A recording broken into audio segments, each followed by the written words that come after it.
Hello, dear people. Uh, yeah, how are you doing? Sorry, I need to quickly check something here.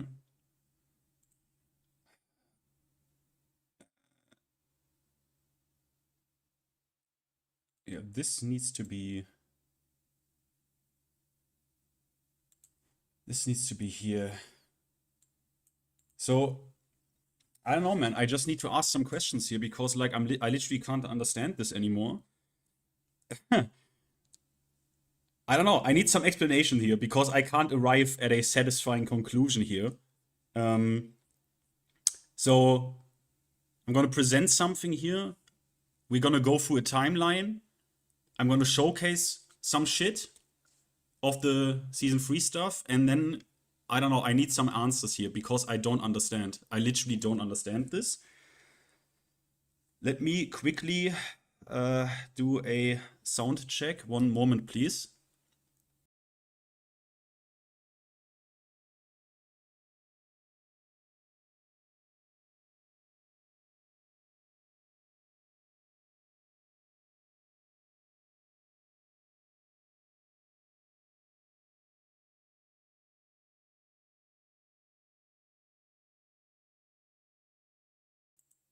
Okay, seems good. Okay. So I think, well, maybe I am gonna cut this presentation into a video as well. So then I'm gonna edit maybe some additional footage in there. But for now, I need to remind you of certain things. That means I will play also one or two parts of a video at a certain point here, and then I need to go into the game, and then I need some answers here because I refuse to believe this shit, okay? I literally refuse to believe this. I hope you're doing all well. So, over the last days, or, well, yeah, I kind of thought about this and I was like, I don't know. However, like, it doesn't matter which way I turn this puzzle, it just doesn't really make sense to me, like, at all. It just doesn't really make sense to me at all. Now, I want to start with. Wait, let me get this. Let me get this out. So I want to start with like an actual disclaimer, right? Oh, Adam, I saw you. I saw your comment. I saw your comment. Good comment. But just listen to me for a moment. If I cut this into a video, I probably gonna put some footage in here, but I just felt like I need to go through something here. Okay? After that, we can also talk about it. If some of you want to give me, like, literally, we can do like Discord or something. Okay? But let me start with a disclaimer here. Okay? I want to address this thing overall. So actually, because I got comments like that again, and also Twitter is rampant with these sort of tweets that go, just quit if you dislike it or play this instead. You are all fucking dumb. We have spoken about this in detail in a stream. Some of you will remember, so I probably need to cut that stream into a video after all. But if you are interested in why that is dumb and why you are kind of dumb for saying that, I can already refer to that stream. It's still up. The title was Dumb Season 3 Opinion plus Feedback. That was the title. Okay. Now, first of all, I fully acknowledge the possibility of them not giving a fuck. Okay? And them wanting to completely change Tekken into like a couch fighter that lacks all the technical intricacies it had in an attempt to break into a broader market of potential players or some shit, right? Customers, consumers. This is also part of honesty, by the way, guys. Tekken was always made more easy and more accessible. In Tekken 2, the throw system was expanded to include throw breaks. This did not exist before. Also, throw breaks were limited to generic throws. You could not break command throws that some characters had. But the most important thing about this inception of the throw break is you had to break throws not only with the corresponding arm button, no, you had to actually input the throw you want to break. So if you want to break a generic 1+3 throw, you had to input 1+3, not only 1. Then Tekken 3 comes along and already caters to scrubs, right? They made throw escapes easier and more forgiving by allowing you to break with corresponding arm button instead of actually inputting the corresponding throw command. And way later, with Tekken 7, the scrub game, right, that also featured rage drive, comeback mechanics, way easier combos than in Tekken 5, 6, and already BS power crushes. They also made generic throws no longer command throws, so they are breakable with 1 or 2. But that was not easy enough for the Tekken 7 target audience of babies. They even widened the throw break window to 20 frames from 14 frames, right? So what a fucking baby game. Okay, look. So what I mean here is we can all agree if you play anything but Tekken 1 or 2, you are literally a scrub that plays baby games, right? And as we all know, sideways movement is not Tekken. That was introduced in Tekken 3. That is not original. That is not Tekken. Same with walls in Tekken 4. If you play any Tekken game with walls, you're not playing real Tekken. The Koreans famously said that only Infinite Stage is real Tekken, yeah? I'm saying this to show that this real Tekken argument can be made at any point with anything. It is unproductive. It is a dumb discussion. It's an unproductive choice of phrasing, okay? This is to underline that I was never someone who had any problems with Tekken 8 from that perspective. Because you can literally say any Tekken game is not real Tekken, okay? I will say that Tekken 8 has done more for the removal of like Tekken identity, in lack for a better word, than the last 4 games combined, okay? But my problems always were, I will give you like 2 major ones, right? That just address gameplay here, yeah?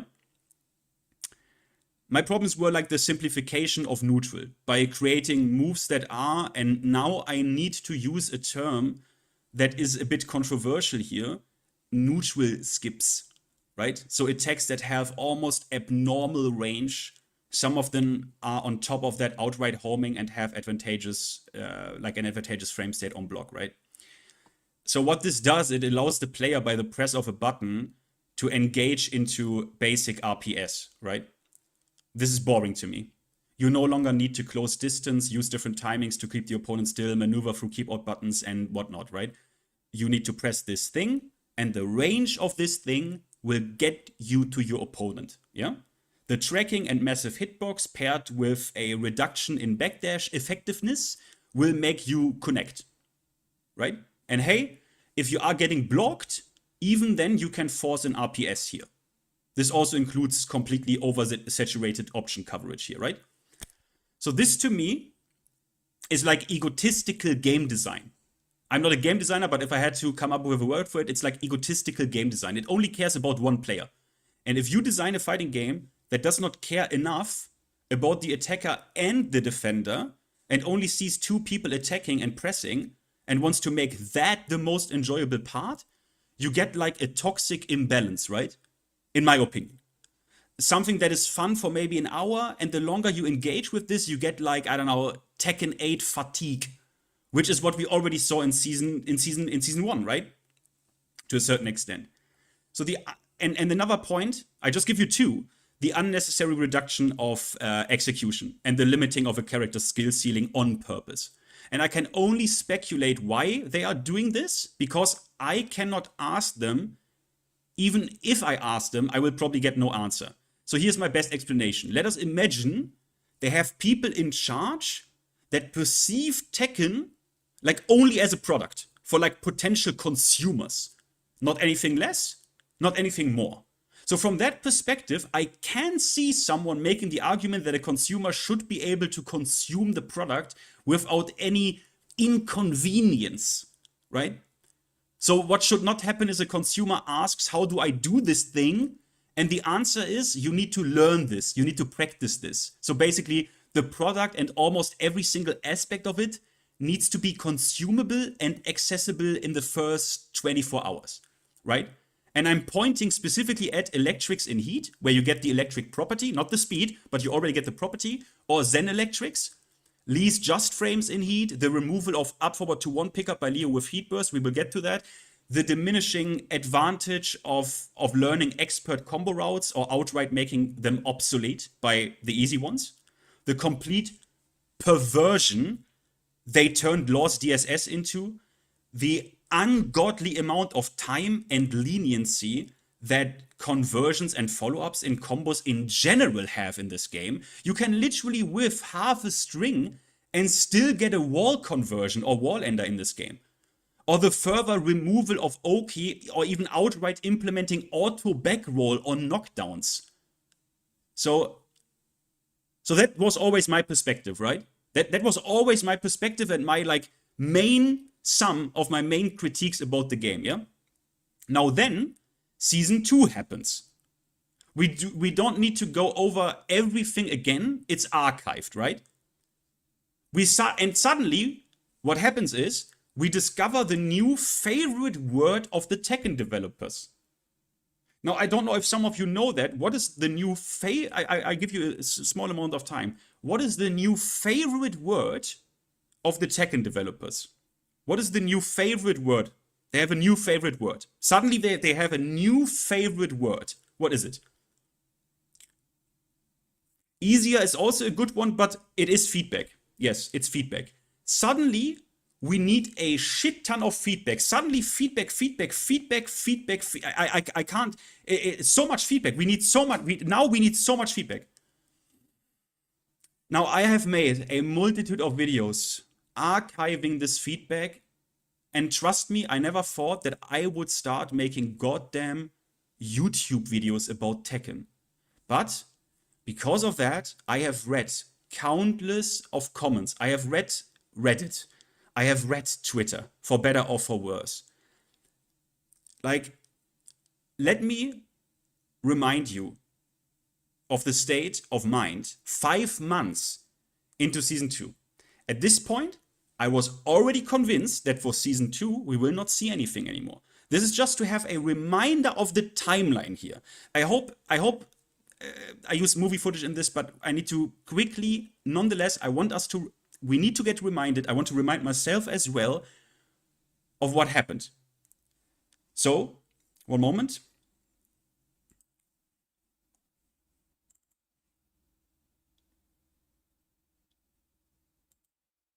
Okay, so what you will now see is a reminder of the state of mind and the state of the community roughly halfway into Season 2, okay?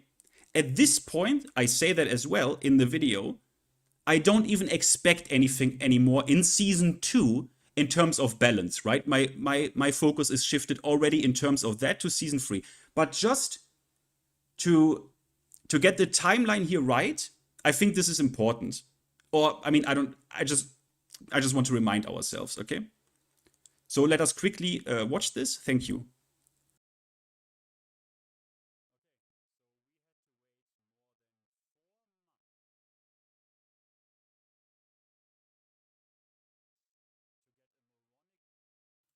I don't hear anything. Do you hear anything? I don't hear anything.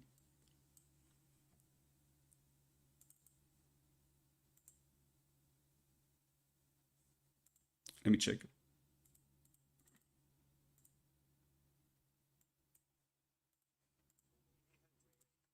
Oh, wait.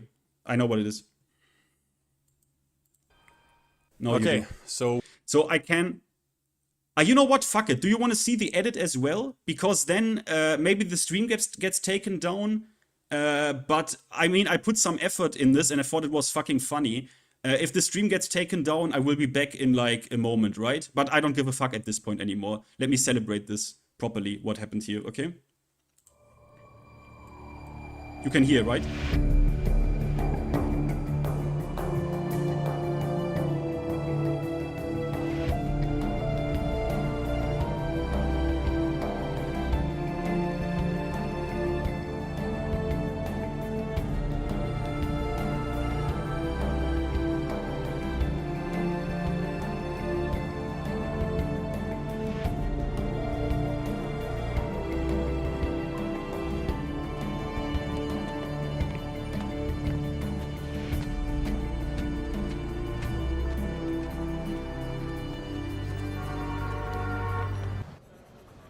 They filed a motion to dismiss, but there's no way that Judge Abrams honors it. I think that we can get him on RICO.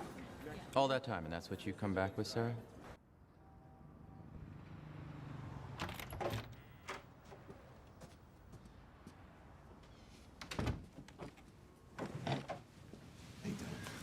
Here, how you doing? Good. Sit. Sit. Well, I didn't hear back from you, and made some notes on the case. I had some good ideas.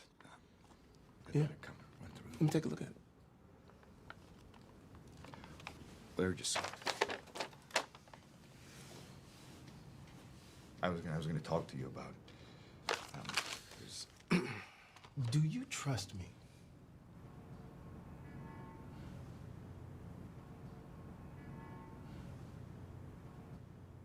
Do you trust me, Clyde? Yeah, of course.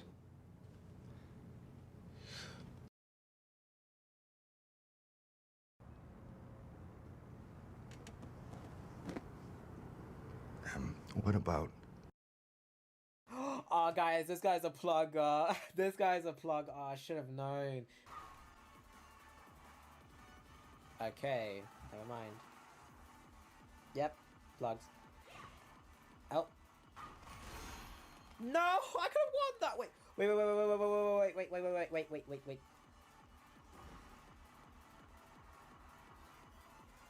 You guys seeing this, right? You guys saw. We had a setback, Clyde. But I don't understand. I'm sorry.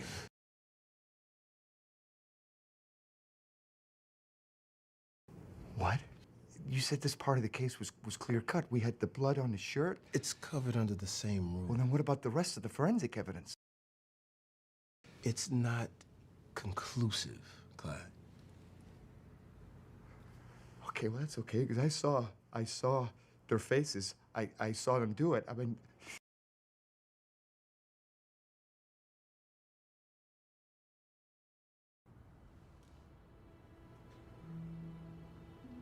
Please don't make a deal with this. Please don't make a deal with this, man. He's Clyde, I'm almost sorry. sure The deal is done. I'm sorry. I made the deal. What? How could you do that? Listen, I know you don't think it right now, but this is a victory for us. That's some bullshit. That's good. I don't think you even know what that story means. You're missing the point, Nick. It doesn't matter what they say. Okay, I got this now. All right, ladies and gentlemen, one at a time, one at a time. It's a fair sentence for Darby. I just wanted to say thanks for being in my corner. It's nice when the system works, right? Get away from me. Come on, move. Fair deal, move.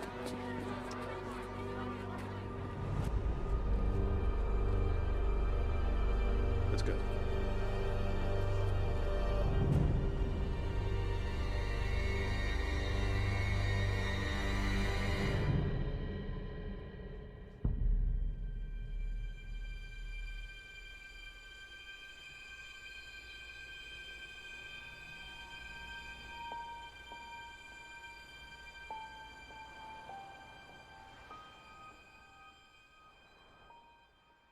Okay, so we had to wait more than 4 months to get a moronic version of a macro that makes me able to key judge my opponent.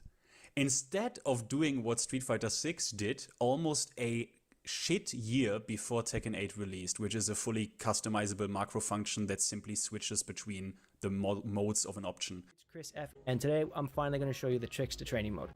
The most important feature you're probably not using, or you might not be using, in Street Fighter 6 training mode is this, the shortcut settings, and it's this button right here, the function button settings. Make sure you have a function button set. Doesn't matter what button you decide to use, what does a function button do? A function button is basically like a macro that you can use to set almost... Sorry guys, very quickly, just pay attention here, right? I think this is a little bit important for the timeline, okay? any setting you could possibly ever want. But I'm getting a key charge macro that just makes my opponent key charge instead of flipping the counter hit state on or off without opening the goddamn menu. I'm not even talking about any form of character balance or move adjustments here. But we only had to wait not even a month to get our tits fixed. Additionally, they even touched other character proportions. I literally cannot believe it. Until this very day, we have not even an acknowledgement of the cheating problem, or the fact that people still are able to plug in this game without cumulating disconnection rate or receiving a point loss, as you have seen with the Jin in the intro.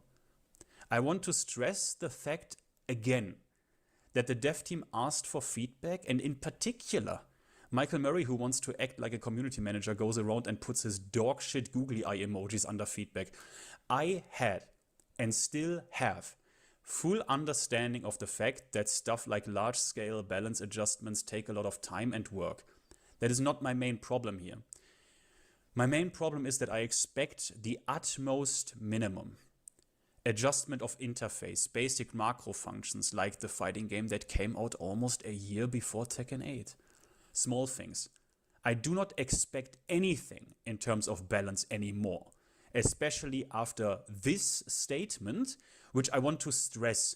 This was the last balance update in which some characters received very small nerfs and Devil Jin above. Read this carefully. The August, that's the swimsuit update, is not expected to include any balance adjustments, and following that, we plan to continue delivering small-scale updates focused mainly on bug fixes and minor balance adjustments. We plan to continue delivering small-scale updates focused mainly on bug fixes and minor balance adjustments. Let me translate this. This means they plan no significant balance adjustment at the fucking all.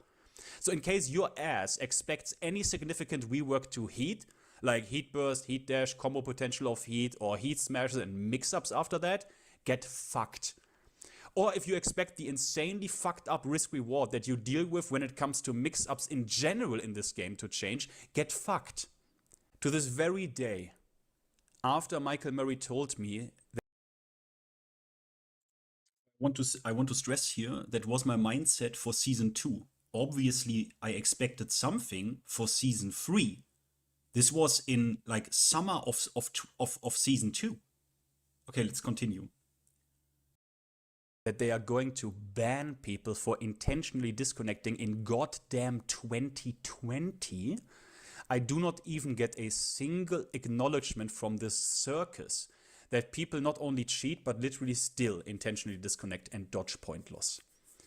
And I do want to remind people of a small fact so you never forget how much they actually care about your direct play experience. Since 2017, people complained about plugging, at the very latest since 2017. And we had to wait not only to the release of Tekken 8, no. When the game launched, not only did you still not have anti-plugging measures in place, the disconnection rate display also somehow magically did not work for like 2 months. What a fucking coincidence, huh? No, you had to wait until goddamn Clive came out, and even that update did not even stop pluggers fully. Great fucking job.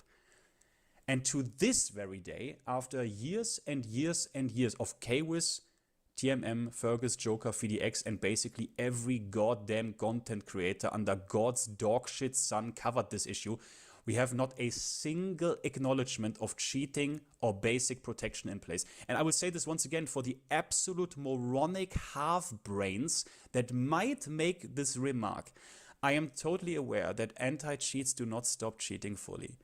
But it is about making it a bit harder for the cheat programmers and showing your player base that you care, and literally blocking people from being able to use Google Page 1 dogshit software to cheat in your competitive fighting game. But, ladies and gentlemen, I have cracked the Enigma code in this bitch. I acquired footage that finally tells us what is wrong and what is going on with Namco and where the problems actually are. I have finally managed to find the culprit. Here's the footage. Bandai Namco Group. They're known for developing popular game titles like Tekken, Also, common in many Japanese companies is for employees to change into slippers for the workday. So Matsu keeps his desk area simple, like many of his coworkers. It's very different when As you can clearly see, this is a so-called waifu mark. So a goddamn hentai-addicted gooner is probably balancing this game. グループ会社っていうのがたくさんあって、で、そのグループ会社で見ると、もうなんかめちゃめちゃあちこちにあります。はい。ローストアイガモ丼の Aha. So maybe less roasted duck and more nerves would be a good start, Mr. Rule 34? Oh, wow. They take their Pac-Man serious here. And like all the games here, it's also free to play anytime.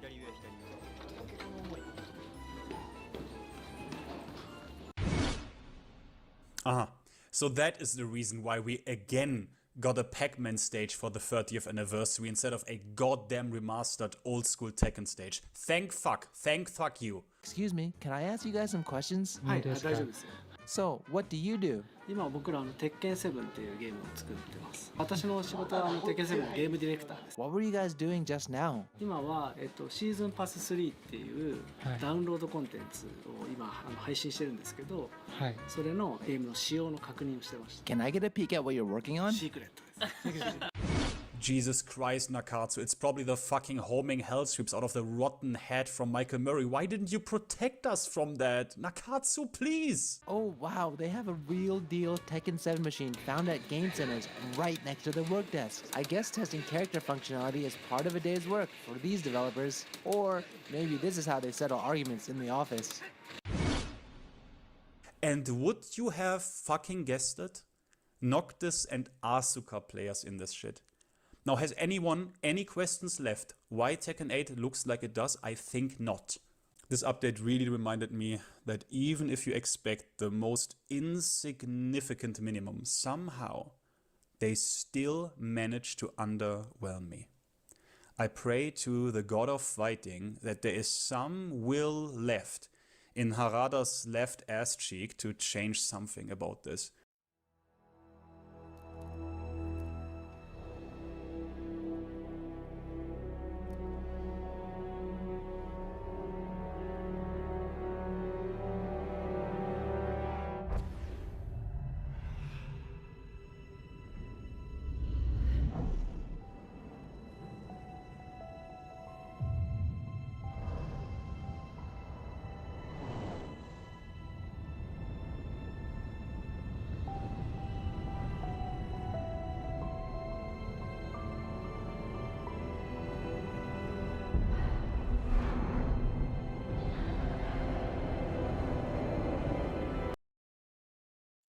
Now, that was my mental state in season 2. Now, there's also a message to there's also a message to Jason Montoya attached. When that shit went, you can see clearly Vergeltungswaffe V2. Yeah, that got shoved into Jason Montoya's ass. You probably know how that story went. But where was I? I mean, now, and I can tell you with the utmost amount of confidence, we were at feedback, right? We were at how important feedback is to them. I saw a comment there, bro, I'm upset about the game too. If you're unhappy, you gotta find something you like and move on. Now again, this is a dumb comment. I'm sorry, but you have to acknowledge the reality here. The developers not only said they want my feedback, they said I am right. Do I have to really put it on screen again? I will not put it on screen again. I've put it on screen countless amount of times where the developers literally say, you are right, we are wrong, we need to fix shit, and we know what you hope for. This was in April of 2025. If they would have come out and said, no, we believe in our vision, we want the game to exactly look like this and play like this, I would be gone a long time. The only thing I would cry about is sit in my cuck chair corner and cry about not having Tekken 6 available to me, okay? But that's not the state of things. The state of things is they are literally telling me this. I hope I don't have to put it on screen again. This is very crucial for this timeline. And why people who say you should quit are like mad dumb. Because on one hand, the developers tell me, no, you're right. We need to balance here. So they want feedback. We are at this point in the timeline. They want feedback. They say this time and time again. You saw it even in the video I just played, where Michael Murray put his emoji under feedback. The overwhelming majority of every feedback I have ever read criticized the things I mentioned in the beginning of this stream. We know that Michael Murray directly even acknowledges this particular feedback with his emoji under Go Sane Street.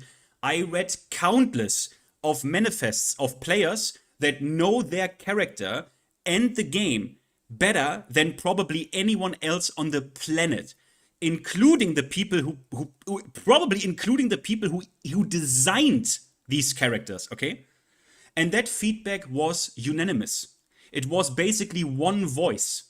I'm already foreshadowing here, right, of course, but for the love of life, I cannot understand how 80% of this Season 3 patch even exists. If that is the state of feedback for 1 year, and if we are honest, more like 2 years, okay? Now,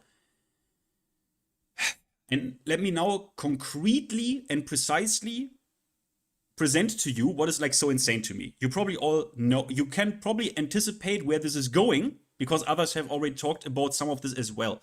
But I still need to speak this out loud to check if I'm just seeing things that are not really happening. Maybe I am actually insane already. So I will go over 3 things, okay? I could go over 50 things in this patch, but I want to concentrate on 3 concrete things. Let us start with law. Now, to really make this clear, again, the feedback that was already given, and now I will also include a consequence from this, because I see people left and right, some of you are probably in chat right now, that are like, oh yeah, but no one is doing anything. Bro, you don't do anything. You continue to play this game, bro, blah, blah, blah, blah, blah. You know what? I cannot hear this anymore. I think I was the only one. And yes, I am a no one. I'm completely irrelevant. I see this, but I get these comments as well. I was probably the only one who literally told you to and explained how you can literally attack Namco Bandai directly for this. So I will also play this and will not cut it out. I don't care if they at some point ban me for this or whatever, or if there are any consequences. I don't give a shit. But now I will remind people, because this has directly to do with fucking law. Okay? So I will play this as well, and you better listen. If you don't care about this, you can fuck off. I don't give a shit.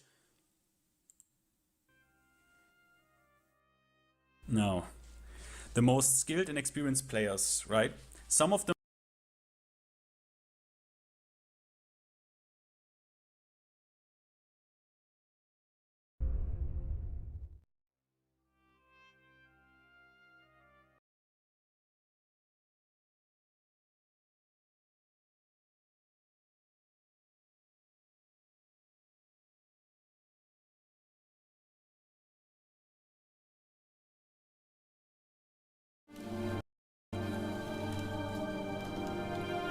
Remarkable, isn't it?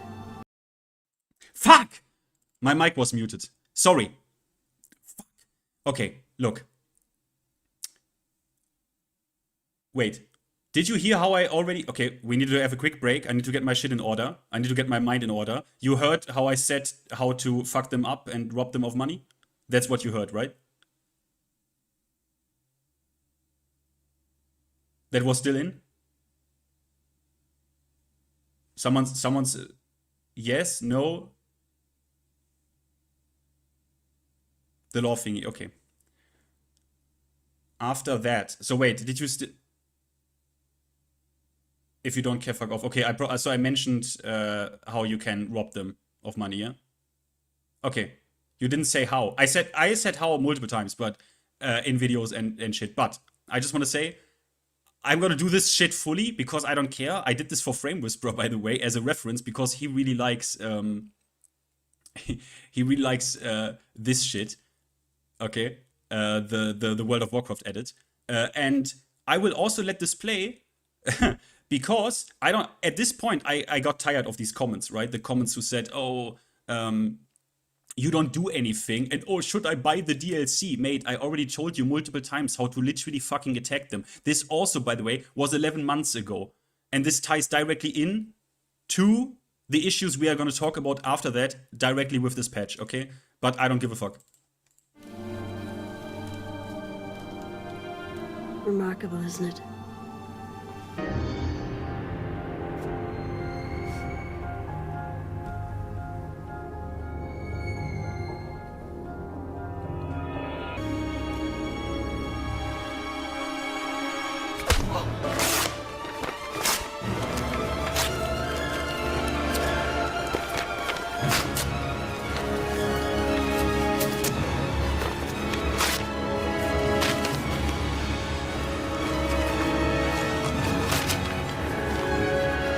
Hello boys and girls, I have unfortunate news.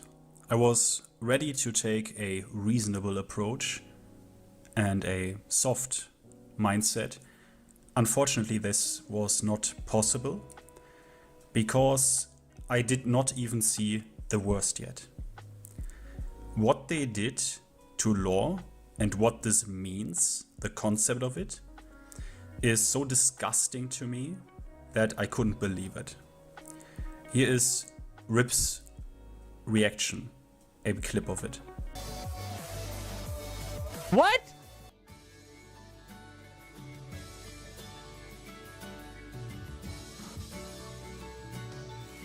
We're gonna take a break. Look, man, I don't know how to say this nicely. I'll say it again, I've been competing with martial law since 2005. Yes. He then had to calm down for roughly, I think, at least 4 minutes. Now that is not the worst of it. Now some of you know already what I am, right? The Great Dragon. A lot of you will now think, what is this insane motherfucker talking about? Why is he calling himself the Great Dragon? Well, there is a preview to this, and it's that one guy pissed me off and I clowned on him on a video, and I basically adopted the role of Ralph Fiennes from from Red Dragon 2002. Good movie, very good movie, I like it a lot. And I went a bit apeshit, but I obviously, you know, my transformation started into the Great Dragon. Something is wrong with you, like you have to be some psycho-ass motherfucker, right? Like as German bastard is fucking crazy. Yeah bro, I am. But only because you make me into this monster.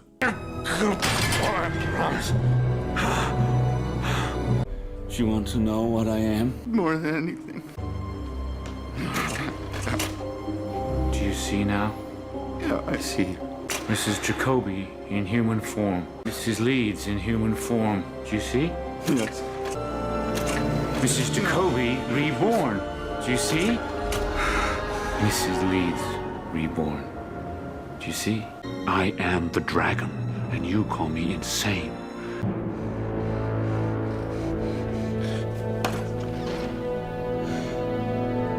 You owe me all.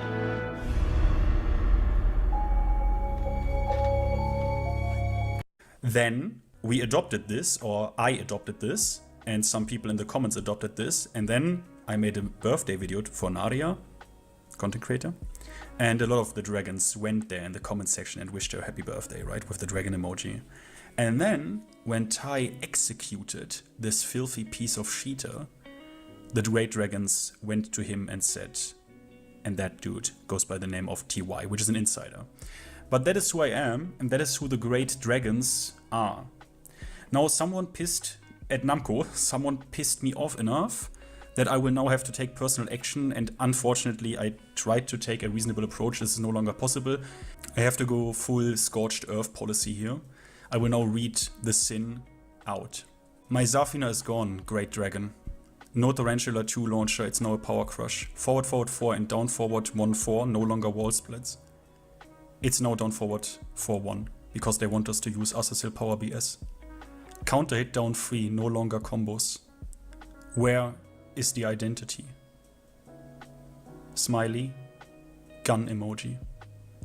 That dragon committed self-termination because of what you did. You will now deal with me personally.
Its wretched kingdoms quake beneath my rage.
Now, the most skilled and experienced players, right?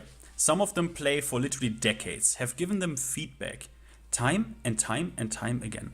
And I have to ask, how in the world did that feedback not reach the people in position? And if it has, is the aggressive philosophy really that important to them? But we are not talking about today about certain changes, even though maybe I do videos about this shit, because it is literally, like, it is insanity. It is goddamn insanity. Write in the comments if you want me to. Now, what we are talking about has nothing to do with the aggressive game philosophy. This right here, what I'm now going to talk about, is the greatest shame in my opinion. Fuck the moves for now, fuck the frames, fuck the properties and how OP and busted they are. Fuck this for now. This right here is unbelievable to me. And it doesn't matter what character you play, this could happen to you as well, so you better listen up, bro. Now let me read this out to you so you even believe it. In Season 1, Dragon Charge, so Dragon Sign stance, DSS, was more difficult to use compared to other character stances, making it relatively challenging to utilize effectively in both neutral gameplay and combos. Now for those of you who don't know, because you don't care about lore, they already significantly, insanely hard made DSS transitions way easier in Tekken 8 compared to before. It is, envision this. You have a pretzel input, like, I don't know, Geese, Raging Storm input or something, and then you say, let's make a down, down plus button, alright? That is the level we talk about here. A lot of lore players already didn't appreciate that. They already did this. They already did that, right? They already did that. Now get this. To address this, when transitioning into Dragon Charge after a move, you can now input a command slightly, a lot, before your recovery ends to perform a move through input buffering. This change lowers the execution difficulty and should provide more consistency in combos that previously felt challenging. Now get this through your head. They literally said, oh, we made it from a pretzel input to down, down plus button. That is not enough. Let's make it just a button. That is half of it. Continue to listen. That is half of it. Now, you have characters that have easy execution. You literally designed some of them, for example in Tekken 6, right? You literally design characters in this big roster that have basically no execution barriers at all, right? That is the beauty of Tekken. We have so many characters, everyone will find something they like in terms of execution or no execution or animations or whatever, right? Why do you have to make every character 100% accessible at every level of play for everyone? You literally here thought about a green rank that has like not even an hour in this game that he should be able to perfectly DSS. And you already thought about an orange rank when you did this shit in Season 1. And now you are thinking about literally a beginner. That he should be able to do this. This is insanity. What kind of mind-rotted, goldfish, TikTok-abused, motherfucked smooth brain do you think fighting game players are? You already implemented special style for the truly casual players. What the fuck are you doing? What are you doing? This is the half of it. Now, the other half that made Rip react like he did, while standing for, where is it? Here it is. Reduce the opponent's recovery, blah, blah, blah, blah, blah, blah. When transitioning into Dragon Charge, the frame advantage changes from +15 to +12. Yes, they literally, because they now made it that brain dead to do it, they had to they had to remove the high level shit. They literally removed it. That is shit. That is stuff I watched Gosain's Law for. Because he literally did this. He literally confirmed this into 3+4, which is not fucking easy to do. Especially in tournament. They literally removed this. Because they now made it so brain dead, they had to nerf the relatively strong follow-ups. Guys, you don't realize what this means. Do you think, if you are a Mishima player, do you think the electric is holy? They already gave it to you in Heat, the electric properties. What is going to stop them from saying, hey, let's put electric on down forward 2, or down forward 1+2 or something, or down forward 2+3. But then, obviously we have to nerf it, right? Because now it's accessible. So let's make it fucking 15 frames. So now the perfect electric is dead. Do you want that? Do you want that? Do you want this? Do you want this? They already started with it. With Paul. They gave him buttons to go into crouch dash. They gave him literally buttons to go in to do a backswing. Are you getting this? This is the patch. This is not even balanced shit. This is not even balanced shit. And they did that. They literally said in Paul, some of his, Paul was designed to be easy, yada yada, but some of his complex inputs felt challenging to do. Do you know about what kind of input they are talking about there? Quarter circle forward. Not even that. Back forward for the backswing blow. That felt challenging, so we had to remove it and put it on a button. Do you realize this shit? Guys, this is unbelievable. This is fucking unbelievable. And now, I'm sorry, but I have to take consequences from this. Now, what I will now tell you not to do, so just to be clear, right? What I'm now gonna tell you to do, you should under no circumstance do. You should definitely not Google Cream API, which you can get at GitHub, and then get every single character which came with DLC and Genmaji Temple, all of that good shit, yeah? All of that Season 1 shit, and in the future also Season 2 and Enna and the stages, right? You should definitely not Google this program and do this and get that shit for free. Just read. Don't read. Sorry, I misspoke. Do not read how to do this. Do not. And do not do it. And do not do it. Okay? You should definitely not do this. And also, sorry, you have to play on PC.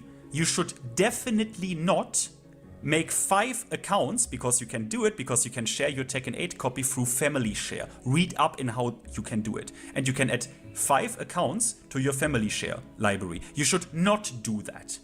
Because with every single account you add to your family library, and that Steam account you then play Tekken 8 on, gets a completely separate Tekken ID. It is a completely unique Tekken ID with a completely unique Steam ID folder structure, meaning even if they should magically ban you for this, which you should not do, I can spoil you, because someone I know did this for every DLC in Tekken 7 and played for 2,000 hours until Tekken 8 came out, and nothing happened, because I think technically they cannot do it, but you should still not do it. You should not do this. I just know it existed, want to share some light on it. You should not do that, especially not with a family share account, which is a throwaway account anyways. Do not do this.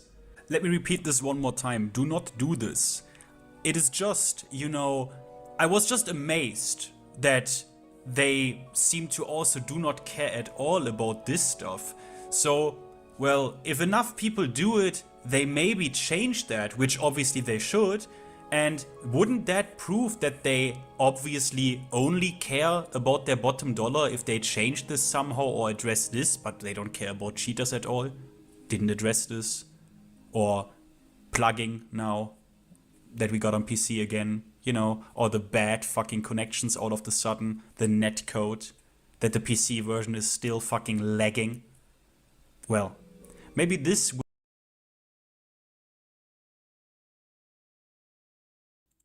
Okay, so this is this goes out. This goes out to the people who say like, "Oh, you don't do anything. You continue to play. You continue to play, bro."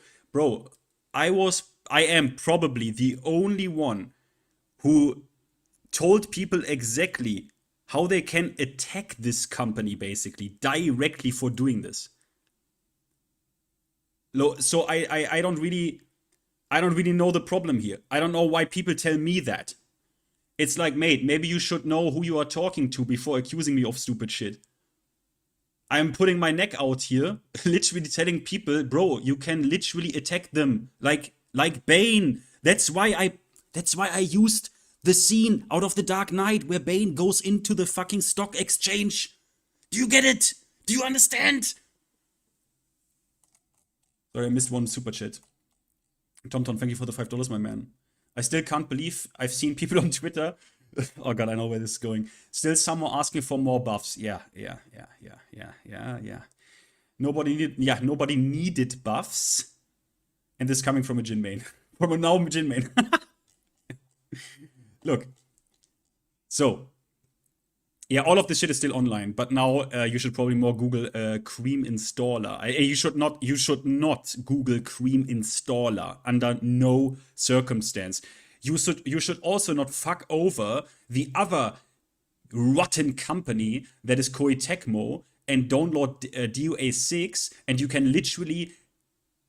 So I have heard you can literally get the $2,000 of DLCs just like that.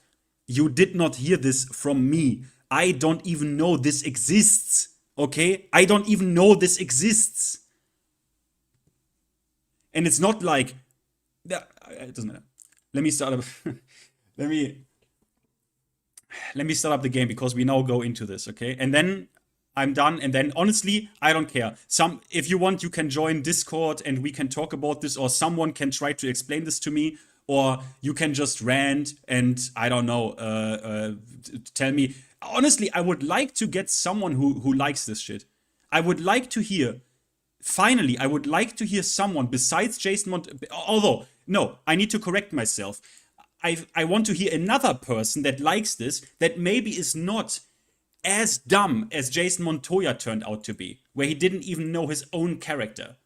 Okay? Is there someone out there who really loves this shit, and season 2 and season 3, and who is like, nah, bro, you are all wrong. This is really fucking good shit. Is there no one? Is there anyone? Because for some reason it seems they wanted feedback, and it seems somewhere they found the feedback that leads us to my next segment here. Somewhere they found that feedback, and I would like to know where. I would like to know where. Because I didn't even hear fucking casuals tell me this shit. Or like, not even casuals. A true casual is someone who plays special style and doesn't even know Memeber exists. Right?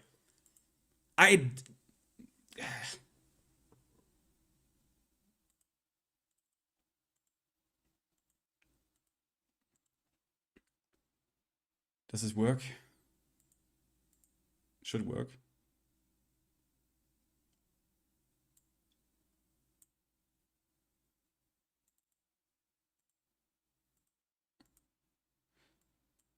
You don't see it. Why can you not see the game? Oh, I'm a fucking idiot. I'm a total fucking idiot. Where is my game capture? Oh fuck, I'm getting angry. Holy shit, I'm getting angry. I need to chill. I need to really chill. I need to chill. I need to chill. I need to chill. I'm getting angry. I'm getting actually angry. Okay, now you can see this, okay. Whew.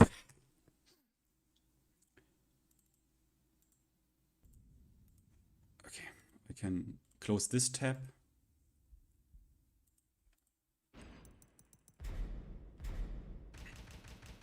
Sorry, I just quickly need to...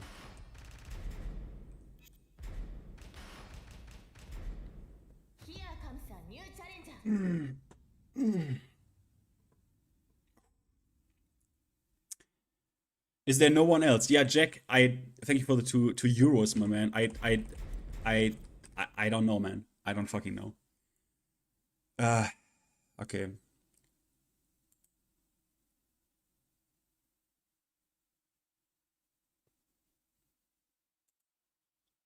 Okay, where's the game sound now? It's there, okay. Okay, you see all this, okay. Now. This is now where they start to completely lose me here, yeah?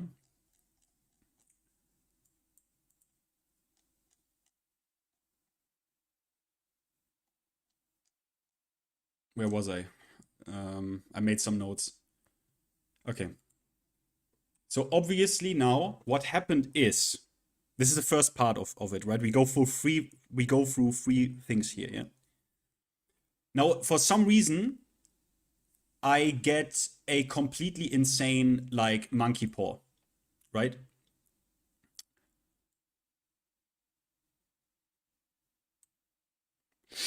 So it's a monkey paw situation where I still get fucked in the ass, basically. So let me recap.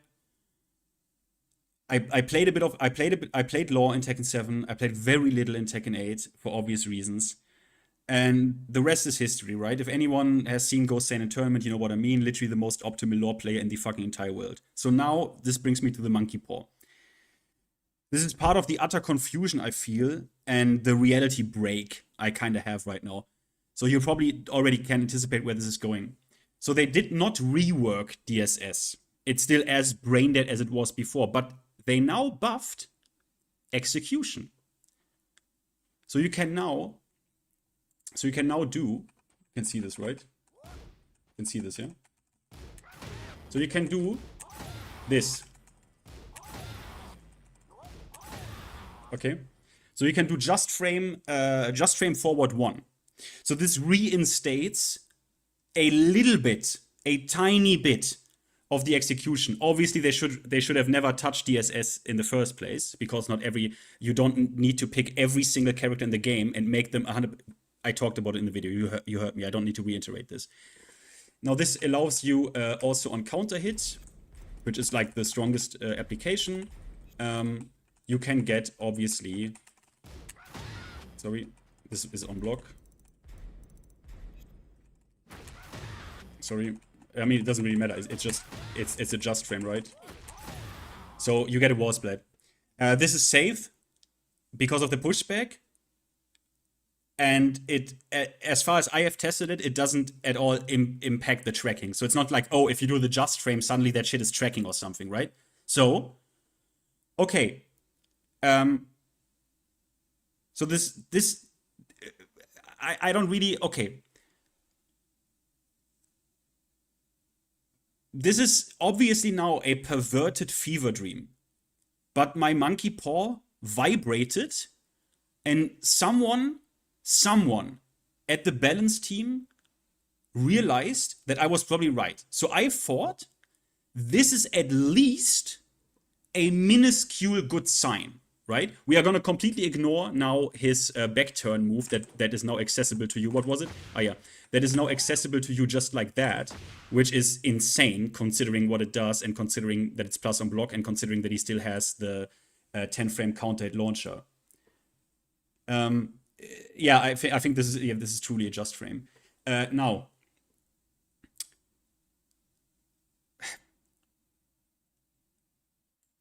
someone on the balance team heard me, right? But now my brain starts to melt. I know that some of you already know where this is going, but I warned you about this. Everyone said you shouldn't continue this. The tweet that Gosain highlighted, where Michael Murray put his emoji, literally the feedback that Michael Murray personally received and acknowledged, said not to do this.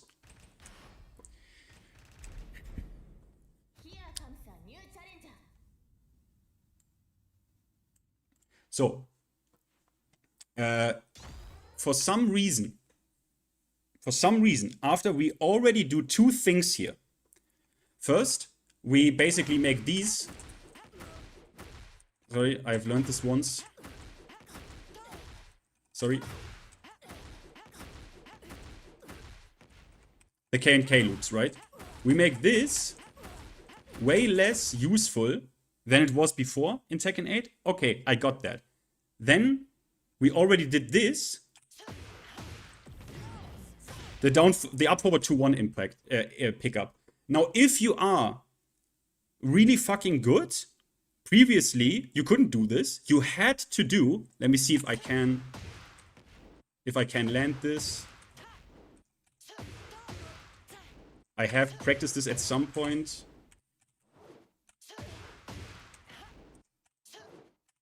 Why do I get this? So there are different input methods for this. I don't know why.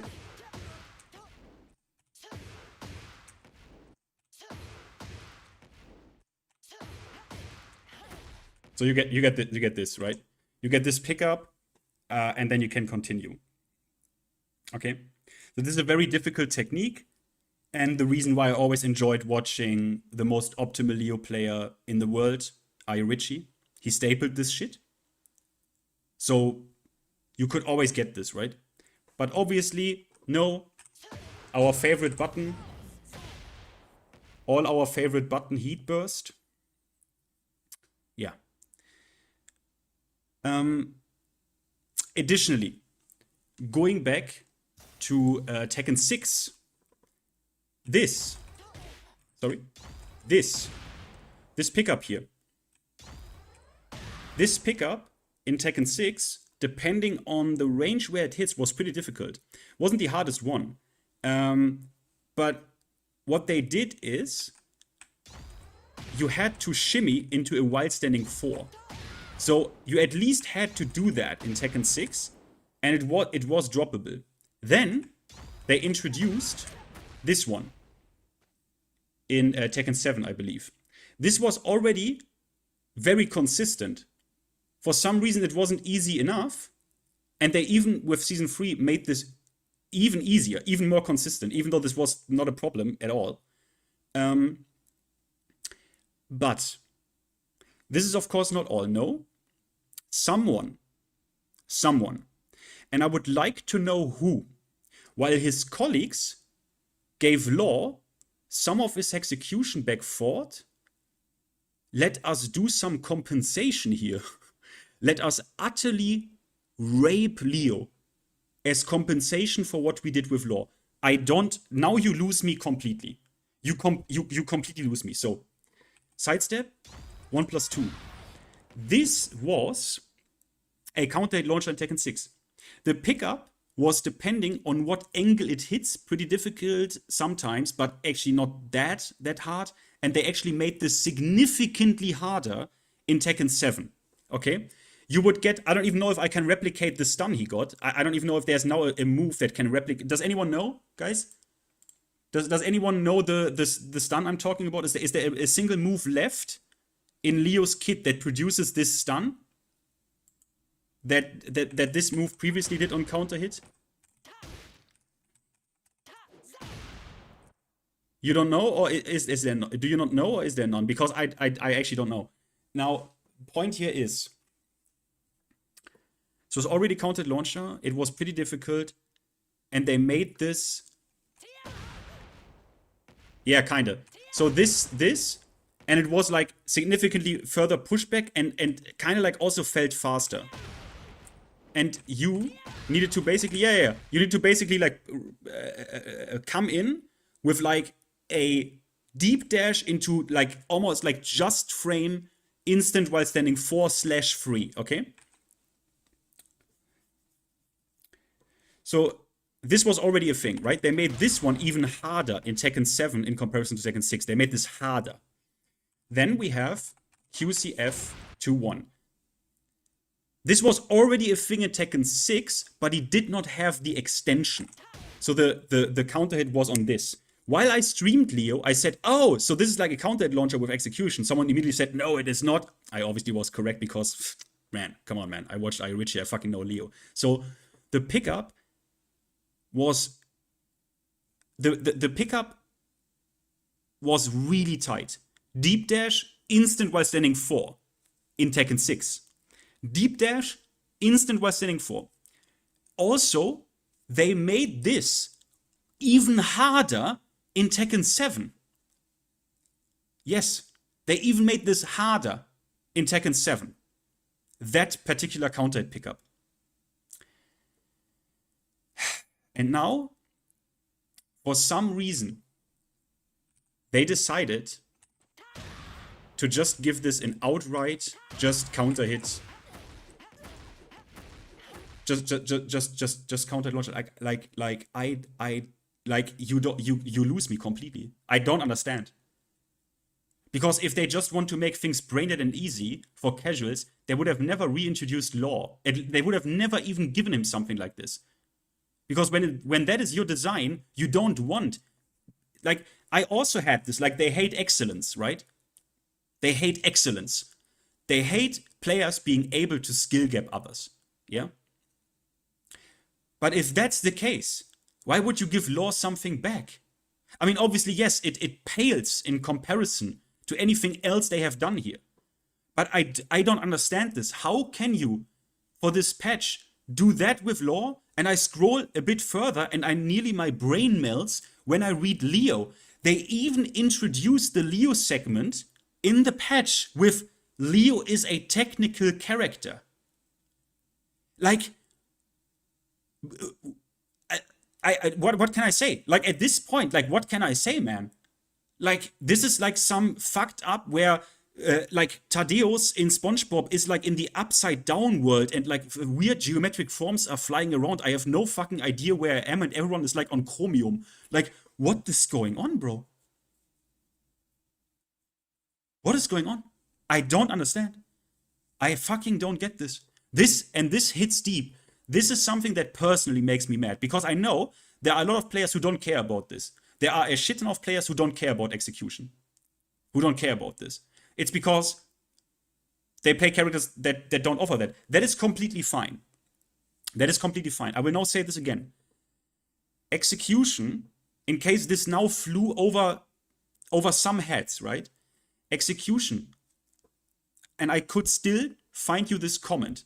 You know what? If I turn this into a video in edit, you will now see this comment on screen because I'm never lying about shit. In Tekken 7, I watched a K-Wiz video where someone in the comment section said this, he literally said this, that he never understood balancing around execution. Because, and he said this, I quote him here, you just go into practice mode and you learn shit and then you can just do it. Let that sink in for a moment. This person literally tells you, yeah, I mean, if it's hard, you just go into practice mode, you learn a little bit and then you just do it. Like you just do it. So this tells you, and yeah, this is probably the target audience. I'm not even denying it. This tells you that this person never in their life even tried to do anything that's like actually hard in a fighting game. Okay? Now, yeah, some people will hate me for it, but I also enjoyed playing Akuma in Tekken 7 because he was the hardest. So I kind of know what I talk about here when it comes to this execution bullshit. Now, what I will tell this person is that he didn't understand what execution is and how it works. Execution is not something you just do because it's funny and you just want to make things hard and gatekeep people for no reason. Execution is a design tool. Execution is a design tool. You could not have certain sequences of moves. They couldn't exist in that form if execution wasn't there as a design element. For example, sorry?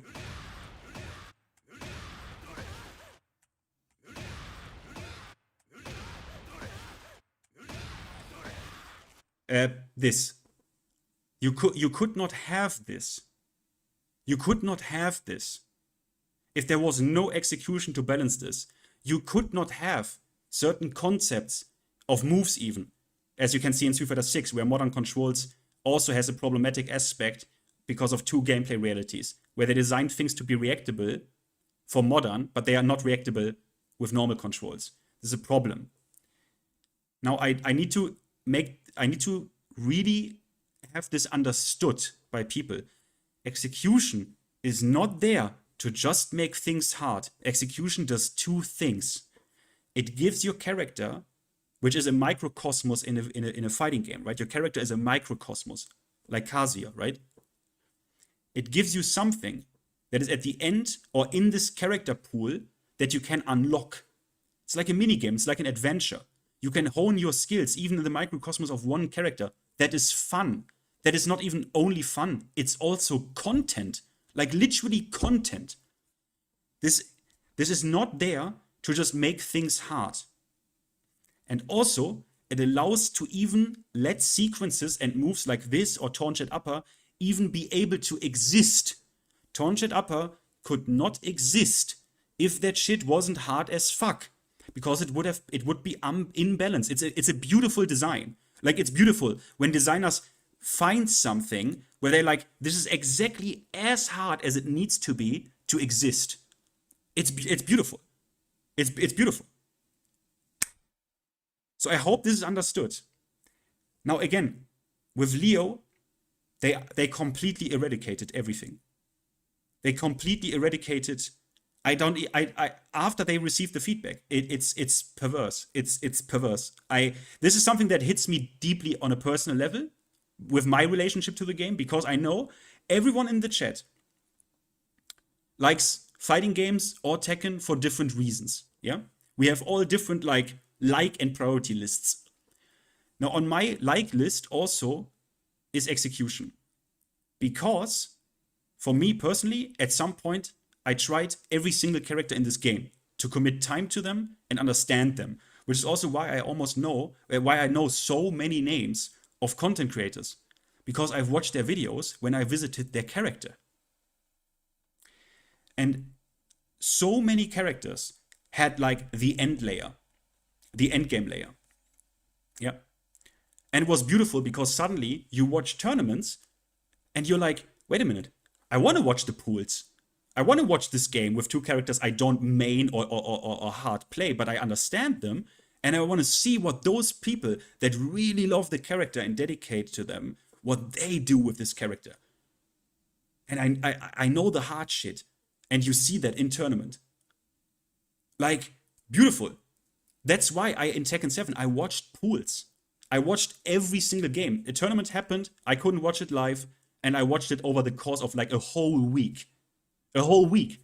I watched CEO, 2023 with Cody, the Cody run. I watched that twice. Twice. And for the love of my life, I cannot understand this, because casuals, a true casual doesn't care about this shit. A true casual doesn't even know how this works. For a true casual, you have done special controls. Anyone else who finds your way into your game thinks this is cool shit. At least in my bubble, which consists of, yeah, maybe I'm in a bubble. Maybe, yeah, it's like I don't want to black pill myself again, but yeah, maybe we are just, you and me, everyone in chat, we are just the fucking 10%, and we don't matter. Because when I look at the numbers for this game, and this is also unfortunately an undeniable fact, Season 2, the worst patch ever in fighting game history, as it is called by many, has produced more players than Season 1. Trust me, I don't like to hear it as well, but that is true. Which obviously goes into my black pill narrative of we don't matter. And this is like the silent majority that you will never hear. And there is no capping about this. There is no cope about this. I know some people told me, oh, come on, these are like botted fake numbers. Like, no, they are not. It's not that hard. Like, it's very transparent how they acquired this number. We all use WaveWank. You all know how WaveWank works. It just reads out like the replay API and counts the individual Tekken IDs who have played a match. It's not hard, bro. We are not talking about some wizardry here. That is the actual number. And this worries me. I mean, it's beyond the point of just worry. It's beyond the point of I am worried. I don't know what to say. I think that if we get a Tekken 9 at some point, I don't know, man. I can clearly see a reality where they kill Electric, where Electric is made accessible, and therefore has to lose some of its power. Because if, again, execution, if you make things accessible, you need to change their form and function. Suddenly, the electric is just down forward 2 or down forward 1+2 or something, and therefore it now has to be 15 frames fast, and you cannot input it any faster. Now it's accessible for everyone, the electric wind god fist, but you can no longer have a signature fast electric or something like that. And I told people, Gosane told Murray in the tweet, I made this video that you just saw. And it's like, at this point, I don't know anymore. At this point, I don't know anymore. Like, the feedback portal, I thought about this, the feedback portal isn't even designed for any form of balance or game design feedback. In case you didn't really notice that people try to circumvent it and get game balance in there, they do that, but it's not actually designed for that. It's just for like bugs and shit, if you read carefully. It's not even, you know what I mean? It's not even designed for that. Jabron, Steam chart numbers fucking don't matter, and they're not overall down. You can literally just check it. Please don't check EWGF numbers. Those are the true numbers of people who log into this game every single week, individual Tekken IDs. That's a fact. I can't enter a discussion with you if you don't acknowledge that. Like, I can't. You are literally in denial. Like, you are coping. People call me a cope. Sometimes they call me a doomer. Sometimes they call me cope. But I'm sorry, we can't. Now, and Jabron, sorry for being a bit rude to you last time, but it just pissed me off a little bit because some people just don't want to acknowledge this reality. Now, this was the execution stuff and the murder of Leo in season 3 now, the full murder of Leo. Now, we go to the next thing, which is the final point of overtuned attacks and properties. So let us take Victor's new move, Fancy Cut. So while this move does not outright kind of address an obvious like specific niche weakness, I guess, I still want to highlight the list of properties here. This is a chargeable I-17 weapon mid with quite potent range. It's completely homing to his right, and to his left it has like weak tracking in like neutral and +1 situations, but as soon as Victor has some advantage, this move has significant tracking, and you need to hard walk this, even if only at +4. And at the same update, they, not per a coincidence, they buffed his homing. Thankfully, it is steppable to the left after most heat dash blocks, but we need to talk about some properties here, okay? So what is this move on block?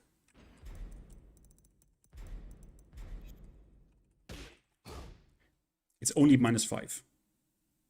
Only -5. What is it on hit? +8. He can go into stance on block and on hit. Into Perfumer. So we will ignore this whole stance can of worms for now, but know that he can do shit here, even on block. He can teleport through mids or go under jabs with dash command.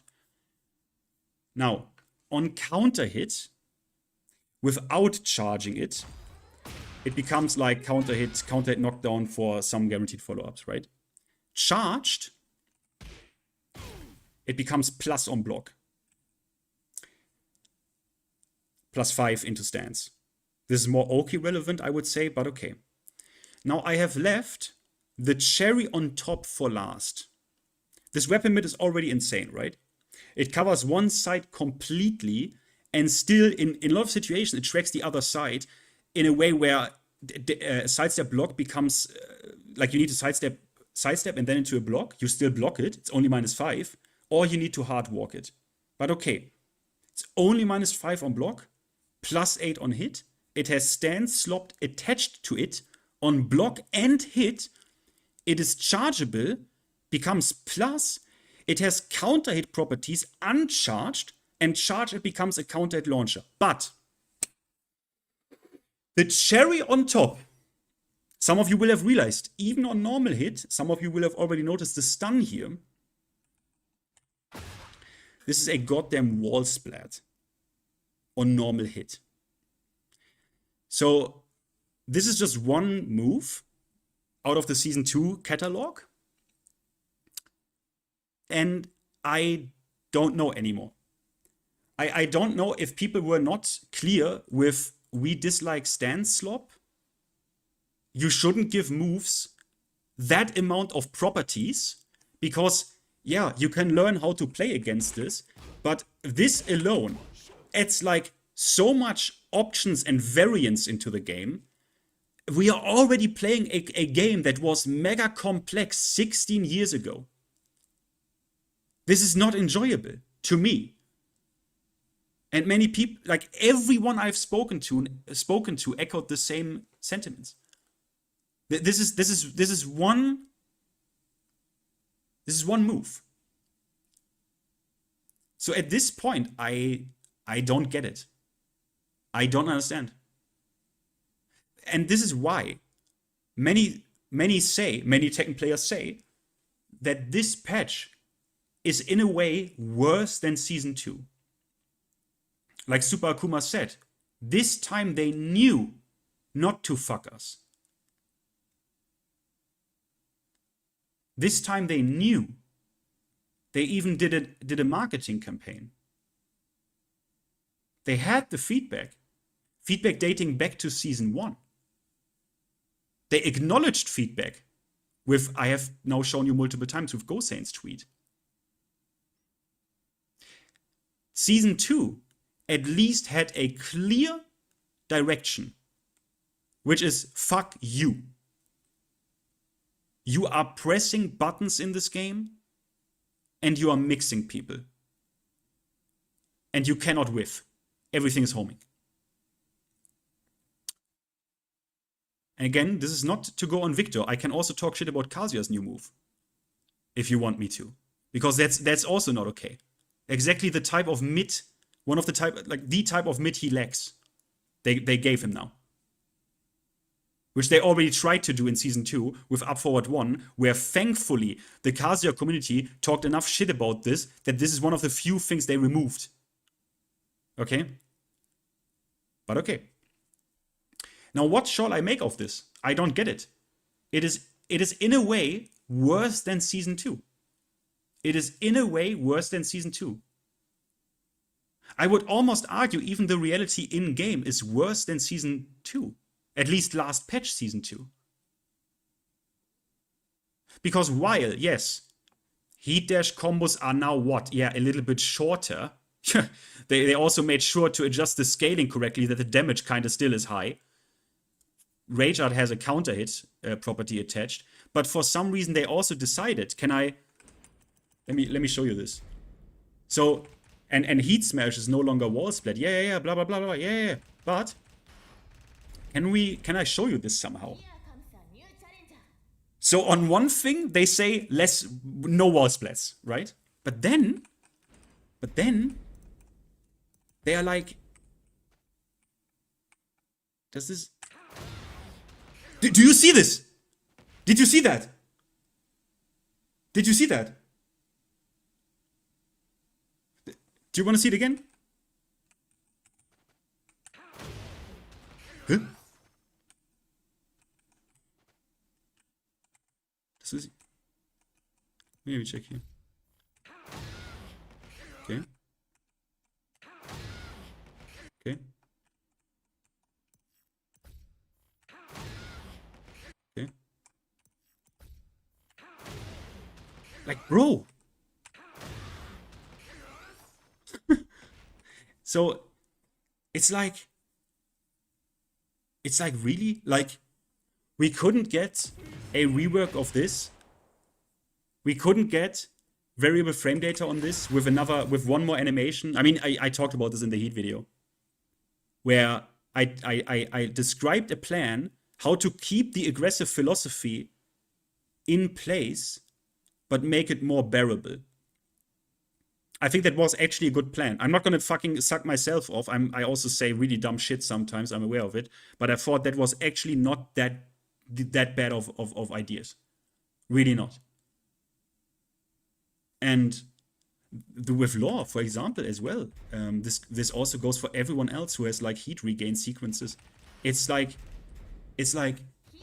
okay, we acknowledge this is a problem, and hey, yeah, he has infinite money glitch.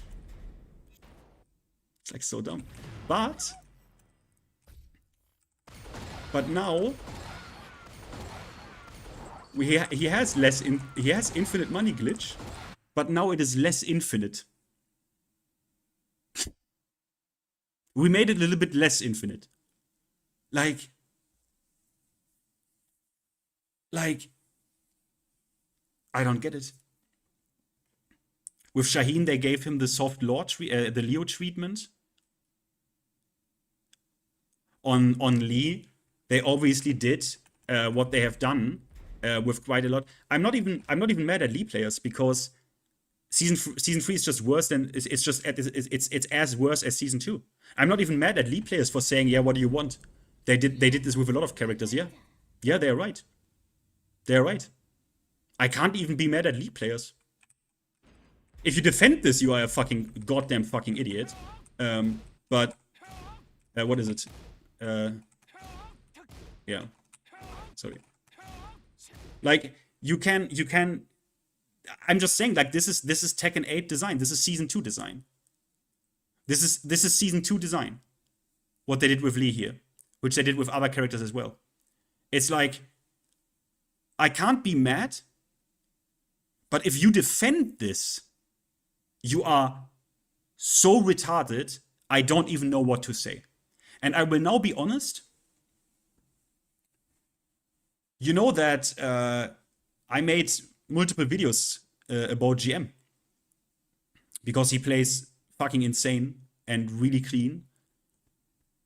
And I hope I am kind of mistaken when I see him on Twitter defending this, that it wasn't actually a defense and I kind of misread that. I hope I did. I hope I fucking did. Because he himself, because I watched his videos, he himself, when it came to Lee, said, yeah, this is absolutely no big deal, even though it's plus now. This wasn't plus in Tekken 7, by the way. Even though this is plus now, you can do a defensive maneuver here that basically beats everything, right? Sidestep right, duck. He said that. He said that is why it's fine. He said that in his video. Into Hitman, yeah, it's minus. In Tekken 7. This is not okay. Obviously. And he said this move is already insane. Because it is a counter hit launcher mid-homing that forces you, if you want to play it conservatively and not just hard gamble, into a defensive sequence that is already unbelievably good. That is almost a god button. And now they turned this into a true god button. And I hope I am mistaken. Because yeah, like, I don't know, Mayman is right. Did you watch his recent video where he also said, like, yeah, people are actually defending this? And not only are people actually defending this, people even demand more buffs. I have seen... Wait a minute.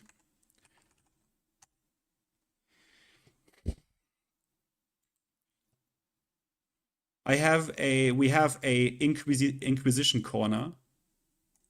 Let me show you something here.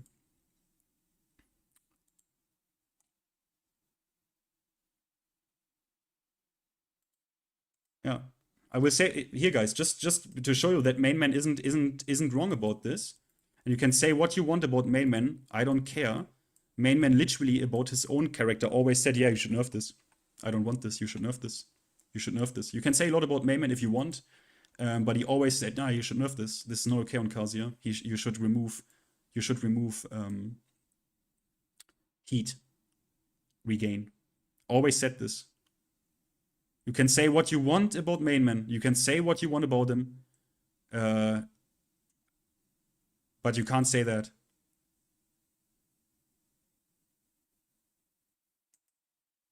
I show you some pictures here. So you really understand what I mean here. Let me just get you a collection here.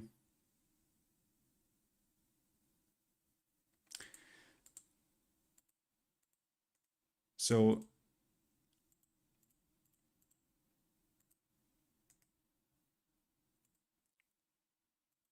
and I'm sorry, I know this particular person even watches my videos.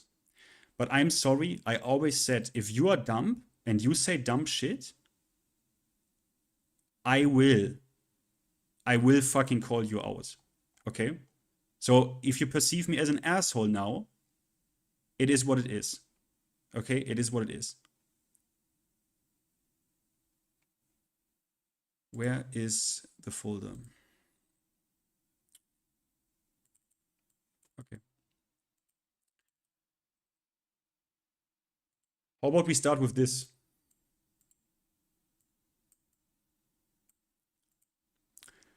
Claudio is gutted. He's gutted. Heat dash combos maxing out at a little over 70 damage when you do his harder, unrealistic for most players combos. Cheers, guys, for the endless whining over the character. What a joy he is to play.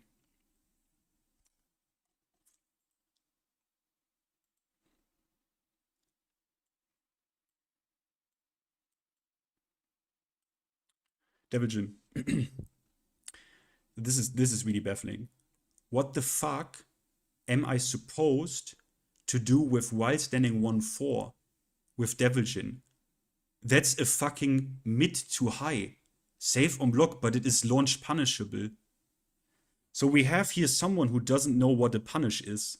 Like we have here someone who doesn't know what the concept of punish even is.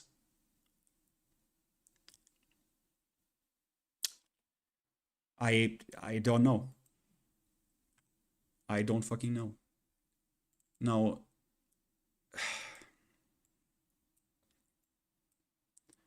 they didn't buff Brian, that's for damn sure. I would say so, yeah, they didn't buff him.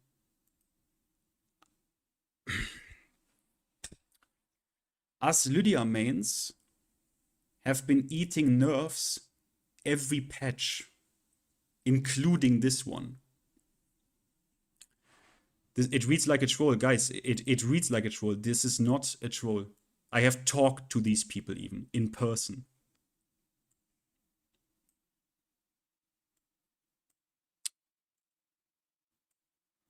Lydia got nerfed. Hard nerfed. It is crazy. Mate. Mate. And we got a weird compensatory buff. Like, bro, who is talking to the dev team at Namco? Why buff the low that most people parry and generally you die for using?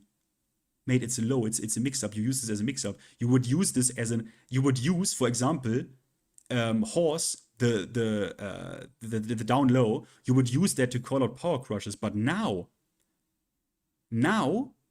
you can use it as a legit mix-up tool because now it is a hell sweep if you have 3 bars. Like, why are we consuming the install? Maybe let her low actually be threatening. I don't know. This shit is confusing. Maybe there is tech. Like, I don't even know how to help these people. I don't even know what to do. This guy also, by the way, is the same guy. If you, I'm sorry, but this is the same guy that we already talked about, who made the video that he says electrics are too hard. They should be bufferable out of block stun, and therefore then be 2 frames slower.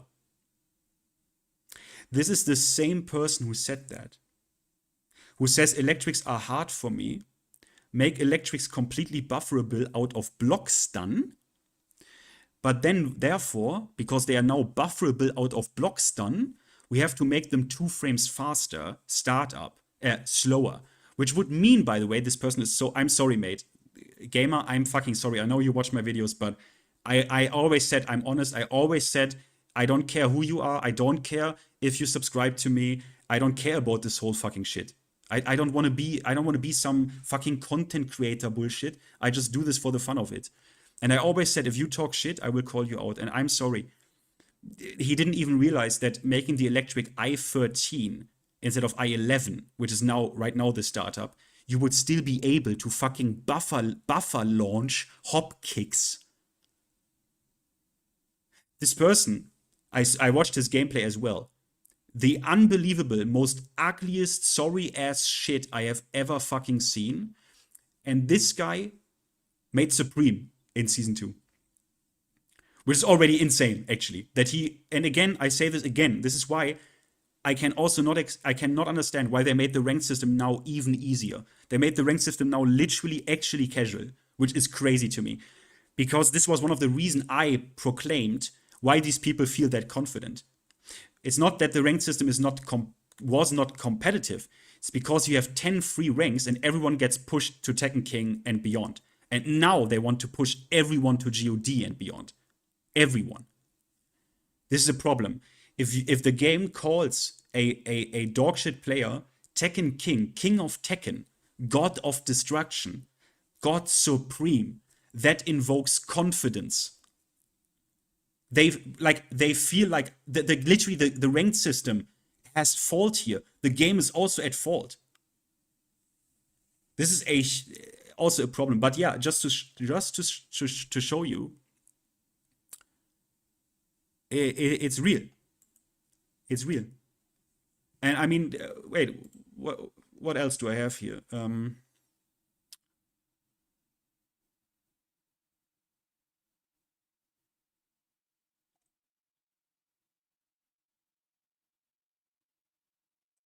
What else do I have here?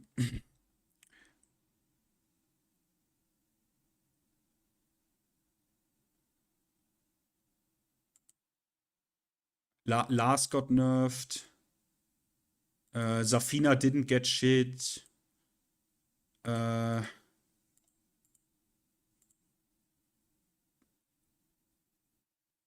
yeah, they nerfed the weirdest stuff, and his new move is like, okay, down 4, legacy nerf. Talks about Brian here. He's now useless, blah blah blah. Taunt Heat Smash was such a nothing burger of complaint. Okay. Like,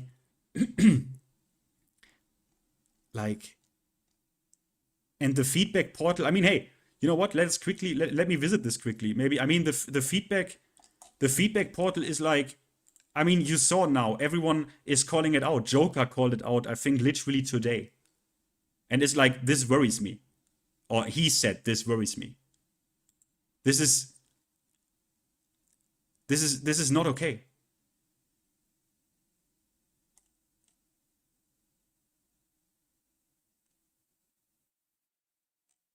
It's not okay.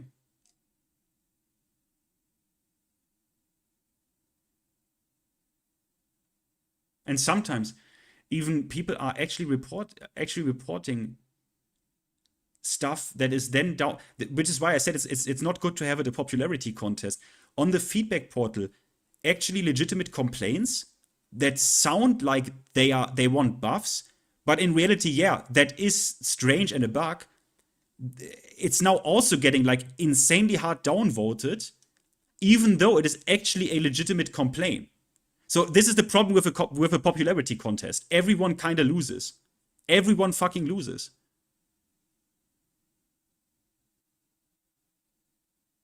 Here, like, here, look at this. Look at this. I think this is actually true. Regarding Raven, this is a mistake that's been in the game since day one. Down forward 2-3 and down forward 2-4. The second hit for both variations are stated to be 12 frame, but in reality, down forward 2-4 has the second hit coming out later, making an uninterruptible 10 frame punish. I think there is something about this, right? This is not the first time I hear this. Let me see, someone answered.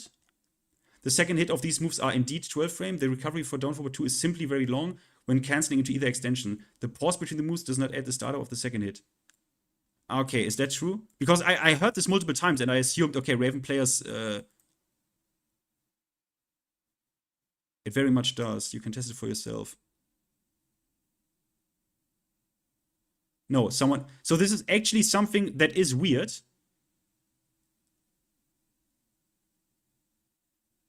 But someone else says it's a block stun. Okay.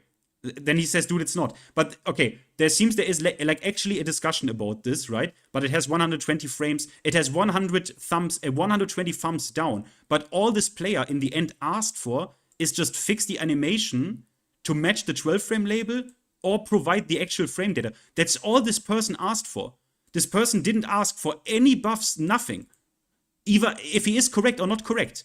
It doesn't matter. Like, sorry, I can show you even.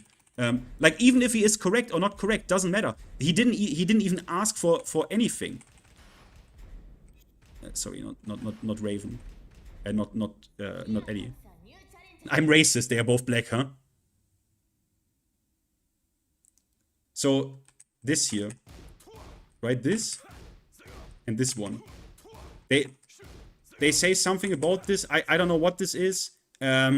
This is obviously a weird interaction here. But in the end, even if this player is wrong about the explanation here, all he asked for is just display like the correct frame data, or maybe even explain this here, right? Like maybe the game should explain these weird stun, block recovery, on hit, on block. Maybe this game should explain that to you, right? So he's not, but again, also that is like, is downvoted because people, I don't know, didn't read this or thought he was asking for buffs, which he didn't do. I don't know. It's just weird. The discussion forums are insane. I don't know if you have looked into that. They have character discussion boards. I have looked into the Reina one and immediately was like, get me out of this shit.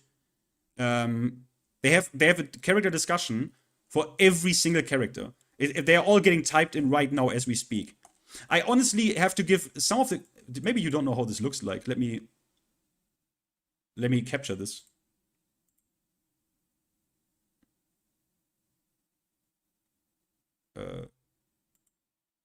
Here. Oh, sorry. Do you see this? What I will give to them, though, is that they put at least some effort. Like, look, at least the Discord designers put some effort in it. Look, Brian has a little snake here. Shaheen has the great... Shaheen... They do the Street Fighter stuff where he has the Great Desert Storm from Rashid, right?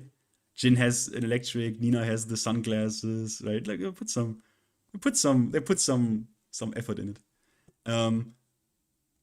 If you want to, you can read this shit, but I read some insane shit and was like, yeah, get me out of this. That's done by the users? No, this was already like pre-made, I think. Or not. I don't know. But yeah, at this point, we have 1,060 members in this Discord, and you need to use the web form to get your shit in here. The thing is, when you look at the web form, it also kind of seems to me they don't actually want your feedback on balance or game design. They don't care about your feedback regarding that. This is actually just Tekken 8 report as a Discord. But people still circumvent it to put asking for buffs in here, funny enough. Which is kind of funny. Because they probably don't. People still circumvent it and put buffs in here. Or nerfs, actually. But yeah. Yeah. I mean, I don't know, at this point, you all know this. You all have seen every video, right? You all have seen the videos. We had a charge bug with Asuka, full crouch down forward 3 in Season 2. Now the same bug returns on Heihachi.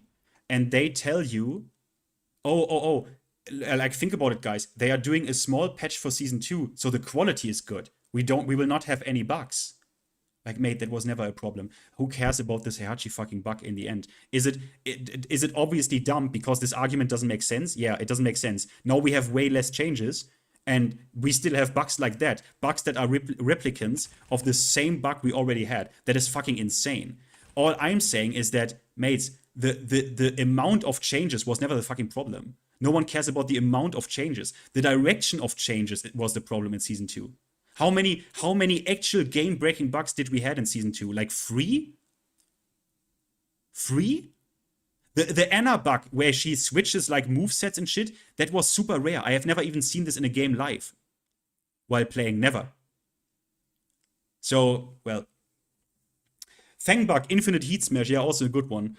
Like, that's obviously fucking dumb, right? But it's like, I don't really care, but like bugs will be fixed. That's not the issue. That was never my issue. Like bugs, I don't care. They had actually for the amount of changes they did in Season 2, they had a ridiculous amount, like a small amount of bugs, actually. Like, actually, for real. For me, it was never about that. I don't care about the bugs. I don't care about the bugs. Obviously, it shouldn't happen that bugs, like, you literally get the replicant of a bug.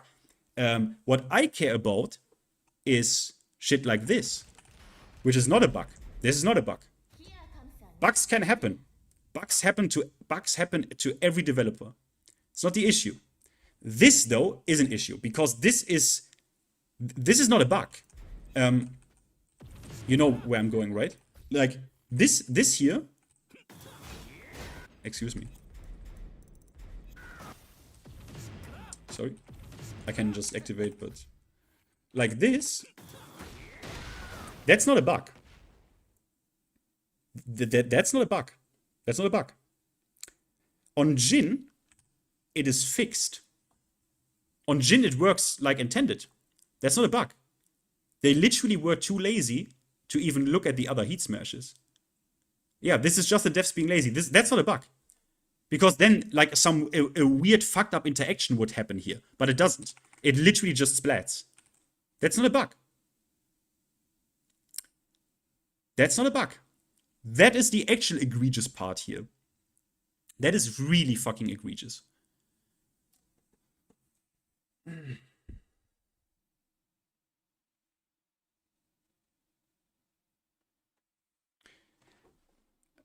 Yeah, but Jules, yeah, exactly. Every character that has a wall, that had a wall splitting heat smash, has this. They didn't adjust this. Yeah, it's basically a mistake on Jin. Rest is normal. Like, you know what I mean?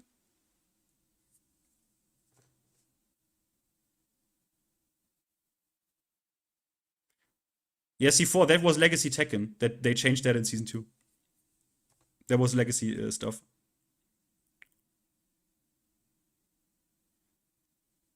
I mean, guys, make no mistake. I know you want to explain why this, like, exists. That's not the issue. They were literally too lazy to change this existence of these things. They were just too fucking lazy. They said, yeah, that's good enough. That's fucking good enough. I mean, like, it's insane. It's insane. Are you aware of what Shadell was doing? Oh, guys, yeah, I need to quickly call this out, by the way. Not in the way you expect. I suspected Shadell trolling. Let me quickly get this away. I suspected Shadell trolling, and he was. Now, why do I know this? Because I asked him about it. Because if you, like, Shadell is someone who really knows the game, okay? Like, this guy has made probably one of the best Tekken videos ever created, which is the top 100 list. This guy speedruns classic Tekken. Now, what is not okay, guys, I don't know if you're all, like, mentally ill, right? I thought this doesn't happen. I thought people are always like, oh, I get death threats, and they are just capping, right? Guys, I don't know if you are mentally ill, yeah? I don't know if you are fucking mentally ill. But if this is your reaction, if someone obviously, in my opinion, is trolling, he literally used the logic of their devs in their own words. I read this and was like, yeah, Shadell is like obviously trolling them. He is using their own balance logic and demands things that are actually reasonable in the framework of a Tekken 8 developer's mind. That was obviously fucking troll. Lasmi, what do you mean with based response?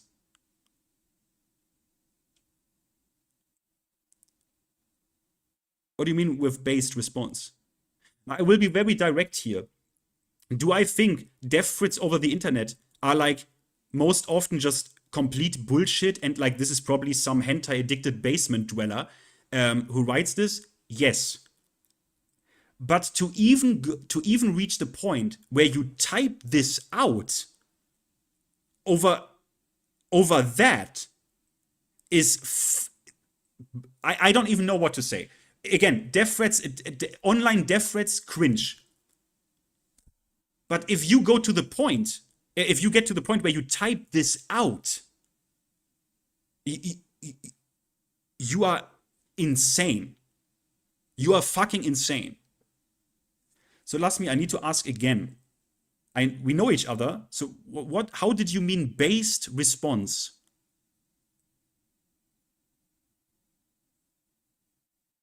How did you mean that? I am still waiting for an explanation of that message. There's only one response here. How did you mean that?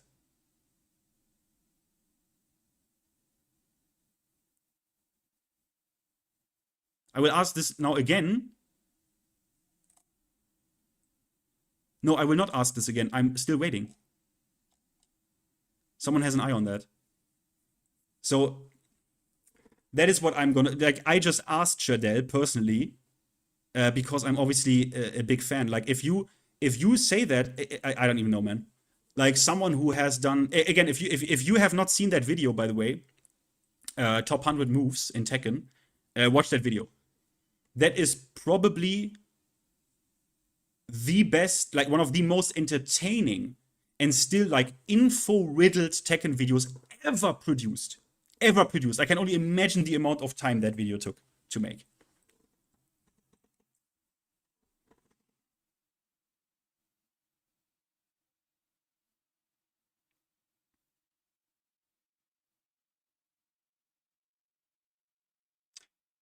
Yeah, I'm still waiting for like an explanation of what was based here, but I don't know.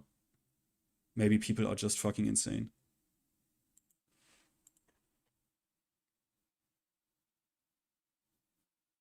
What video? Let me link it.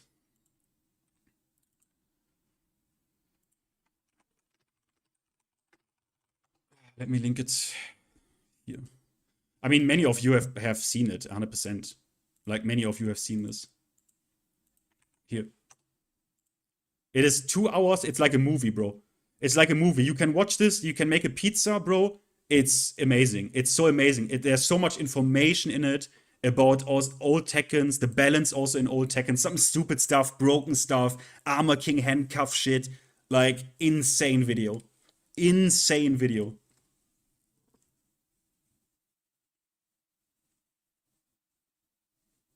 Now.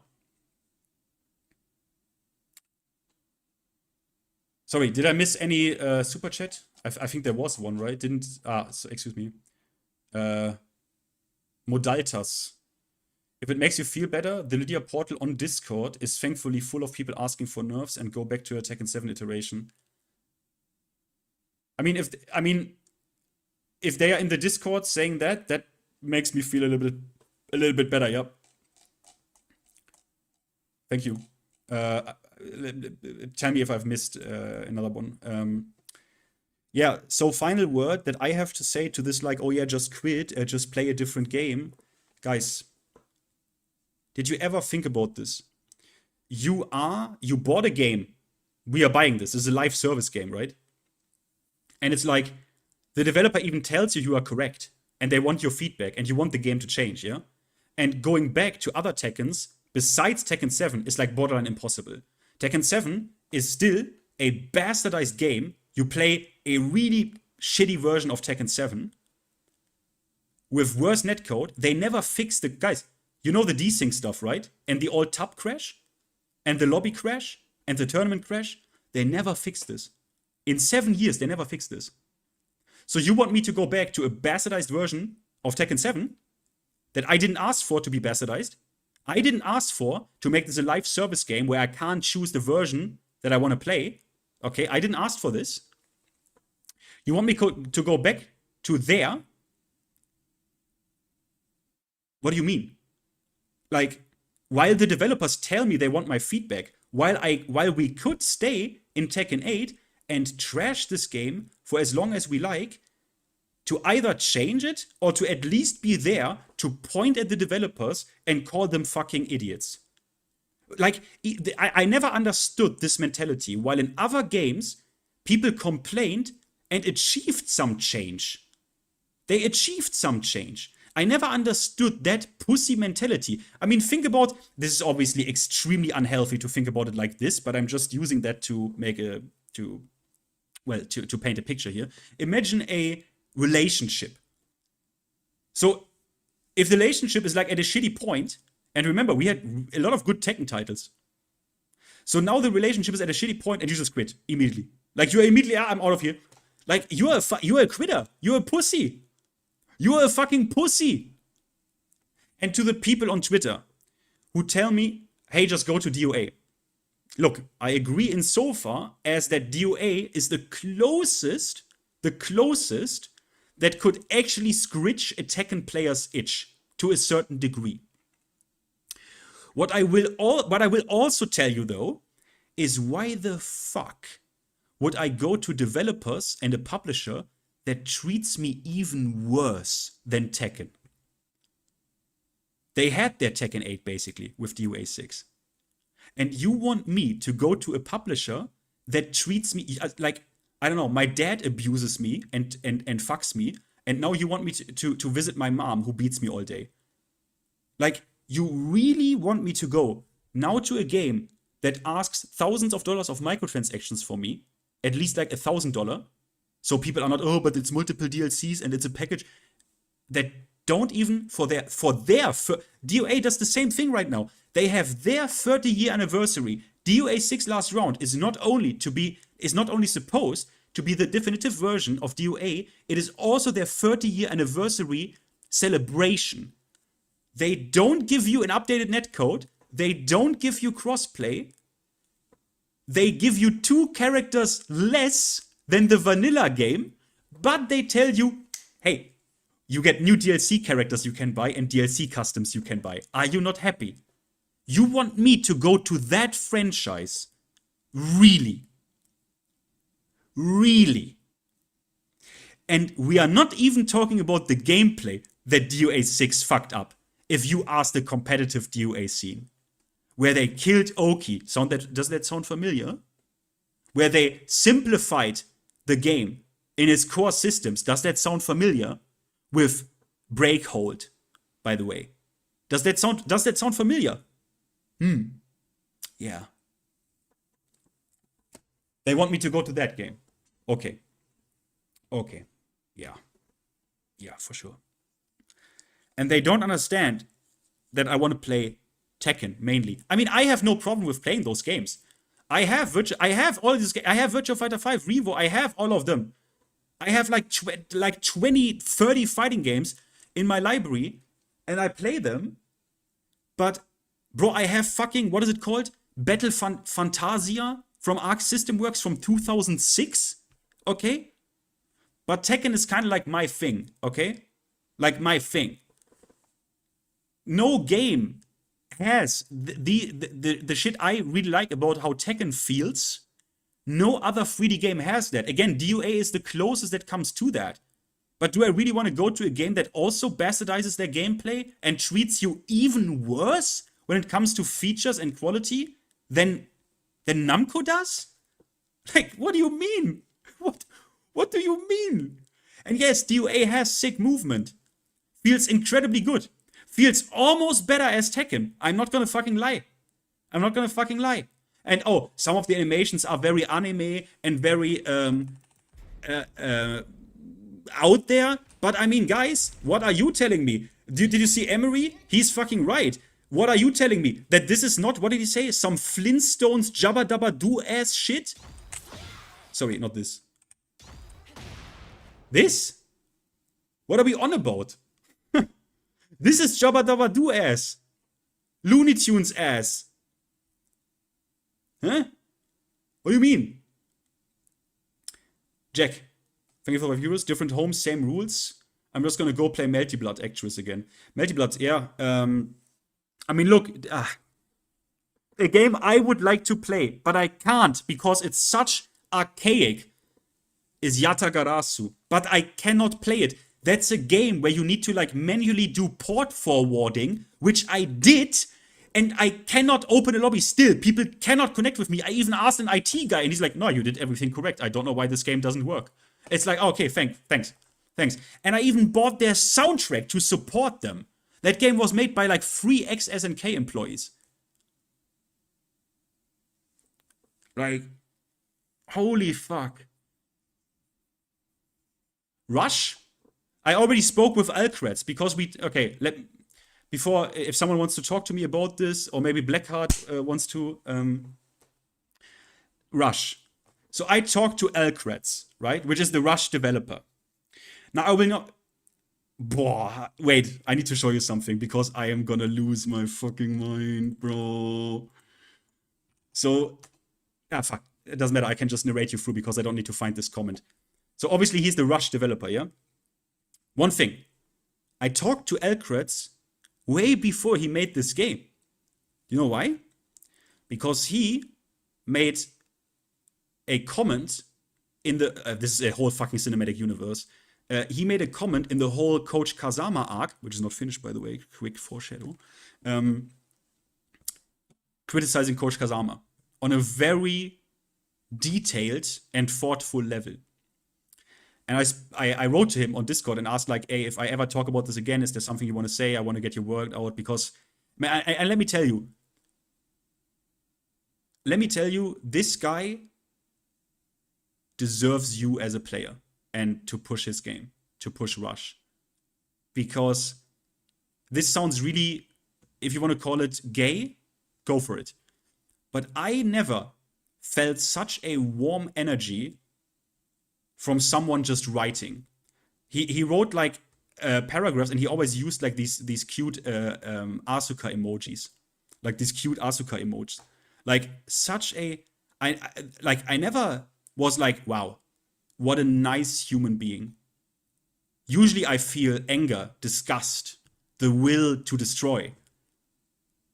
But there I was like, wow, you are so nice. Why are you so nice? You almost want to make me play Asuka. Almost. Why are you so nice? He's so nice.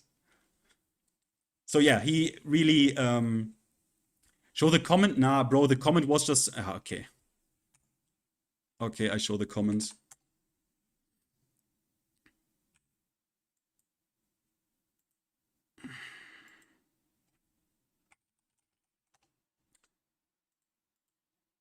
Let me find the comments.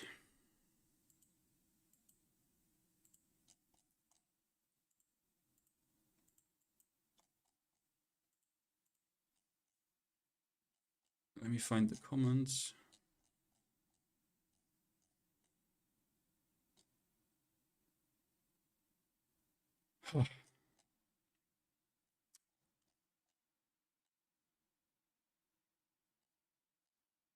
How, Defi, why the fuck did you not find the comment and send it to me? You know exactly what comment I mean. We talked about this. Because now I need to fucking find this comment.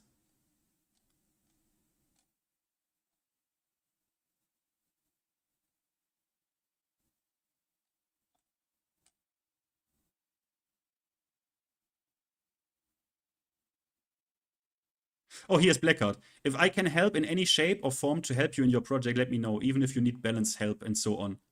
Based Italian Stallion? Where's this fucking comment? I even insulted him in that comment. The guy who made that comment.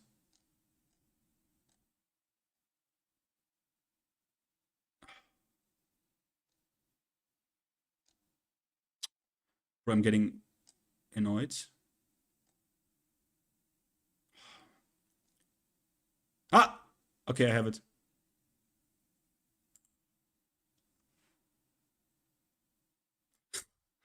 I mean, do I really... okay, let me show you. Where's my window capture? There, okay.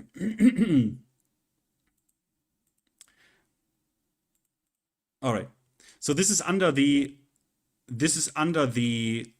I don't speak for Elcreds, by the way. Don't associate the vial that I now will display with Elcreds, but this is under the Rush video. Sorry, if you don't know I mean, you know what game I talk about, Rush. Now, this person, like, it's sad that people feel like this is enough to run with. Bro, you are going to need a lot more work on this. Feel good when you have character models and a story. This is 1% of a nothing burger. You didn't even talk for the video. He did talk, by the way. I don't know what the fuck he's on about. Sorry about that. I will include voiceover next time. You don't have to apologize to me. You need to make a good product so people can want to pay you. Bro, he doesn't even ask for any... This shit is free. This shit is free. This game is free. And he is like, bro, you don't even have the right to feel good or proud of what you offer to. This is a free fighting game that has a better netcode than Tekken 8. And he says you can only feel good about yourself when you have character models and a story. And I obviously couldn't help myself.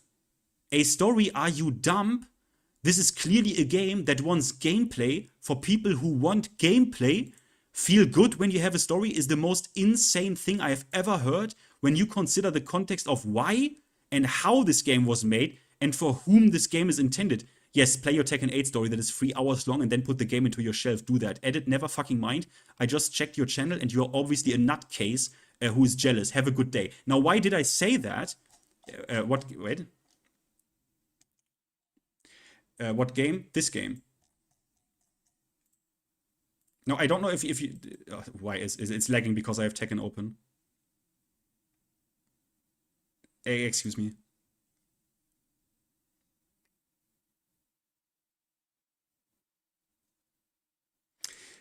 If you don't see already the similarities, yes. This is basically Tekken. You have a 1-1-1, basically a kind of like a flash punch. That's I mean, I can... I show you next time, but it's basically Tekken. I thought you all heard about this. I thought you all heard about this. Look at this. You have Korean backdash, you have wave dash, sidesteps, Oki.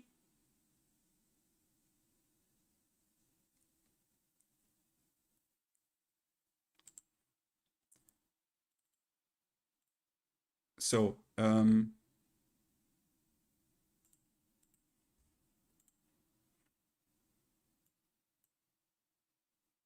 wait, why? Game can have netcode that isn't dog shit. Robust rollback netcode. This entire project has been planned and developed from the ground up with a lightning fast determining. And it is. Like, the netcode is better than in Tekken 8. And he did it alone. This is a solo project, and he worked on this since June last year. And, bro, everything is there. The whole groundwork is like, the foundation is perfect. It's exactly what like I see it. I already see where this could go. Sorry, did he put the link? Yeah, here. This is free. There's a new version, but yeah, there's another new version. there's version now 1.2. So you can go here and you can just download now. You can also name your own price. Just if you want to give him like $1, $5, $2, whatever it is, or you can get it for free. And obviously, the Great Dragon likes this. Nerf Blue, red is peak fundies. If you lose to a red main, you got outplayed. Koenji, back to basics. So, he has even made the frame data already. He has made the frame data already. I was trying to figure this out. So, I mean, this went viral on Twitter already. I already reached out to Elkrets and asked, like, hey, if I can ever help with anything, or this was a dumb move, but I got overwhelmed. I said, yeah, I have like WISPER art, who is like I just almost like made him my slave. I was like, hey, I think we can do something. Like, I can probably, if you ever need art done or something, we can probably get something done with WISPER and shit and figure something out. So, yeah. This doesn't look like Tekken 6. It doesn't look like Tekken 6. It is more like Tekken 5 on crack right now, in terms of movement. But guys, the thing is, I already want to say this, guys, right? This, the vision is obviously there, and I can tell you, yeah. But boy, is it lagging so hard because of the game open? That's insane. Just so you know, don't make the mistake of demanding the world in a week. He needed, because this is a solo project. He needed over half a year for this, okay? Don't stress him. Don't do it. Don't like go in there and say, do faster, do this, do that. Let this guy cook. Let him cook. Let him cook.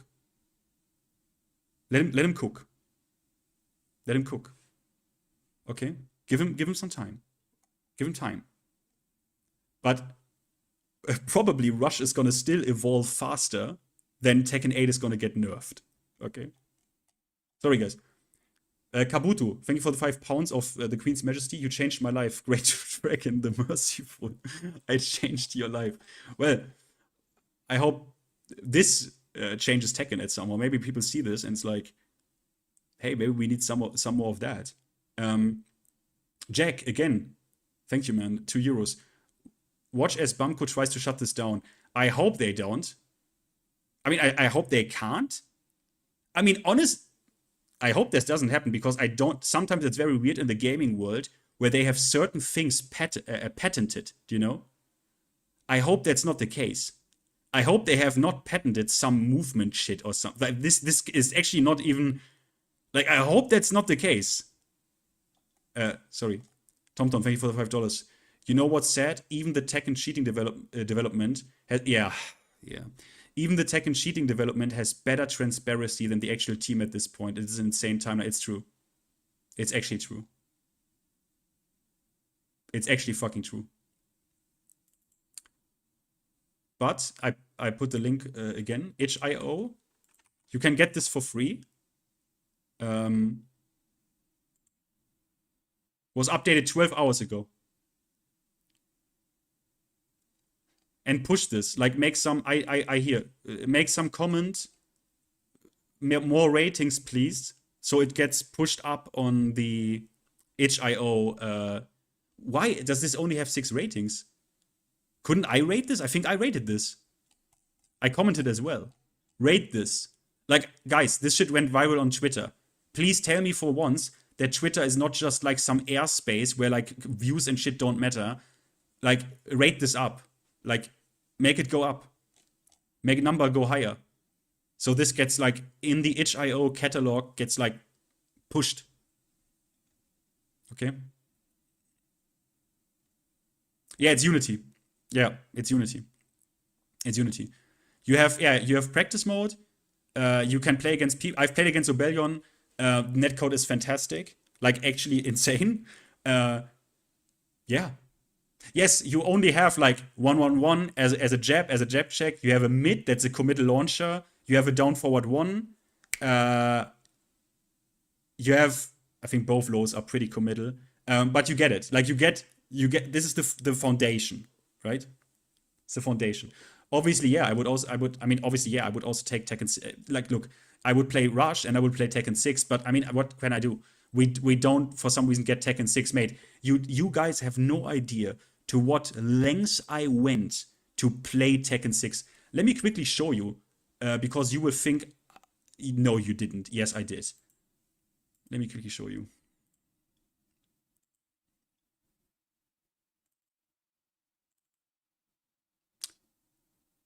Is that...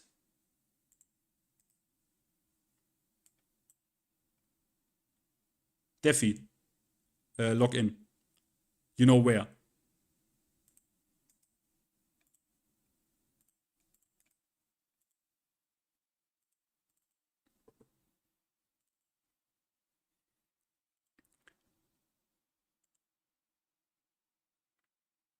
So what I did is literally, let me capture my game.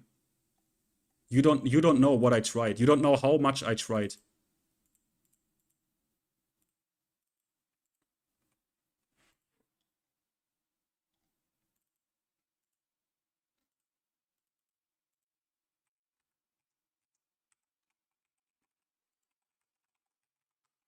Where's my, I can't press. Like, you don't know how much I tried.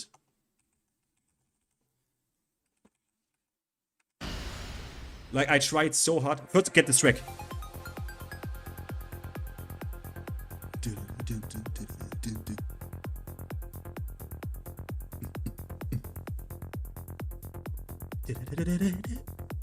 It even has customization. Defi, did you open lobby? You're taking 6 is gone? Okay. So the problem with this is, just as a quick thing, bro, they even have unique stages that were in the story. I even tried to go here because I thought it maybe has better netcode. I even went here. Because this has better netcode for Tekken 5. But no, it's fucking. What do I need to press? Oh, it's also not better, because this one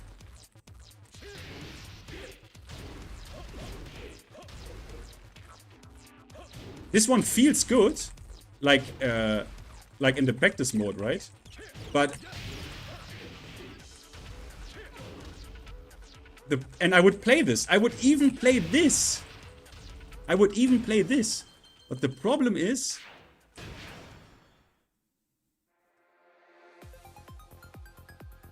Defi, are you online?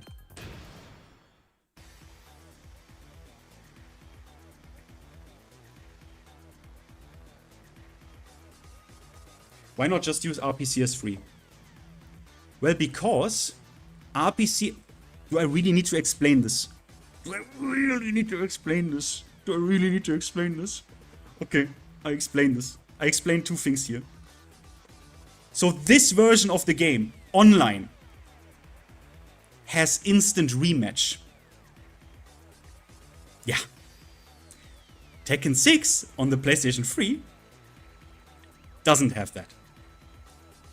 Secondly, Tekken 5 on PSP emulator online, you can play this online, has better netcode. Tekken 5 DR on the PSP is actually, I would consider it, pretty playable, better than RPCS3. The problem is, Tekken 6 has ungodly dogshit netcode.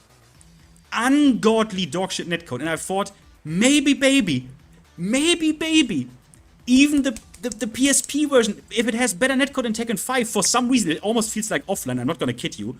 I thought, like, please let Tekken 6 also be that good. And Defi and me, we did it, we tested it, we figured out how to do it. We did online with like here lobby.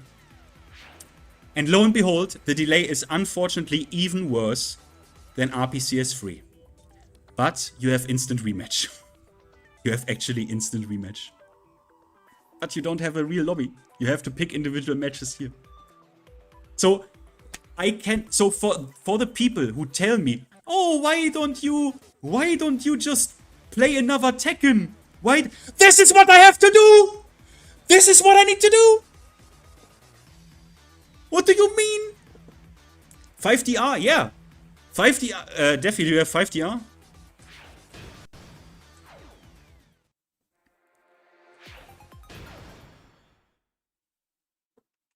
Like, I don't know what to tell you guys. Where's my 5? Bro, my 5 is gone.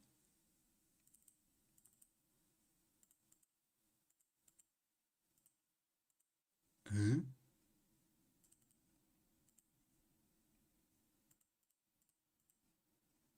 Wait, is it?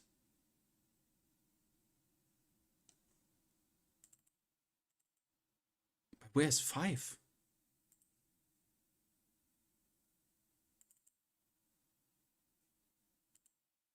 Go on 6? Okay, yeah. Then we can quickly show.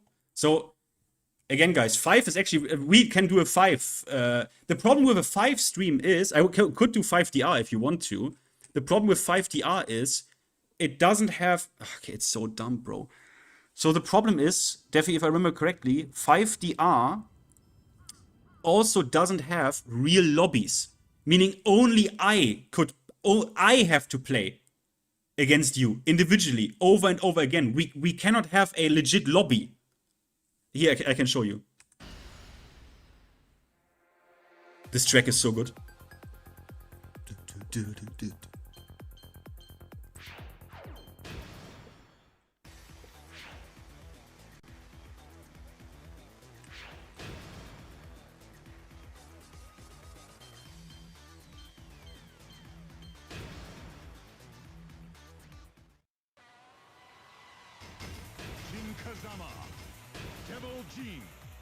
So the problem is...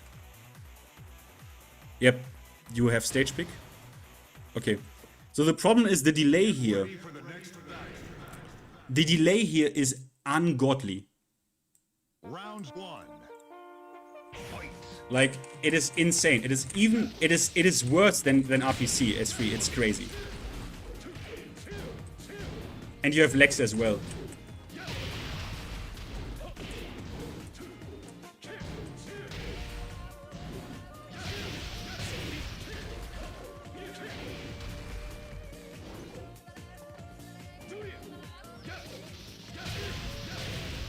So basically you just spam electrics and hope for the best, that's all you do.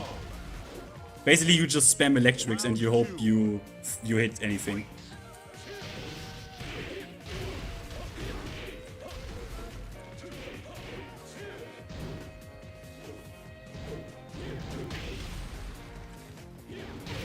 Wow.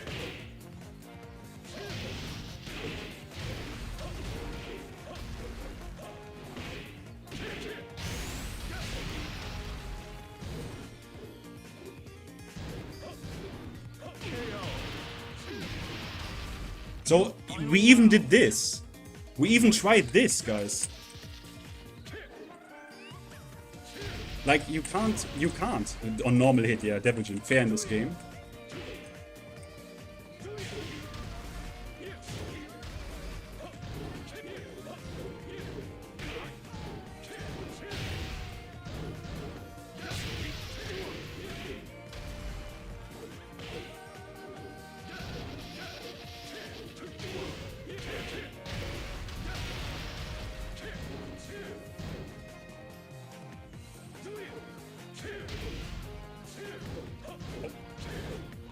That's only minus...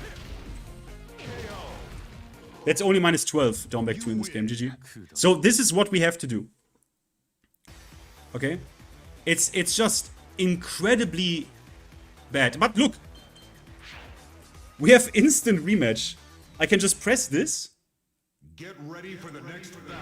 We get a load time, but look, it's fast. It's relatively fast. Round 1. Look. Fight.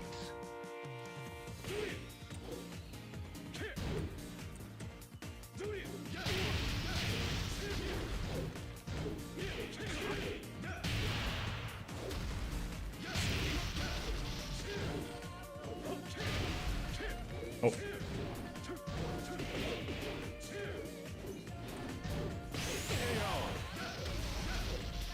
Round 2. It's faster than Tekken 7, yeah.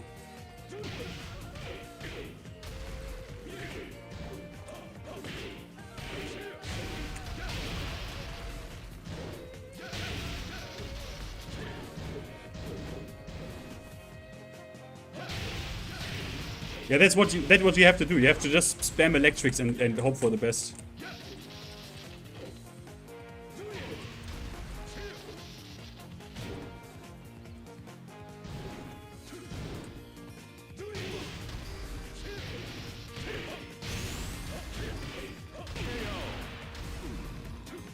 Final round.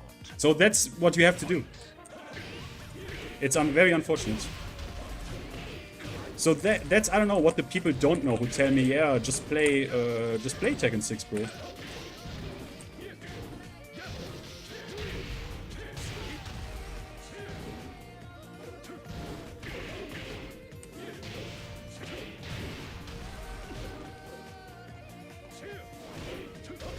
Oh no.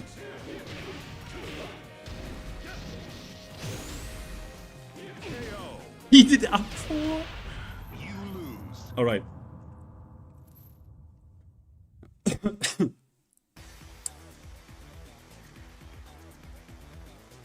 don't know why it doesn't. Okay. Yeah. So.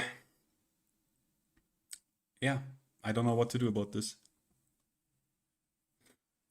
What about Tag 2? Same shit.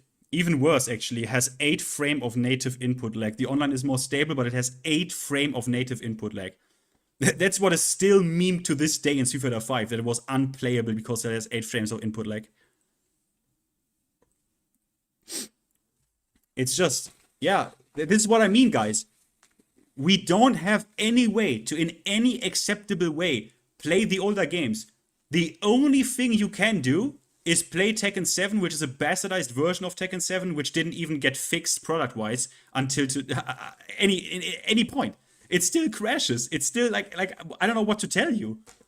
Like, and people are telling you, yeah, just play the Tekken. I mean, just play other Tekkens. Yeah, it's easy to say. When you have Street Fighter collections with rollback netcode out of your ass, you can literally just jump on Street Fighter 3 in Fightcade and have the best rollback experience ever. That there is even a rollback mod for Street Fighter 4, which I think works halfway competent. Like, yeah, easy, bro. Yeah. Yeah, easy.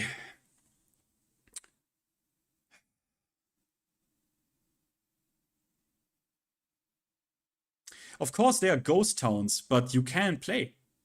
I mean, of course, there are ghost towns, but you can play. Yeah, there's a rollback mod for Street Fighter 4. You have never heard of that? That was like 2 times that mod went viral. How much input delay? Like none, I think. Like at least the PC version, I think they didn't add any artificial ones. In Tekken 7, they added artificial input delay to buffer out the netcode. It had 1 frame of artificial input delay. I think in Tekken 8 they didn't do that. That's why also your MS is higher in Tekken 8, because the rollback takes care of that. In Tekken 7, they implemented 1 frame of artificial software-sided input delay. That's why your ideal connection in Tekken 7, with a person, for me, was like 16 ms, and with the same person, I have 32 now in Tekken 8, but that's besides the point. That's is what it is. Yeah, anyone, like, I don't even know. Does anyone wanna share their feelings about season 2? Because I guess again there's I don't know, because at this point what is there to say about, like, everything has been said by me, by Joker, by Main Man, Everyone. FDX, everyone has said everything there is to say, but you didn't say anything, I guess. Season 3, yeah. I mean, yeah, it's whatever. Like, I don't know. Blackheart, I don't know. Anyone? There's gonna be a Tekken Talk, by the way, a Tekken Talk roundtable for this shit on mics on Monday. I'm probably going to be part of it, but I will try to not. I will try to let the others speak as much as I can, and only maybe will when I am asked to give a take. Because at this point, I have made multiple videos now. We did a stream. We did all that we could. Everyone did everyone did what they could. Everyone gave feedback. It's not even Gosane. It's like also Kane, if you know who Kane is. Everyone. Tetsu, I can't even count all those players that gave feedback since day 1 of Tekken 8, not even day 1 of Season 2. At this point, everything has been said. Everything has been said, I guess. I want to know what is the size of team working on Tekken 8. Mate, I want to know that as well, Saus. But I did the numbers. Even if you assume that only like 5 people work on Tekken balancing, if you count what amount of man hours, like imagine someone who's balancing the game and his only job is to do that for like 8 hours a day, 5 days a week. Assume that. Check the maths on that. Like people did more shit what they have done. People did more alone. Like modders did more alone as a side project as they have done. So you can't even compare it. If you assume 5 people worked on this for like 8 months, you can even say 7 months. Like, check on what number you arrive. Like, at what hour at what number of hours you arrive. You arrive at like thousands of man hours. Thousands of man hours they had to make this patch something. Thousands of man hours. Even if you assume a balanced team of 5 people, which is nothing. So, yeah. Dante was right. Obviously, Dante was right. They don't care. He said it since, I think since, basically, probably since, at least since Season 2, he said it. They don't care. And yeah, I think they're just lying. And I had some faith that they wouldn't lie that hard. With, oh, we need your feedback, and yeah, it's very important to us. I had a little bit of faith that they were actually a little bit sincere about it. I didn't expect them to lie that hard about shit. But it is what it is.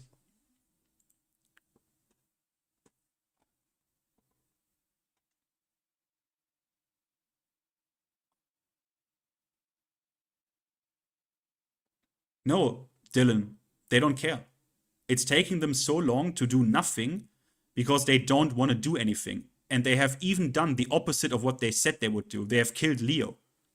Meaning, even if you assume only 5 people, again, you arrive at thousands of hours, thousands of work hours that you have for this patch. And that's what they come up with. Excuse me.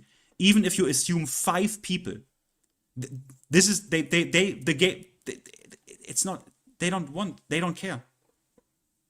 They don't care. They don't care. And even the people who are only here for like the casual stuff and customizations, they also get fucked. What? We are waiting for costumes for like 3 months or 4 months each time, and we get like 2 who are recycled again. Like even these people get fucked, which is also why it doesn't really make sense that they want to milk the player base with like casual players, because they don't even put anything in that's worth buying. Like, you know what I mean? It's like, what are we doing? I don't know. I don't know. It is what it is. It is what it is. It is what it is. It is what it is. Yeah. Did this work?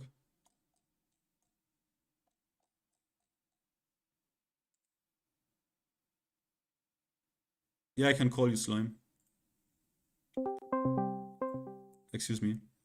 Anyone else want to talk shit about Season 2? Or again, if there's anyone here who likes Season 2 or 3, like, hit me up. I need to hear from you. I will not even insult you. I will not even fucking insult you. If there's anyone who wants to talk to me or who wants to just rant about Season 2, now is your time. We do at least like an hour of this shit now, because you deserve it. Because I'm only here for you. I'm only here for you and because of you. I'm only here because there was a point where I did a video and people said, hey, you are kind of retarded, you should do more videos. And I was like, okay. So I'm still muted. Hey, I think. Can you? Oh, yeah. Sorry. So first of all, I apologize. I'm a little bit sick, so my voice might. Yeah, sound me weird. as well. It's season 2, right? Yeah, it's the season 3 fever. As soon as it dropped, I got like this huge cold. I was like out of commission for like 2 days. Not even kidding.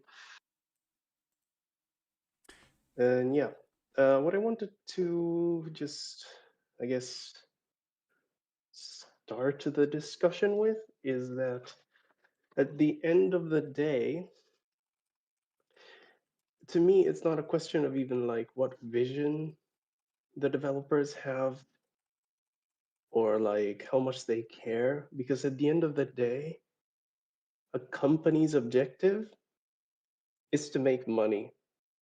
So they must have done what they thought would make them more money. It's that simple. It's that easy. If they haven't changed the game too much, is because they think that they were going well, they were making money. So they just didn't change the game at all. Which, well, I mean, it's not Yeah, like I they mean, didn't change it at all, but you know what I mean. yeah, and season 2 again. That's the black pill, right? But check EWGF. If you wanna debate this, then disprove those numbers. We have season 2 made them more players than season 1. That's a fact. So yep.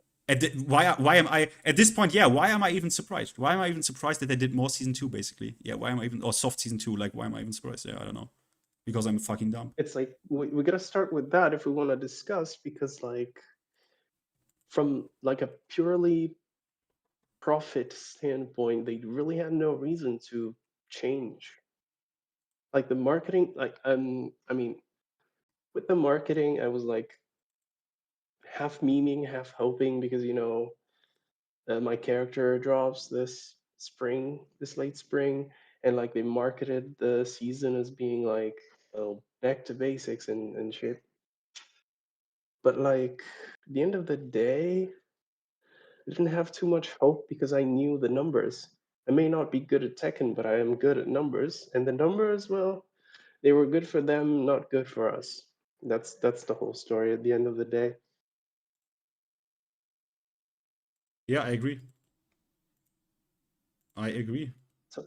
So I just wanted to drop by, maybe break the ice, start the discussion, and now I'm hopping out because I'm sleepy and I want to go to sleep. And I wish you all a pleasant night, evening. I mean, I morning, still hope wherever you are. Kunimitsu is gonna be everything you want her to be. Even in Tekken 8, I hope she gets cool shit. I hope she gets sick shit.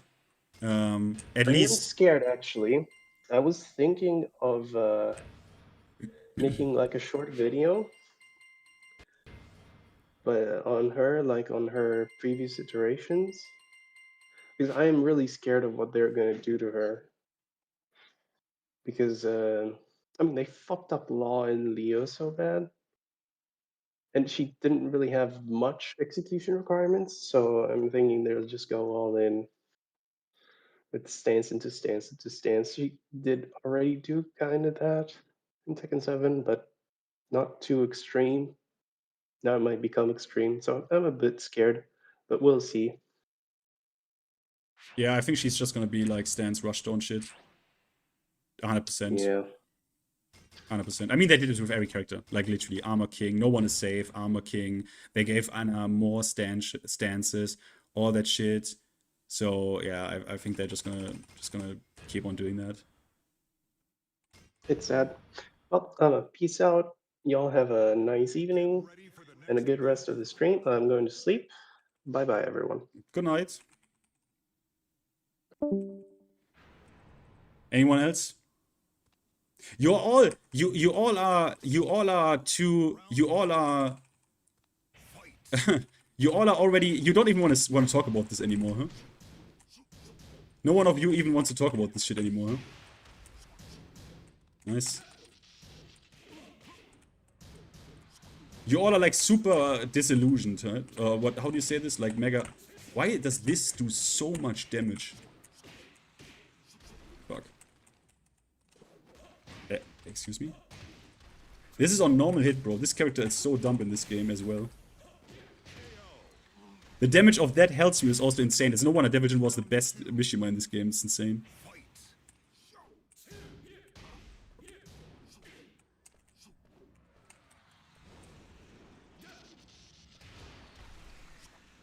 Oh, the controls are so... You know how much fun this game would be if it wasn't like insanely underwater? Huh? That's not safe in this game. I couldn't even punish that, yeah? See, I stepped Laser Scraper. Can I punish?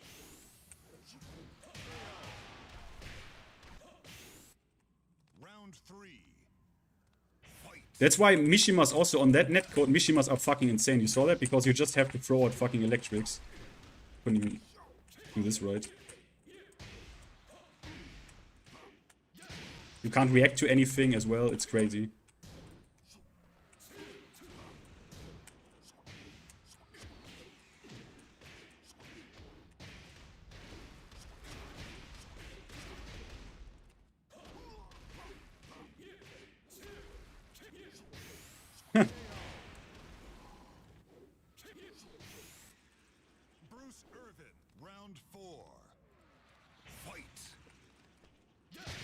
I mean, you got my Discord, you can't dash block, like... Mods, is there anyone who wants to rant about the state of... Yeah, that's way more minus, by the way. Oh.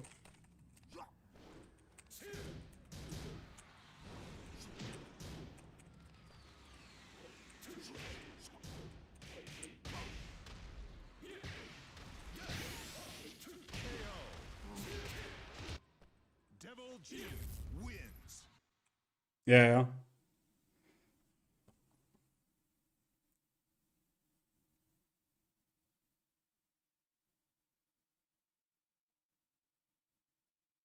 I mean, I told my mods to give you my handle, but they don't do that. Defi doesn't do their job. I don't know. Is there? Wait, maybe we don't have any mods here.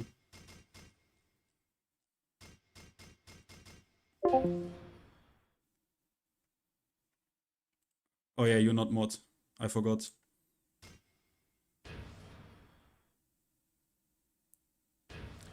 Make Defi mod again. Get ready for the next battle. I don't know.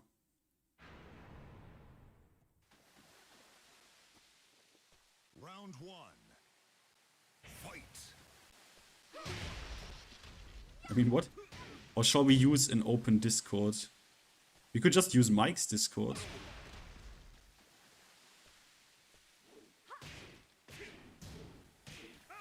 We could just use Mike's Discord when it's open.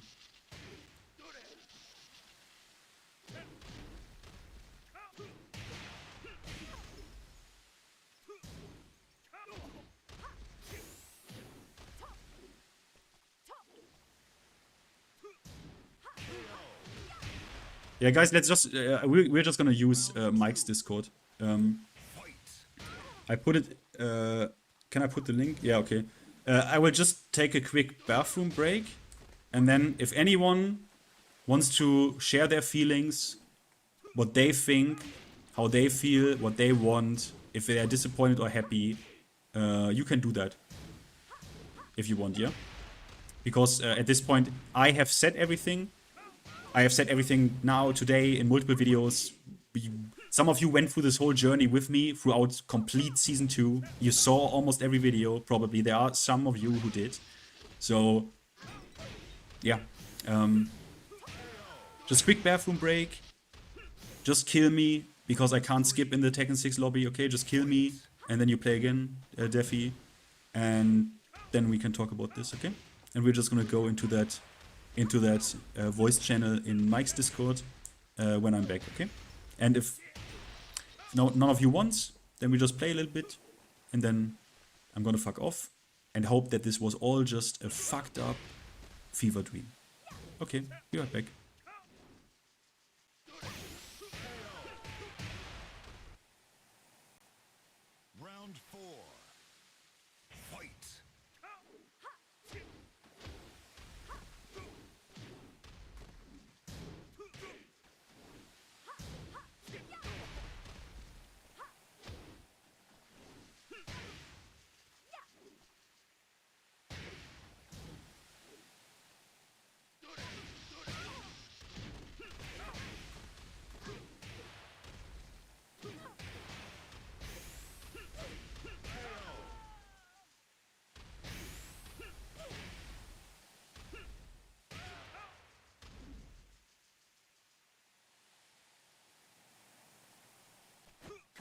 wins.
Get ready for the next battle.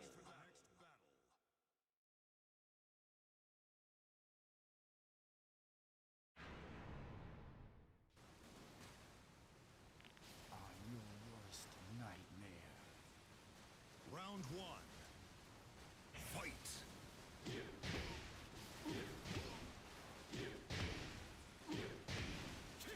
Perfect. Round two. Fight.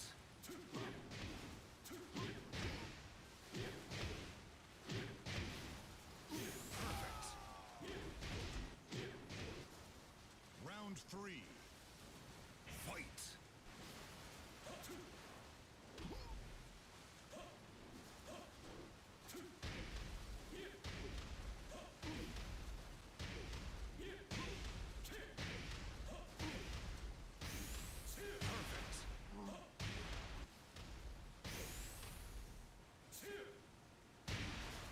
Okay, I'm back.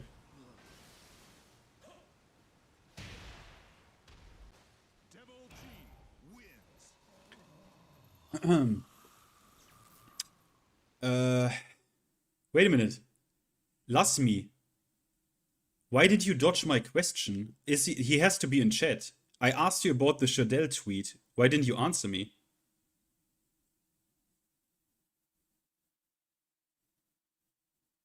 Why didn't he didn't answer me? He said he was being edgy? Okay. Okay. Sorry.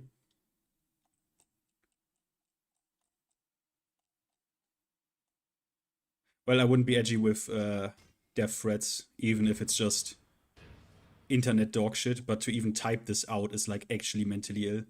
Honestly, with some of the shit I have seen that like was written about Main Man, bro, I would have never set foot into the venue of the Tekken World Tour in Sweden. I would have, if I was Main Man, I would have never set foot into that venue. I have seen shit that was written about Main Man. You would think literally Main Man has raped their parents.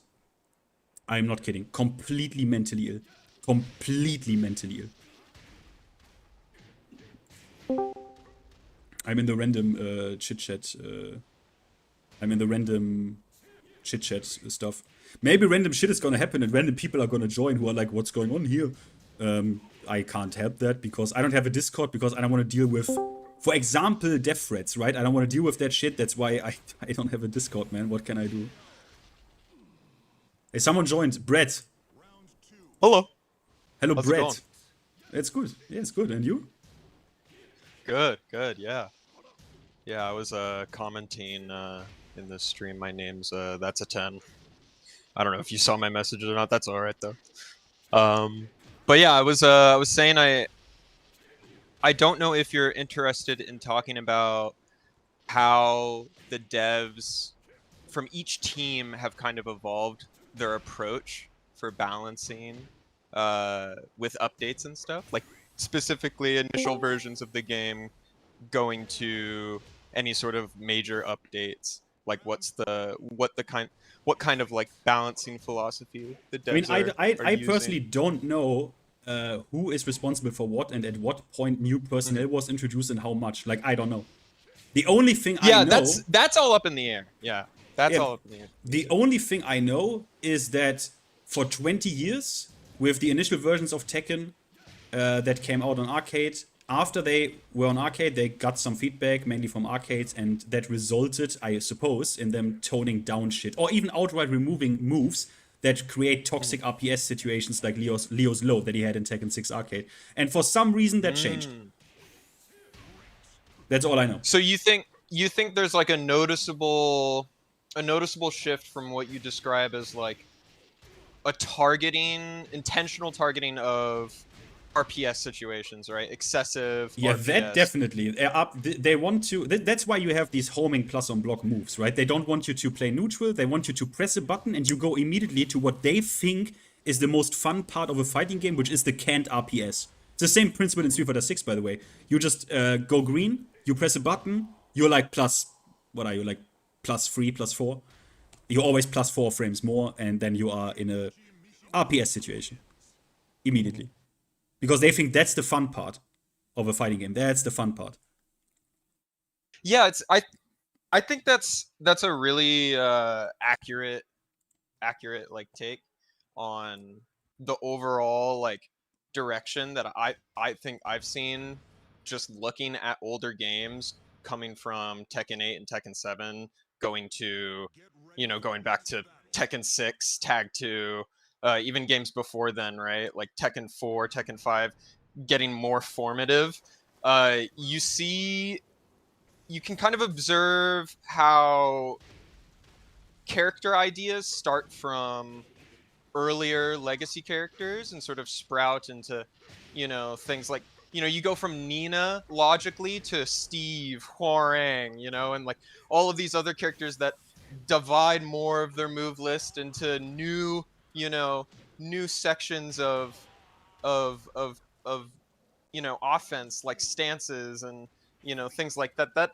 That all tells me that they're exploring. But when I look at how they're designing offense now, it doesn't tell me that they're exploring. It doesn't tell me that they're looking for RPS situations like you said. It tells me that they're ignoring those things now more than anything and focusing on accessibility, consistency, and appeal. I mean, I don't know. When I see like moves like Victor's, that's clearly like Season 2 shit, where he can make it plus to just go into RPS, where even on block it's a mind game. Like, I don't know. There is obviously this, I mean, the word easier was used 52 times, so, but also in a way, in a philosophical way, where like, oh, we made it easier for this character to be offensive. Once again, by the way. Like, once again. Which is, like, that is, I don't understand. I don't understand. It's like they don't look at all at anything that happens after they release a patch. Like, they don't care. Yeah. Like, the work... Yeah. And that's... what's funny is, like, the gameplay problems are one thing. All of the balance issues with the whole, ecosystem of gameplay that they have with all these characters, that's all one thing in the gameplay department. Like, what about the user experience? Go back to like literally the footage you're showing on stream right now. This Tekken 6 like UI. Is this not just more enjoyable to look at than anything you experience in Tekken 8? Like, Tekken 8, the user experience sucks. The community experience sucks. I've had better experiences looking for TF2 matches like 15 years ago or whatever. Not 15 years ago, I'm not that old. I'm 21. I've had better experiences playing like TF2 when I was 12, than using this UI now. Yeah. I mean, in terms of like features and stuff, the Tekken 8 is obviously severely lacking. I mean, the practice mode alone is like a joke that we basically have to wait like a year for like each feature that is getting implemented. You have to like wait a year. It took 8 months to add a side switch like hotkey. It really is like concerning because you feel I don't know about you, but I have no why I feel like I maybe do know about you. You've already expressed it in the past, but I have no confidence in their ability to fix those sorts of issues, because the gameplay thing is just already so massive. Like they're not. I don't think they'd even care. What, like, do you think in the future we'd ever get a Tekken product that's like fully built, fully complete? Like how would that even come into fruition for a company like Bandai Namco? Are they a black box that we can't really even necessarily, you know, figure out how they would go about doing that? Like what are their resources, you know? Like these are all questions I've had for a little while now because of the way that the game has been going. I mean, I don't know. Obviously I don't think it's impossible, right? We had games. I mean Harada is no longer there, which is he doesn't have hands-on responsibilities with the game since 2019, where he got promoted. So that's why season 3 and 4. I mean, that's what people speculate, right? That season 3 and 4 looked that weird because Harada was no longer hands-on, and we know that for a fact. But Tekken 4 sold well, but was received extremely negatively by the player base. So negatively, in fact, that Bodhi, who is an Italian player and made top 8 at EVO 2005, I think, he said that people refused to play this game competitively, Tekken 4. Wow. That's how bad it was. Wow. They didn't want to play this shit. They played Tech 1. I had no idea it had that competitive reception, that poor competitive reception. They're very poor, and then he was like, oh, we need feedback. And sorry, it's very weird. It's very interesting. He said they took feedback from the arcades and stuff for Tekken 4, and also famously in a forum which Tom Brady mentioned, they said nerf backdash. So basically, they had a feedback portal like now, and that feedback portal led to Tekken 4. That feedback portal, because people said the game is too defensive, people backdash all the time, Harada literally said they changed this because of the feedback they received. And then for Tekken 5, and this is so funny, then with Tekken 5 they said, okay, fuck those guys, these guys don't know anything, we design a game like we want to. And that's when we got Tekken 5. So, to me, it is very weird. It is very weird. And he's on record saying this. I will make one Harada video where I talk about all these articles that are somehow like even, that are translated by like one person. No one has read these articles before. And he's like super open about it and says, yeah, that's why we did this and that. So, I don't believe, only because you have one bad game that is really bad, that suddenly Tekken 9 can no longer be good, because we had Tekken 4. Right? Yeah. Like we had Tekken 4. They've already that's already become part of their DNA, taking feedback in like that. You know, you wonder, you come to wonder, like, with game series like these, is being a legacy sort of designed game enough of an excuse to not have attempted to go through these like phases, these evolutions of gameplay design, fundamentally or not, depending on, you know, what may be necessary, right? Like, is that an excuse? Can Tekken continue to listen to feedback the way that it is while continuing the direction that it's going, while still being, you know, in a healthy environment for exploration, a healthy environment for new sort of offense? Can this direction, do they even care that this direction could work or not? You know, like, I don't know. Yeah, same. Like, I don't know. At this point, it looks obviously bad, because you can't explain season 3. It's like more inexplicable than season 2.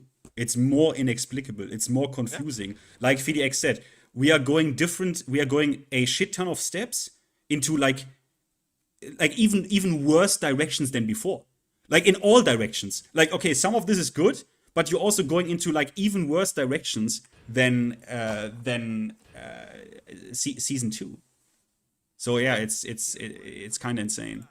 Sorry, there was also wasn't there also another one? Yeah. Oh, sorry, Vigrid. No worries. Yeah, hello. Yeah, you are free to like just interrupt. I didn't notice you joined. My bad. Yeah, sorry. I just wanted to let him finish, I guess. I just wanted to comment on like what I think is the creative bankruptcy when it comes to like the characters, because I'll get this out of the way right now. I'm an Alistair player. It's okay. You can get mad, but I don't care. The point is, she's traditionally she had a focus on like poking and setting up whiff punishes and stuff like that, and just for every successive patch, it's just been increasingly more and more ridiculous, ham-fisted ways to shove mix-ups into the character that don't even work properly. Like, you have a move that creates a ballerina spin on hit and knocks them out of the optimal range for a lot of Des attacks anyway, and they put a Des transition on it, and they reduce the pushback to kind of make it work. It's like, does it not occur to them halfway through that this is a bad idea and doesn't make any sense?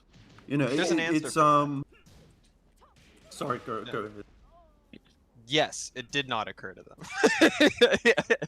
That's the only explanation, because the decision itself, what you're describing is like two problems. It's not just one.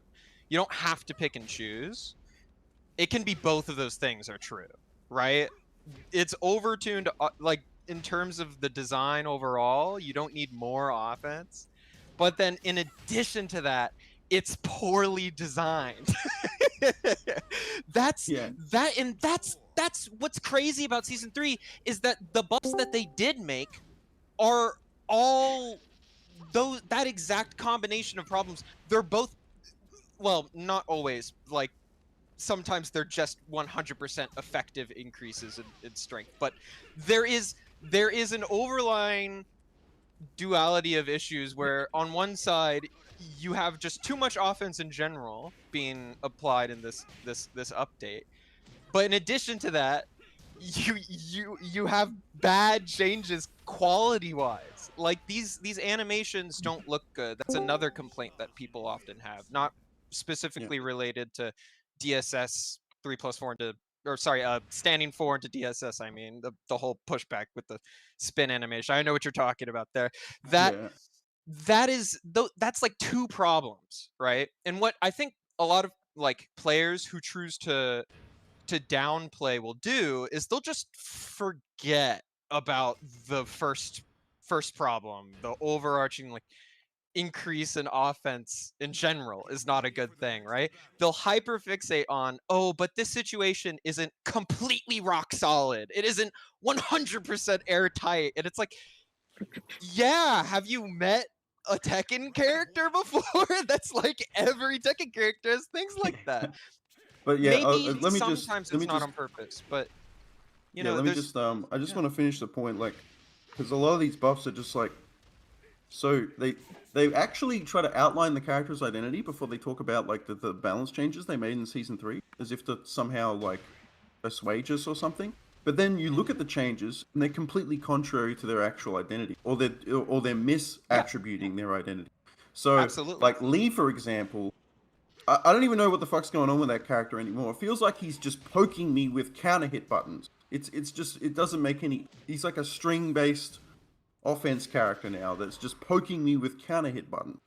And that's just not how the character should work, you know what I mean? Like, and yeah, like the ham-fisted mix-ups. I mean, this even happened in season 2 with Alistair as well, with like the dual boot shit. They fundamentally like fucked up the moves in destructive form to make and then they gave Hello World. The reason why Hello World is so poorly designed is because half the cast it's a homing move, and the other half the cast it's not a homing move and it's garbage, and you get sidestepped and you get launched. Like, it's just really badly designed, like, stance, in my opinion. Just but that's pretty much all I wanted to say. Like the The lack of identity, the creative bankruptcy. They don't know what to do with a character anymore besides shoving more mix-ups and more transitions into mix-up. Yeah. And Alyssa has 700 ways to transition into Death already. Like, it doesn't make any sense. They clearly think Death's stance, the chainsaw stance, for anybody wondering, is the most interesting thing, the most exciting thing for most players when they play the character, when that's just simply not true at all. They're completely forgetting that they designed a character with highly above average movement, with an extremely evasive sidewalk, with a very strong backdash, with good, decent pokes. Like, you have stuff already there to work with that's compelling and exciting. Just because it's slightly less accessible for players who've spent less than 100 hours on the character doesn't make it like a bad option to develop further and define more in the character's kit. Anyway, I want to let other people speak. I'm going to go now. Thanks, guys. That's just all I wanted to say. Yeah, thank you for that. Thank you. Have a good day. I'm going to shut up. I'm going to try to shut up. I yap too much. Before I start speaking as well, is my mic okay? Because I'm using my phone because I'm on the way home from a tournament. So, okay, cool. Yes, sir. This is the thing that irritates me most about season 3, right? Is that like, and bear in mind my like background is I played Tekken 5 like as a kid, like proper young, right? But I love the game. Like I played DR on PSP, right? I'm talking like hide under the covers. My Asian mom comes in and smacks me with a rolling pin because it's like 1 AM, right? Like, I'd do anything to play that game. And then I come to Tekken 8, right? So for in the eyes of like Bandai Namco, I'm the prime, like, perfect, you know what I mean? You already have a vetted interest in the series from as a kid, but now like this is where you're gonna like, spend most of your time, right? And the thing that I don't understand, right, is that like I don't understand why they make the decisions they make. That's what irritates me the most. Because, like, for season 2, right? Like, this whole dev portal thing, it's not like they didn't have accurate, pinpoint feedback from prominent players, from people that know what they're talking about. Like, when season 2 came out, right? Like, they put out, like, 3-4 emergency packs. It's not like they were like, oh, what? Not like, bro, you knew. And then as soon as you could, you tried to reverse as much stuff maybe not as much stuff as possible, but some of the things that we really didn't want, like, bro, taking damage even when you tech a throw, like, what are we doing here? You know what I mean? Yeah. Like, they'll make emergency patches. They know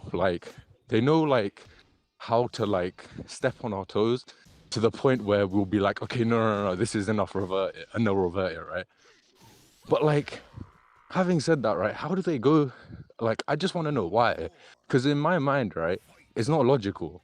Like, of course it's not logical, but for me, that's what irritates me the most, because no logical human being, right, will look at the fallout of season 2 and then market it like, okay, back to basics is like, this is the other thing that irritated me, is that the marketing was so obvious that, like, okay, we're going to make retractions, but at the same time, like, quite ambiguous. Like, for me, when they said, what do you call it?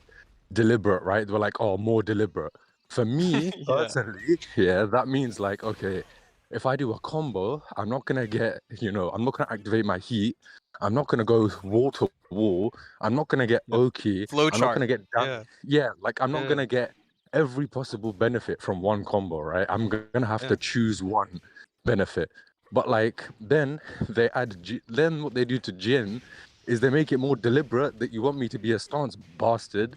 Yeah, and flipping, they reduce the heat like, nobody asked for this. Like, nobody. like no, Jin mains who downplay their lows, okay? Jin mains did not ask for the heat to be, like, optimized. Like, you know what I mean? Like, for me, I can't understand the reasoning, and that's what pisses me off the most, because, like, don't get me wrong, like, I'm not expecting a perfect patch, you know what I mean? Like, yeah. Nobody was. Like, when I was playing Tekken 5 as a kid, and then I go back now, even now, I can be like, okay, this was stupid. Like, when I play Tekken 5, and then I go to DR, I'm like, why is Devil Jin better? Who decided that? Why did that need to be a thing? You know what I mean? Like, each game is retarded in its own way, don't get me wrong. Yeah. But this is, like, retarded squared. You know what I mean? It's like, it's like, yeah. I'm gonna mute because I'm out of breath. I'm walking and running at the same time. This is so bad. Problem. No worries, brother.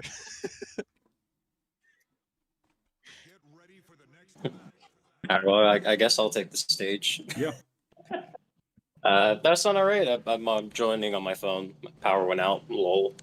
No problem. You sound fine. Oh, good.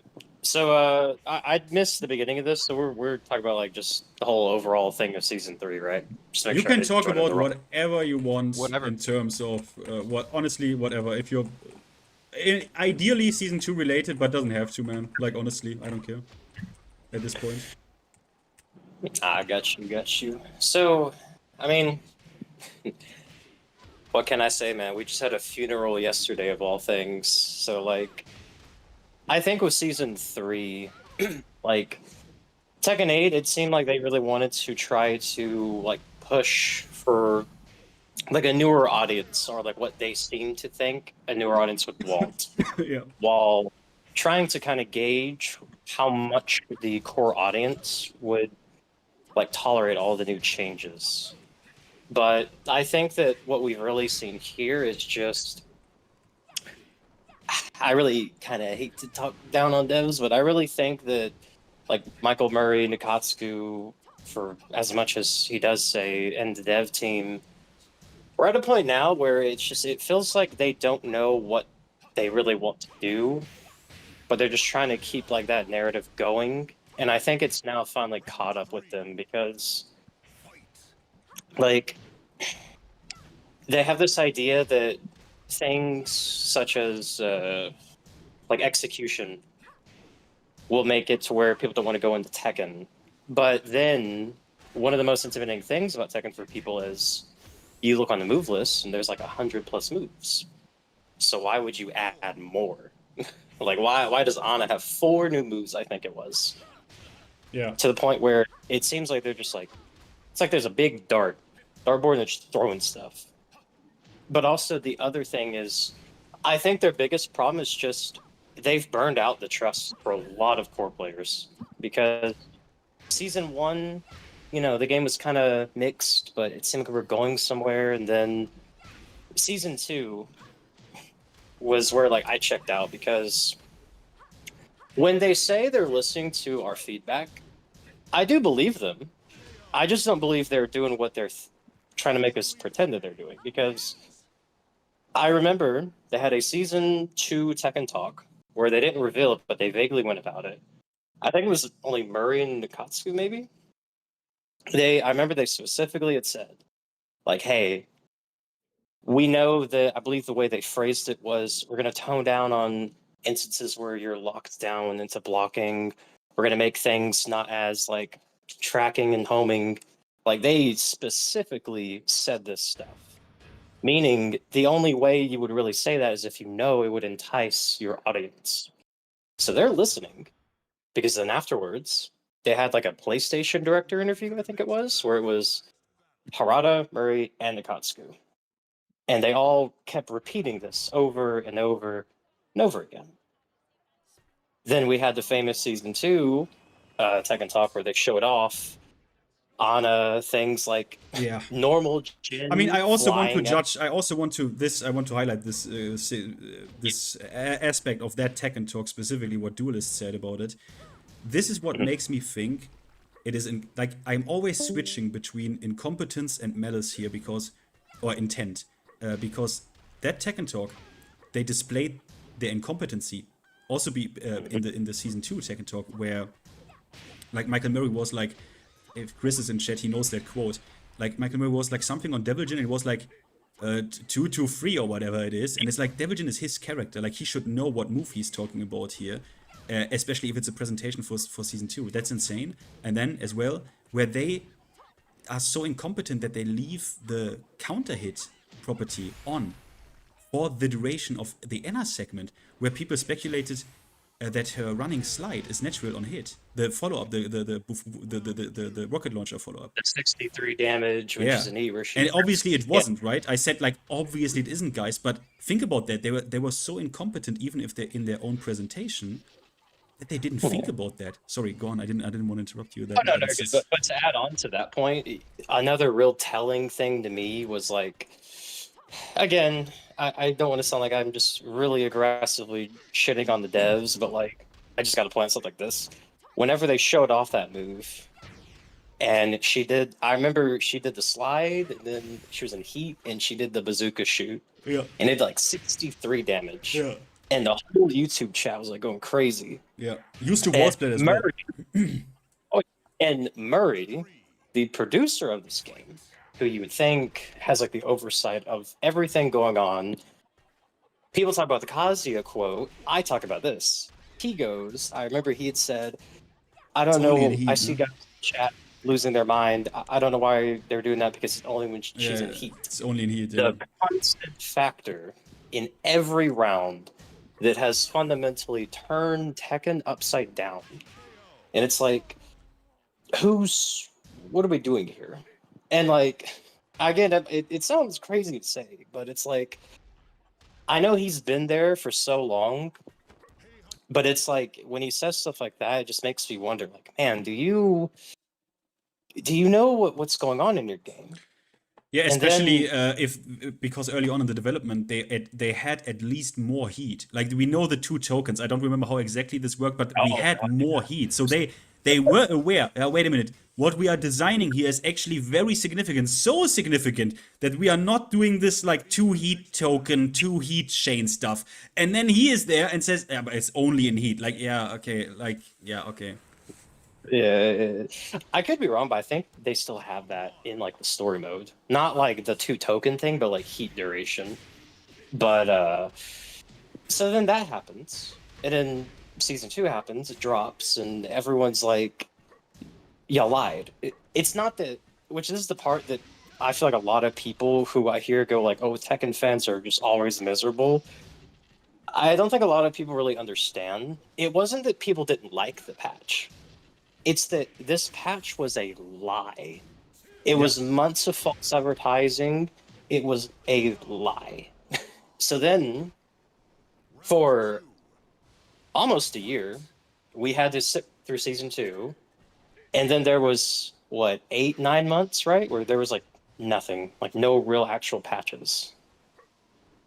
And then we're waiting through strands of hair being added into the game as a collab, Tekken characters being thrown in mobile games, Bandai Namco slapping the Tekken brand on all kinds of stuff, and it just gets shoved in our face while we're waiting for something. And then season 3 drops. Leading to that, we had like the old balance team come back, a shake-up, seemingly. Apparently, supposedly. Supposedly. And then the trailer comes out, and look, man, back to basics. I'm sure it's been said to death already in this talk, but every time I've ever seen that term, it is a deliberate choice to tell your audience that we're going back to how you remember it. Obviously, they're not going to remove heat. If anyone did think that, I don't this is quick. This point, yeah, I get.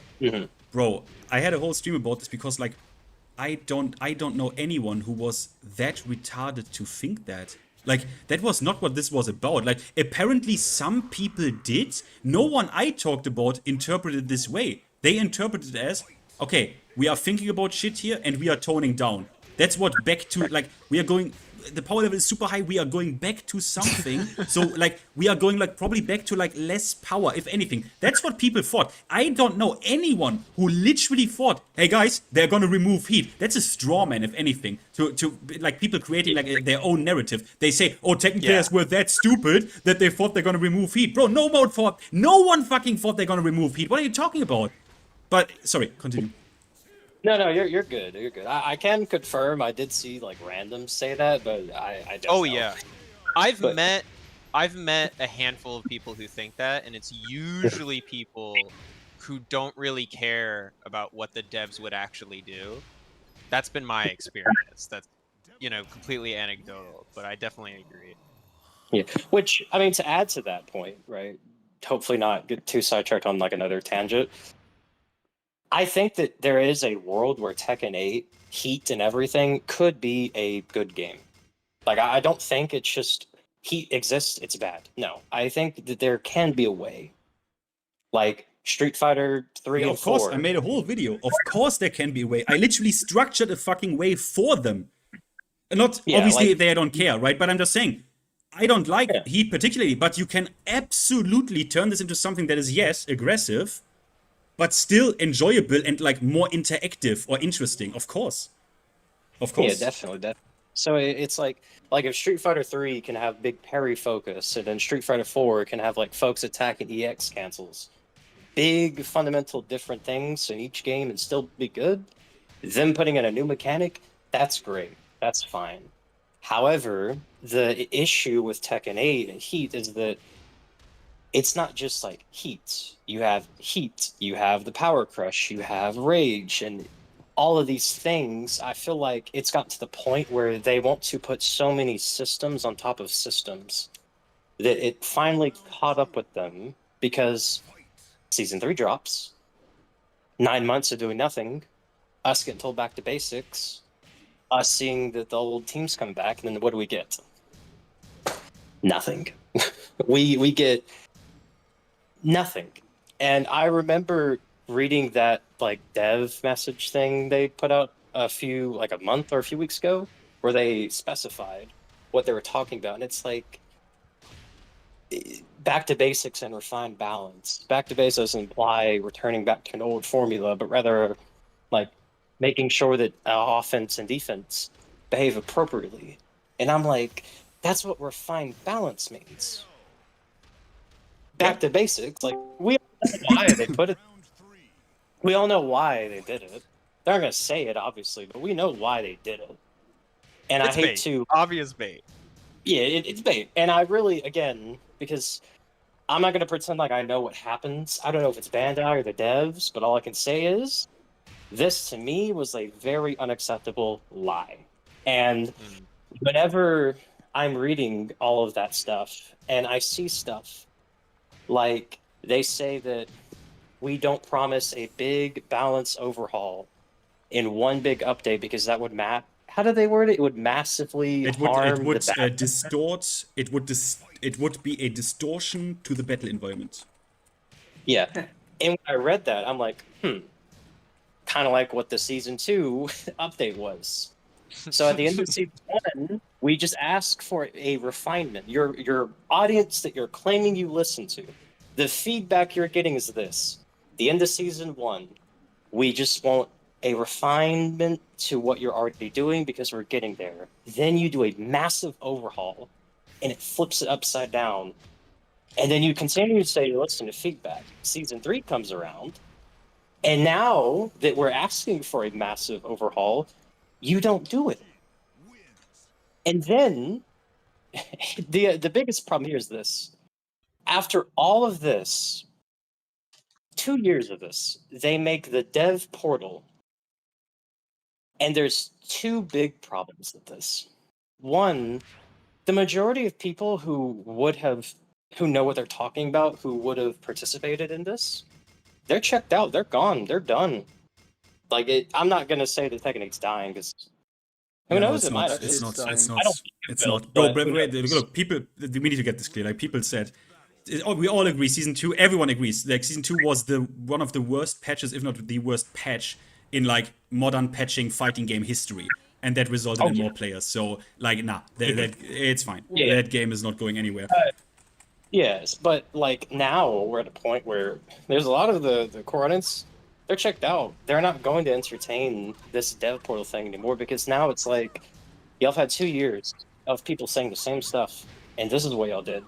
Why would we waste time going through this? Because now, to me, it's like you're listening to the feedback, because I know you are, because you're using it to market. One moment.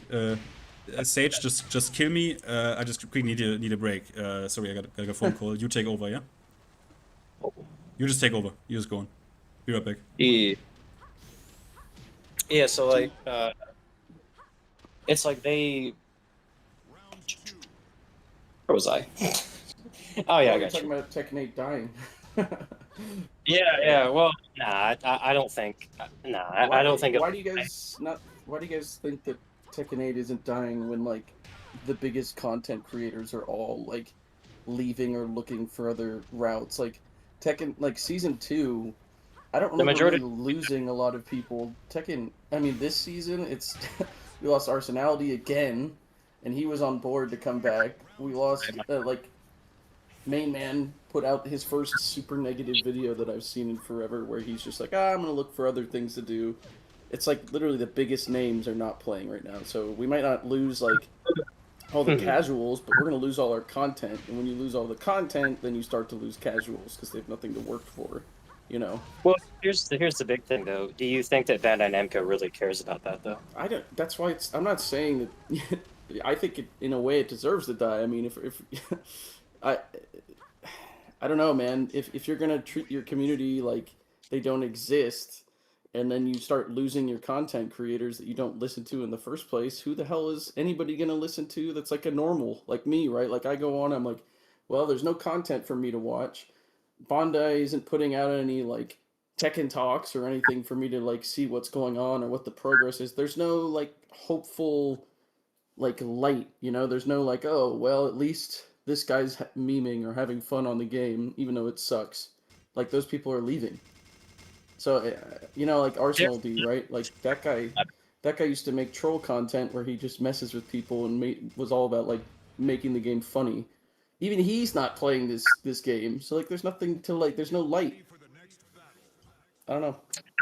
Yeah, I think that, like, yeah, I've seen, like, a lot of people leave, which has been another massive, like, depressing part of the whole Tekken 8 thing with, like, Season 2, but I think it's just, like, for me, I really do feel like that, because remember, you're talking about a game where, like, they've had one of the worst cheating situations I've seen in a competitive game. Yeah, and it's really bad. and their excuse to not do anything about it is to say that they would be sued for it, which I'm just going to tell you is yeah. Every other dev company can do it, but they can't because they'll get sued. You don't understand. And it got so bad that a cheater, I forgot the name of them, but an actual cheater got into a offline tournament bracket. Yeah, I mean, Bandai Namco cares about the integrity of like the battle side of the game. They don't want a competitive game. I don't think they want it to be competitive. They've said that since Tekken 7. Like, yeah, and I don't think that. Like Tekken 7 Season 2 was like great, right? Like that's like the thing that people say is really good is Tekken Season 2 or whatever, right? But like every season progressing after that made the game worse in the sense of it was like lowering the skill gap, right? And at like some level, I don't think, you know, like removing moves, for example, is lowering the skill gap in a negative way in a lot of ways. Like you can have a simple kit and still be super deep, kind of like that new game Rush or whatever that people are playing. Right, but that's just kind of like cutting bloat, you know, trimming the fat. But they do stuff like, let's add power crushes, let's add more high crushes and low crushes, let's just skip neutral. You know, you don't need to play neutral, just find your way to skip it so you don't have to block. And they were doing that in Tekken 7. They came into Tekken 8, and like people forget, dude, the start of Tekken 8, you guys remember how you were gonna have multiple charges of heat? Like, oh, yeah, we were talking about that. What the hell is that, man? Like, and then people told them in the alpha, like the closed network test or whatever, hey, we don't like this. They go in Season 1. Season 1, everybody's touting is the best game ever. Do you know how much BS was in Season 1? People forget, man. There's like plus 18 on blocks, heat smashes. Like, please, that game was even worse. I mean, they've made the game better in a sense, but then you get to, like, it. You know, everybody keeps saying this like line, but like they make a good change and then they make a bad change. You know, it's so annoying. Yeah, and at this point with a lot of people, I think the whole step in the right direction. Maybe if we get 5 more of these patches, the game would be better. They've dried out that little like their window, their excuse, yeah. And like, cause me, like, like, I love Tekken, and I really, really don't. Like, I'd really want to come off as like a doom and gloomer, but it's like at this point, to me, it's just if you didn't like Tekken 8, it's not going to change because no, of course not. Yeah, their window's done. Yeah, just knowing the fact on the dev portal, just really like let this one marinate. The future of the balance of a fighting game is all depending on Discord emotion reactions. It is depending on a up and down emote reaction on a dev portal because instead of, again, I don't know what's going on in Bandai, but instead of hiring like competent people or locking in terms of the development department, we've now got to the point where we've tired out so much of like the core audience who would care about this and contribute a lot of meaningful feedback to the point where now God knows what the dev portal is going to have a month from now, but we are now relying on like upvotes and downvotes of random submissions on a Twitter server to balance our fighting game. Yeah, but you know what's really, you know what's a weird thing to me is that like there's this mentality out that, oh, they're just catering to the casuals and, you know, they're putting stuff in the Tekken shop or whatever. Like this guy in chat saying like DLC and Tekken shop stuff. But like, dude, all of the decisions they're making right now are not like good business decisions. Like people will get really cynical and say, oh, it's a business, not a game. They don't care about the game. It's just to try to milk you out of money. And like, yeah, that's fun and everything, but it doesn't make sense even from that standpoint to make the changes they make. Like, I don't know anybody who actively likes any of these changes beyond people that are like saying, oh, this is a great change to my character. Like, I haven't seen anyone, and anyone on Twitter, Reddit, whatever, saying, oh man, these changes are great. I love all of them. It's only people, oh, well, Jin's not that bad. You know, Kazuya's honest, you know, all this crap of people talking about how, like, their character got good buffs and it's fun. But it's like, dude, no one is saying, oh, the system got better. Nobody. Maybe, like, the whole heat smash, not wall splatting, but nobody's saying that because they destroyed their one good fix. So I don't get it. Yeah, it's not for anyone. I do find it funny. For anyone. Yeah. It's still a problem. You just have to make the first hit of a heat smash whiff. Dude, there shouldn't even be heat smashes. I'm sorry, man. They're pointless. Like, what is the point of a heat smash? Like, what does that add to the game? Because in my mind, it's just another neutral skip. Like, what's the point? You already have enough fucking like, oh, man. And like, if you're gonna keep heat smashes, why are there rage arts?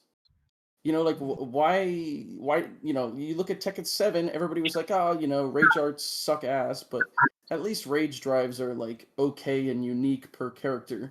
You could kind of say that about kind of say that about heat smashes, but they're not really unique. It's either a mid or a low. That's the only difference between heat smashes. Like, you can't tell me that, you know, you look at, like, Dragunov's heat smash, and it's drastically different from, I don't know, what's an example, like Heihachi's or something. Like, yeah, they have differences afterwards, but like the attack itself is not that different. Yeah, I mean, obviously they don't make sense if you if you solely watch this from a competitive perspective. Obviously they don't make sense. Obviously not.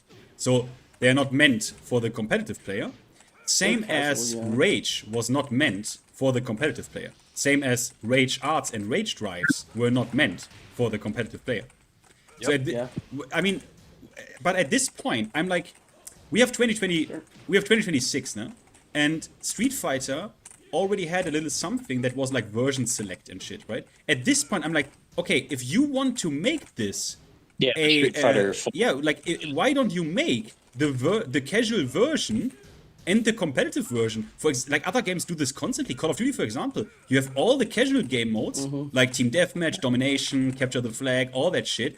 And then comp, what do people play? I assume they play Search and Destroy, right? I don't know if anyone is in comp caught, but I assume they play Search and Destroy, right? Which is the Counter-Strike ripoff. A lot of like actual like team-based competitive lobbies for for COD were usually search and destroy. Yeah. I don't know. That was one I of just the remember most that back in the day. competitively balanced game modes. You know what's funny? In 2001, a very perfect solution to this was created. There's this lovely game called Capcom vs. SNK 2, and they have what's called a groove system. They could easily put in something like that, where basically it would be like you choose on do you want heat, but if you have heat, you don't have, or not heat. You can pick raid. Why but does you this won't game have have movement? heat. Sorry. That's it, yeah. That's it. Can I point out something which is like on what you're saying? Like, look, can you guys name a single new like fighting game? Don't say like Virtua Fighter, right? Because that's not really new. 5's been around forever. It's just like a bunch of patches and some updates. But like a new fighting game, name one that does not have a meter. Right? Virtua I don't think. Yeah, except Virtua Fighter. Can you name one that doesn't have like a meter or like a charge or something? Like they don't exist. Yeah, so Tekken. wouldn't it be more? Tekken 8. Wouldn't it make Tekken you, 8 wouldn't doesn't it have make it. you, yeah. Tekken 8 Wouldn't it has make a it token stand out? system. It's not even meter. Because if it was Well, meter, they could actually balance this shit. That's fair. Well, you know what I'm saying though, like a power-up state. You know, like name like a modern fighting game that doesn't have it. You can't. Wouldn't it be more unique and make it stand out more if you didn't have that? Like I don't know, man. It doesn't. Here is the other issue, and this is, from my perspective, a genre-wide issue. Is that do you want to know why we have stuff like that? What? I don't know, man. What stuff? I don't like trash. Yeah, so this could just be my. I'm just kidding. This is honestly what I truly believe. Why do you think that Street Fighter 6, to its degree, Tekken 8, and Guilty Gear Strive, they do well, but Fatal Fury, Virtua Fighter 5, and Under Night and Birth do not? I mean, because first of all, they look like shit and are like completely unappealing to the mainstream. I bought Fatal Fury, but I have to be honest with you, graphically alone, if someone visits that shop page and it's like, okay, so you want me to pay $50 or $60 for a game that literally looks 10 years old? That's like the immediate no. Immediately. There's a weird filter on that game too. Yeah, it's just the thing that I find that the whole genre in Tekken 8's a beautiful representation of this is that there seems to be this mentality, at least what I think, that instead of, because I do believe that fighting games can be hard and successful. Because Tekken 7, it exists and it did very well. Not to say that that game didn't do a lot of wild stuff later on. Street Fighter 6 is hard as hell. You can't play that game. That game's hard. I mean, it has. Yeah, no, I mean, man. it's not like it depends. In comparison, like the game has a lot of. I play Street Fighter 6, so the game has a lot of mental stack and neutral that the other games didn't have. Because of drive rush, drive impact, you need to check and jump ins, and obviously you need to check drive rush. But in terms of execution, that game is piss easy. Obviously. Oh, I mean, no. I don't mean from an execution standpoint, but like, I don't know, man. You're right. You can have a difficult game. I mean, but like the point of Tekken is it's a niche, right? You had the audience that wanted something really difficult and different. I mean, you can't say that that's not a winning strategy when you had the winning formula in an financed game, right? Tekken 7. Like Tekken 7 was super underfinanced and it succeeded above like everything else. So it's not I don't think it's an issue with people being upset about a difficult game, you know, like there's Deadlock is difficult as hell, but Deadlock is getting like the most attention of like any game out there right now. So I don't know. Exactly. I think that's like factually the case. It's just I think that somewhere along the line there's been this idea, and I think that the Bandai Namco or Tekken Project, whoever, they've adapted this to where the idea that fighting games need to take things away from them to make them more appealing to the masses, rather than refining what made them good to begin with and just making it easier to understand. Like one thing I love about Street Fighter 6, for example, is they have the character guides. Where, let's say if I want to learn Kin, okay, it's got trials, but there's only so much I'll get from them. But with the character guide, it'll tell me, hey, Kin's crouch and medium kick is a really good tool. Look what it can do, and it'll actually explain it. If more fighting games had stuff like that, maybe things would be a bit different. But I think this is honestly my big theory. I think that Bandai saw Guilty Gear Strive, how, like, compared to Rev 2, it's really, like, dumbed down. Not to say that game don't take skill or anything, but it's a very easy game to get into compared to the previous one. And I think they saw that, how much that game exploded, and kind of adapted that mentality into, let's try to make a Tekken with a somewhat similar mindset, but kind of toe the line a little bit. Because Tekken is, of all fighting game franchises, I think it's been the one who has like kept its core for the most part, because it's been practically the same game since Tekken 5, with a little bit of stuff added on it. But Similar, I think I think they've just, I don't know, it just feels like they've gotten way too carried away. And I really think that, I don't think Harada was carrying the series alone, but I do think it's a massive tell that once he started to steer away, Tekken 7 kind of started to get all wonky. And then now, for the first time, he's not part of a Tekken for real. We're in this kind of scenario. That's an interesting point. I wonder when, like, the point of Harada stopping, like, when do you think Harada stopped caring about his baby, right? Like, Harada made, like, really wanted Tekken 7. When do you well, you know what I mean? Like, stopped caring in the sense that was directly in control of, like, all the balance stuff. Because you know he was in the, like, early seasons, because it was his game, right? Yeah, I don't know, man. We don't have the exact answer to that. We only know... It's funny, because there are a multitude of facts that are kind of weird, because people think, like, Harada made Tech 2, but he didn't. That was Nakatsu. Nakatsu made Tech 2. Harada didn't. That's also why he said, literally it's an interview on the Namco Bandai website, where he said the Tekken Tech Tournament 2 not meeting sales quota did not have any impact at him in the company and his standing whatsoever, because he wasn't in charge, wasn't his game. So that's kind of funny.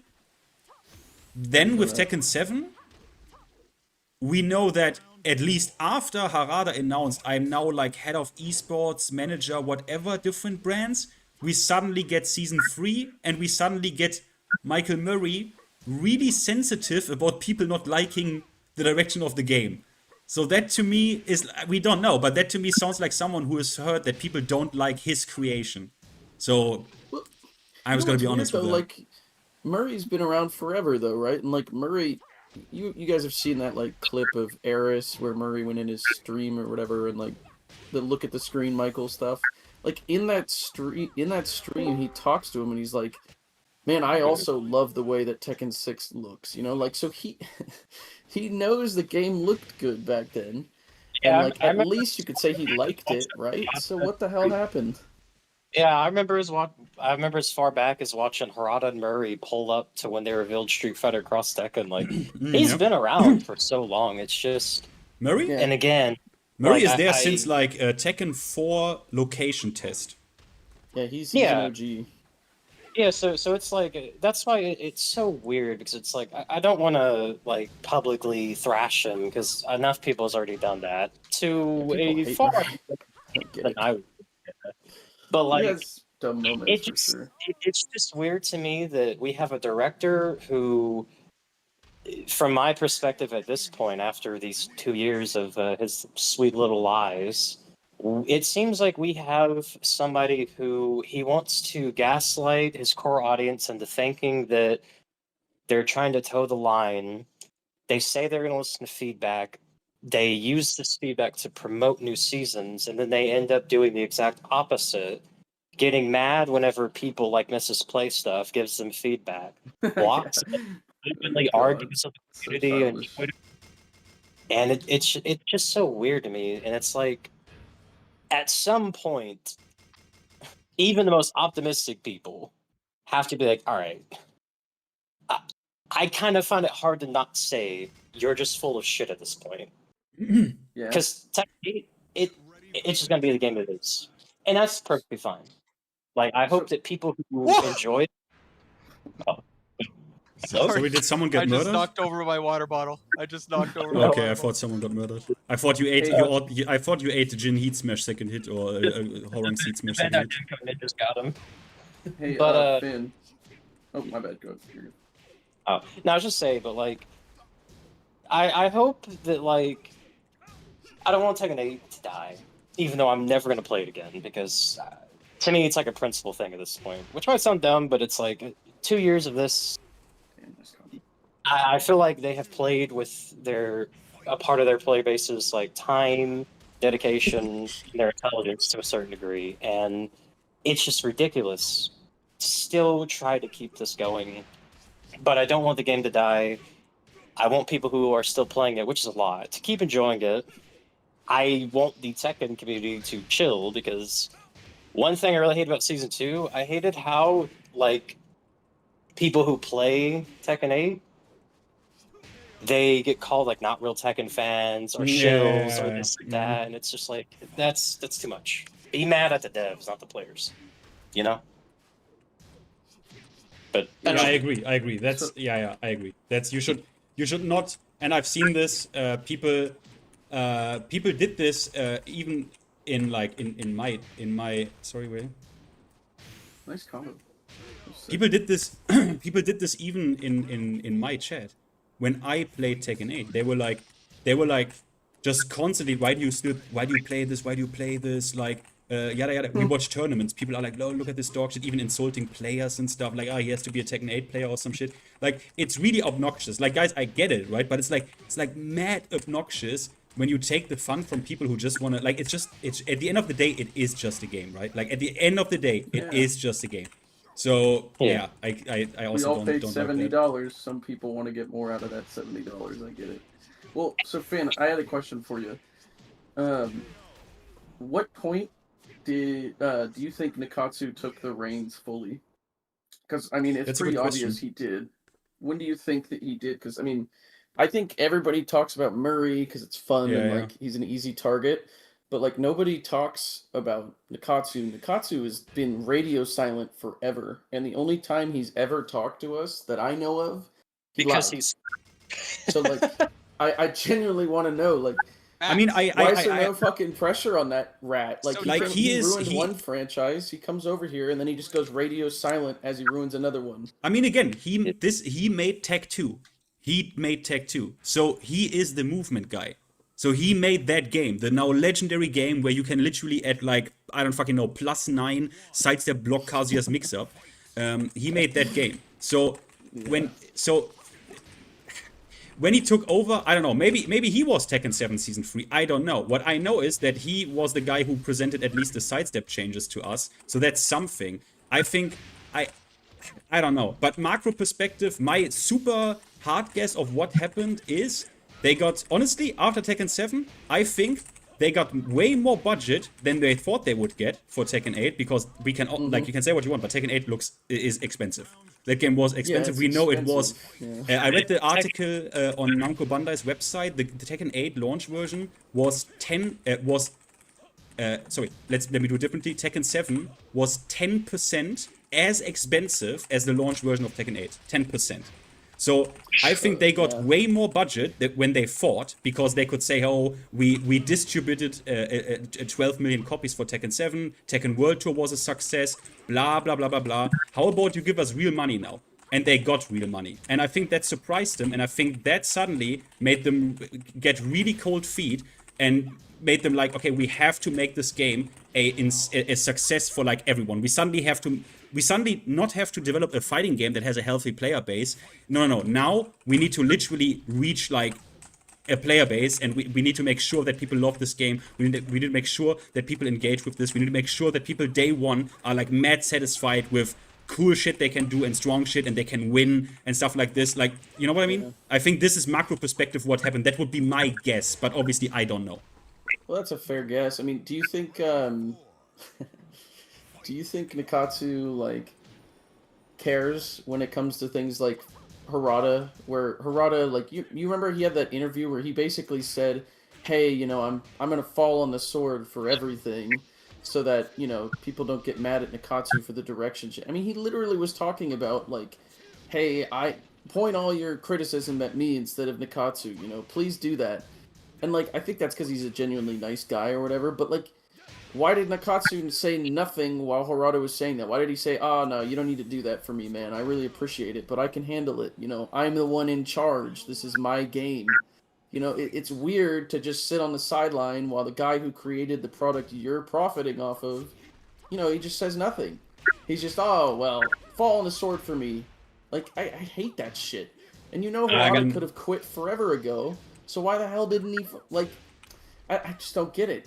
You know? I got like, the answer for that one. It's like a weird smoke and mirrors combined with the fact that, you know, you just want to shit on someone who created the thing that everyone loves by not raising your voice and being like, "Hey, I exist." Like, he hasn't even said anything. Like, point to a single tweet he made where he addressed the community besides the Season 2 tweet where he, like, said, "Oh, we're sorry about this," after getting pressured like crazy. He doesn't do anything. We went 9 months without a single message from that guy, and he's the lead. I mean, he did some things. I mean, was it real? Yeah, I mean, like, honestly, it could actually be 9 months. I don't know. I mean, look, but usually, I think what needs to be underlined is that usually the communication that we get from like devs and like Namco personnel is extremely unusual. Usually, it's like Capcom and Street Fighter 6, where it's literally, "We don't exist. You don't see us. We are only a corporate account named Street Fighter 6, and like, you don't have this." Like, the only time that ever someone involved with this spoke up was in the Capcom Cup fiasco, where the developers, through reading between lines, made the player base aware that the Capcom Cup shit is not on them. That was the only time someone like took to Twitter and talked about anything like really game related. So we have to be honest. What Namco does and Tekken, or the Tekken team did with their like a little bit more of like open communication, me, hey, we are on Twitter, hey, what do you think about this DLC? Hey, do you think we should release? Like, that is very unique, and also it has to be said, that doesn't help, because you can do this, and when things are good, everyone is like, "Hey, look at Harada, he has this don't ask me for shit shirt." Everyone is like happy and memeing, and yeah, you are so cool. But when things turn to shit, you have a big problem, because suddenly people expect you to communicate, right? Well, I mean, that's true, but like, you know, they went to public events, and I don't remember hearing many moments of like people at public events like confronting them, besides the obvious Fix Kazuya thing. Besides that one, I can't think of a moment where people were like attacking Harada or Murray. You know, it's not like they have, you know, they No, that's not what I mean. But like, it gets uncomfortable, right? Like, because it gets uncomfortable, right? Because suddenly they need to talk about things or speak about things they kind of can't, like, they kind of like are not really allowed to speak about, and shouldn't, and don't, and will not, and maybe even the truth, like, they can maybe even not tell you the truth, like Frame Whisper said, because the truth is, mate, we don't make this game for you, you cunt. And that's what they don't want to tell you, right? They don't want to tell you, hey, do you think Heat is for you? As like a competitive player? No, it's not. It's not for you, you idiot. Like, you know what I mean? They can't tell you, hey, we're not making this game for you. That's fair. They can't say it, so they're just kind of like throwing smoke. Yeah. Just remember the times that, because the follow-up what Finn said, like, yeah, this line of like player and like dev communication that like Harada had is not normal whatsoever. So this is another one of those things where it kind of finally caught up with them, because remember, Harada, he's made tweets before where he was talking about like, the Tekken shop. That one where he was like, I have like corporate overheads over me who they want to sell, they want to profit. There are certain things I just can't do. And he had to take it down because obviously, like, that's one of those things where it's like, we lost that with Harada. And the other issue with this is that, now, I said this before in one of Moonsalt's tweets, and a lot of people really didn't like it, so I'll just make it clear. I'm not defending any of the, like, lies and everything from Murray and them. I think that's very clear that anyone who's been listening knows that I'm heavily against all of that. But it's fair to acknowledge the amount of, like, unhinged permanently online, I have nothing better to do than to at you every hour saying the most wild shit. And it's like, whenever you establish that kind of connection, player and dev feedback, you also unintentionally welcome in that kind of stuff. Yeah, and stuff like... But that is on them. Like, that's on them. Indeed. No, it is on them, but I just feel like it's something to also point out that is a big reason why I think that, for example, Nakatsu, not agreeing with it, but that's a big reason why he probably doesn't say anything, because he's like, well, the best play here is to not make a play at all, because, oh my god, everybody knows to tweet Murray, and he responds and blocks these people publicly, and they're going hashtag fire Murray, and at one point they were stalking his, like, Twitter account, which made him private it and all this stuff. It's like, oh my god, why would I want this? That's honestly probably. I mean, yeah, but then your communication policy should be like Capcom, like, shut up, we don't say anything. Like, no, but I think there's a happy medium there. Why don't you just say, all right, the internet is a like really volatile place where people will say whatever they want because they know they're not going to get like, there's not going to be anything wrong. Why don't you do that shit in public, where you did what you did in the CNT, and you took the pros behind closed doors and said, hey, do you like this? What do you think of this? Because they're not going to be as like vitriolic when they're in your face, right? They're going to tell you what they actually think. And a lot of people will just be like, oh, it's great, I love it. But like, if you take a pro, you take them behind the door and you say, hey, sign this little NDA, you know, don't tell anybody what we're talking about, but could you please, you know, play our game, give us an idea of what you think about it. And I mean, you're going to get a lot of different answers, but at least they're going to be more educated than Jimmy Fuckface, that's who goes on Twitter and yells at them. Yeah, but there you assume they want pro player feedback. Well, then they don't. I mean, you're right. But they did at one point, right? Because they wanted it. I mean, they didn't have any better feedback. It was naturally in the arcades that you naturally got feedback from very competitive players, naturally. Yeah, so that's why all these fucking Tekken versions look significantly less ham as soon as they hit console. Very less ham. I mean, goddamn, Brian's Back 1 was a normal hit launcher in Tekken 5 Vanilla. So, yeah, like, they got that shit under control, but again, I think they wanted to branch out. They wanted, look, to me it's clear. To me it's like, okay, Tekken 8 has bigger budget, so we can maybe try to reach like a mainstream audience here. And we think our game is too hard. We think our game is too hard. Let's murder Legacy. Let's murder everything that we think are like superficial layer 1 reasons why someone wouldn't play this game. Oh, it feels bad getting tech trapped because people don't know what's happening. Remove that. Yeah, but sir, isn't that only something that occurs if you're already really deep into the game and you're already a player that we have in our books? Well, it doesn't fucking matter. Looks weird. I don't want to explain it. Remove it. And they removed tech traps. At that point, by the way, people still coped that it was because of Akuma. Yeah, it wasn't. Because who's not in the game? Akuma. Yeah, it wasn't because of Akuma. They wanted to simplify Tekken as a whole. And that's what they continue to do. So, yeah, I mean, they took out key charge setups. I mean, key charge setups were a thing that were really rare, but it was a way you could cheese someone on Wake Up, usually. Like, Horong did it a lot. Fang Wei did it. But, like, they just took that out, too. I mean, you're right. They don't like Oki. That much is clear. They don't like Oki anymore. Oki went from really deep, like, 8-way mixes to, like, hold down back on 90% of, or 99% of interactions. Yeah, they want to streamline. They also use this move, right? They use this word in the Season 3 patch notes, if I'm not mistaken. They use streamline. They use these words, I think multiple times. And yeah, that's what they try to do. They want to streamline the experience. And yeah, that is chickening, I mean, is another thing, right? I think chickening needed to have a rework because it was dumb, but they outright removed it. Key charge setups, you could have just made a rework. You could have made small adjustments. They removed it. I mean, it is what it is. Yeah, it's stuff like that, and it's also things like everybody, because combo damage has always been big in every Tekken, and we were all complaining, well, from most people, about how like combo length is way too long.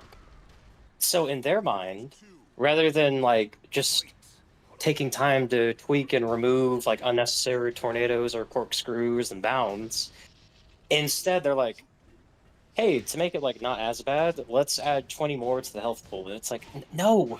Well, to be fair to them, to be fair to them, they did nerf the heat dash combos in this last patch, right? Like they made it so your combos are not as long. But what a weird like direction for the combos to choose to lower, right? Like It I did don't reduce really. health.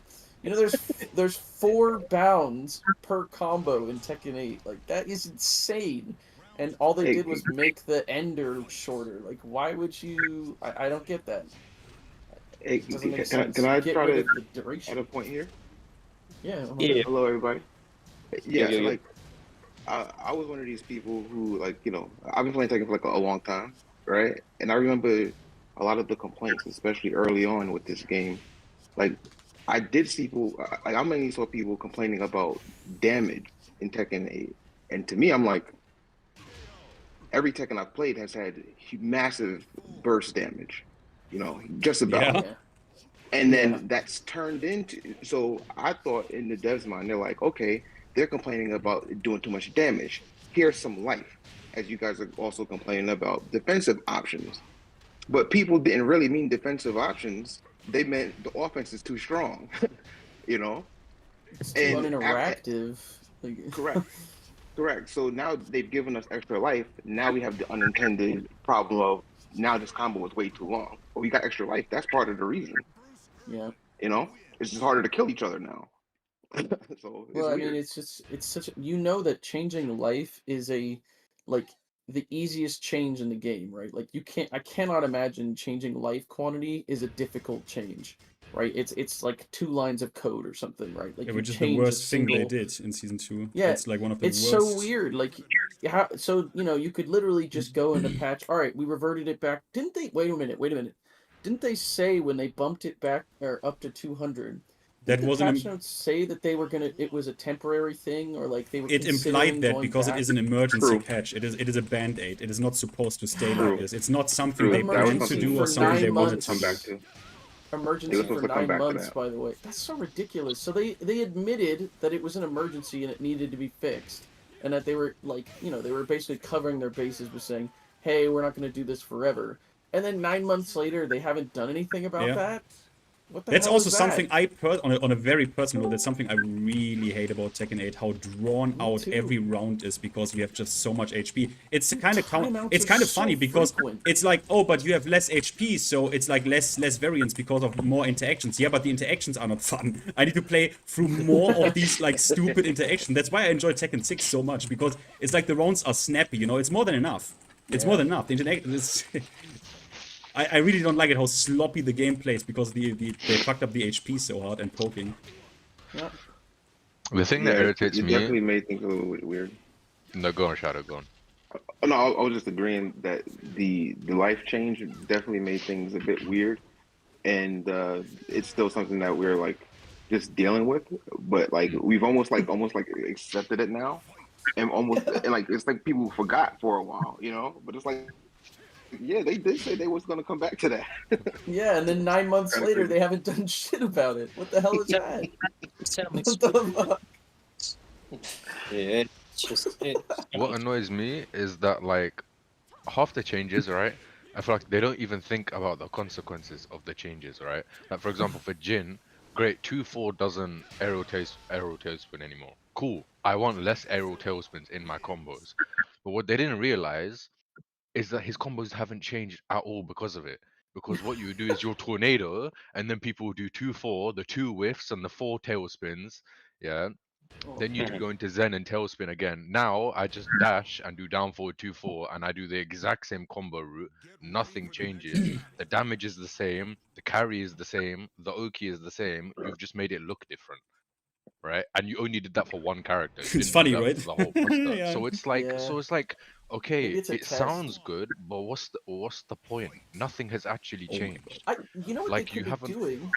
Off of what you're saying, like they could be testing. Like they could just throw that on a character, right? Like on Jin, and say, all right, just throw this little one on him, see what it looks like, and then we might apply it to other characters. Not that they're gonna do anything, but in I feel theory, like what they someone should might have have done done that. over like a dev portal, because like you said, for like freaking Tekken 4 and Tag, like the people complained about movement, and then like it just went to shit, right? Because of feedback. What I feel like they need to take an approach like, In Rainbow Six Siege, what they do is before every season, they have a test server, a Oh, server with dude, all the yes. changes, access to all the characters, no rank. You can play a ranked mode, but your rank doesn't matter.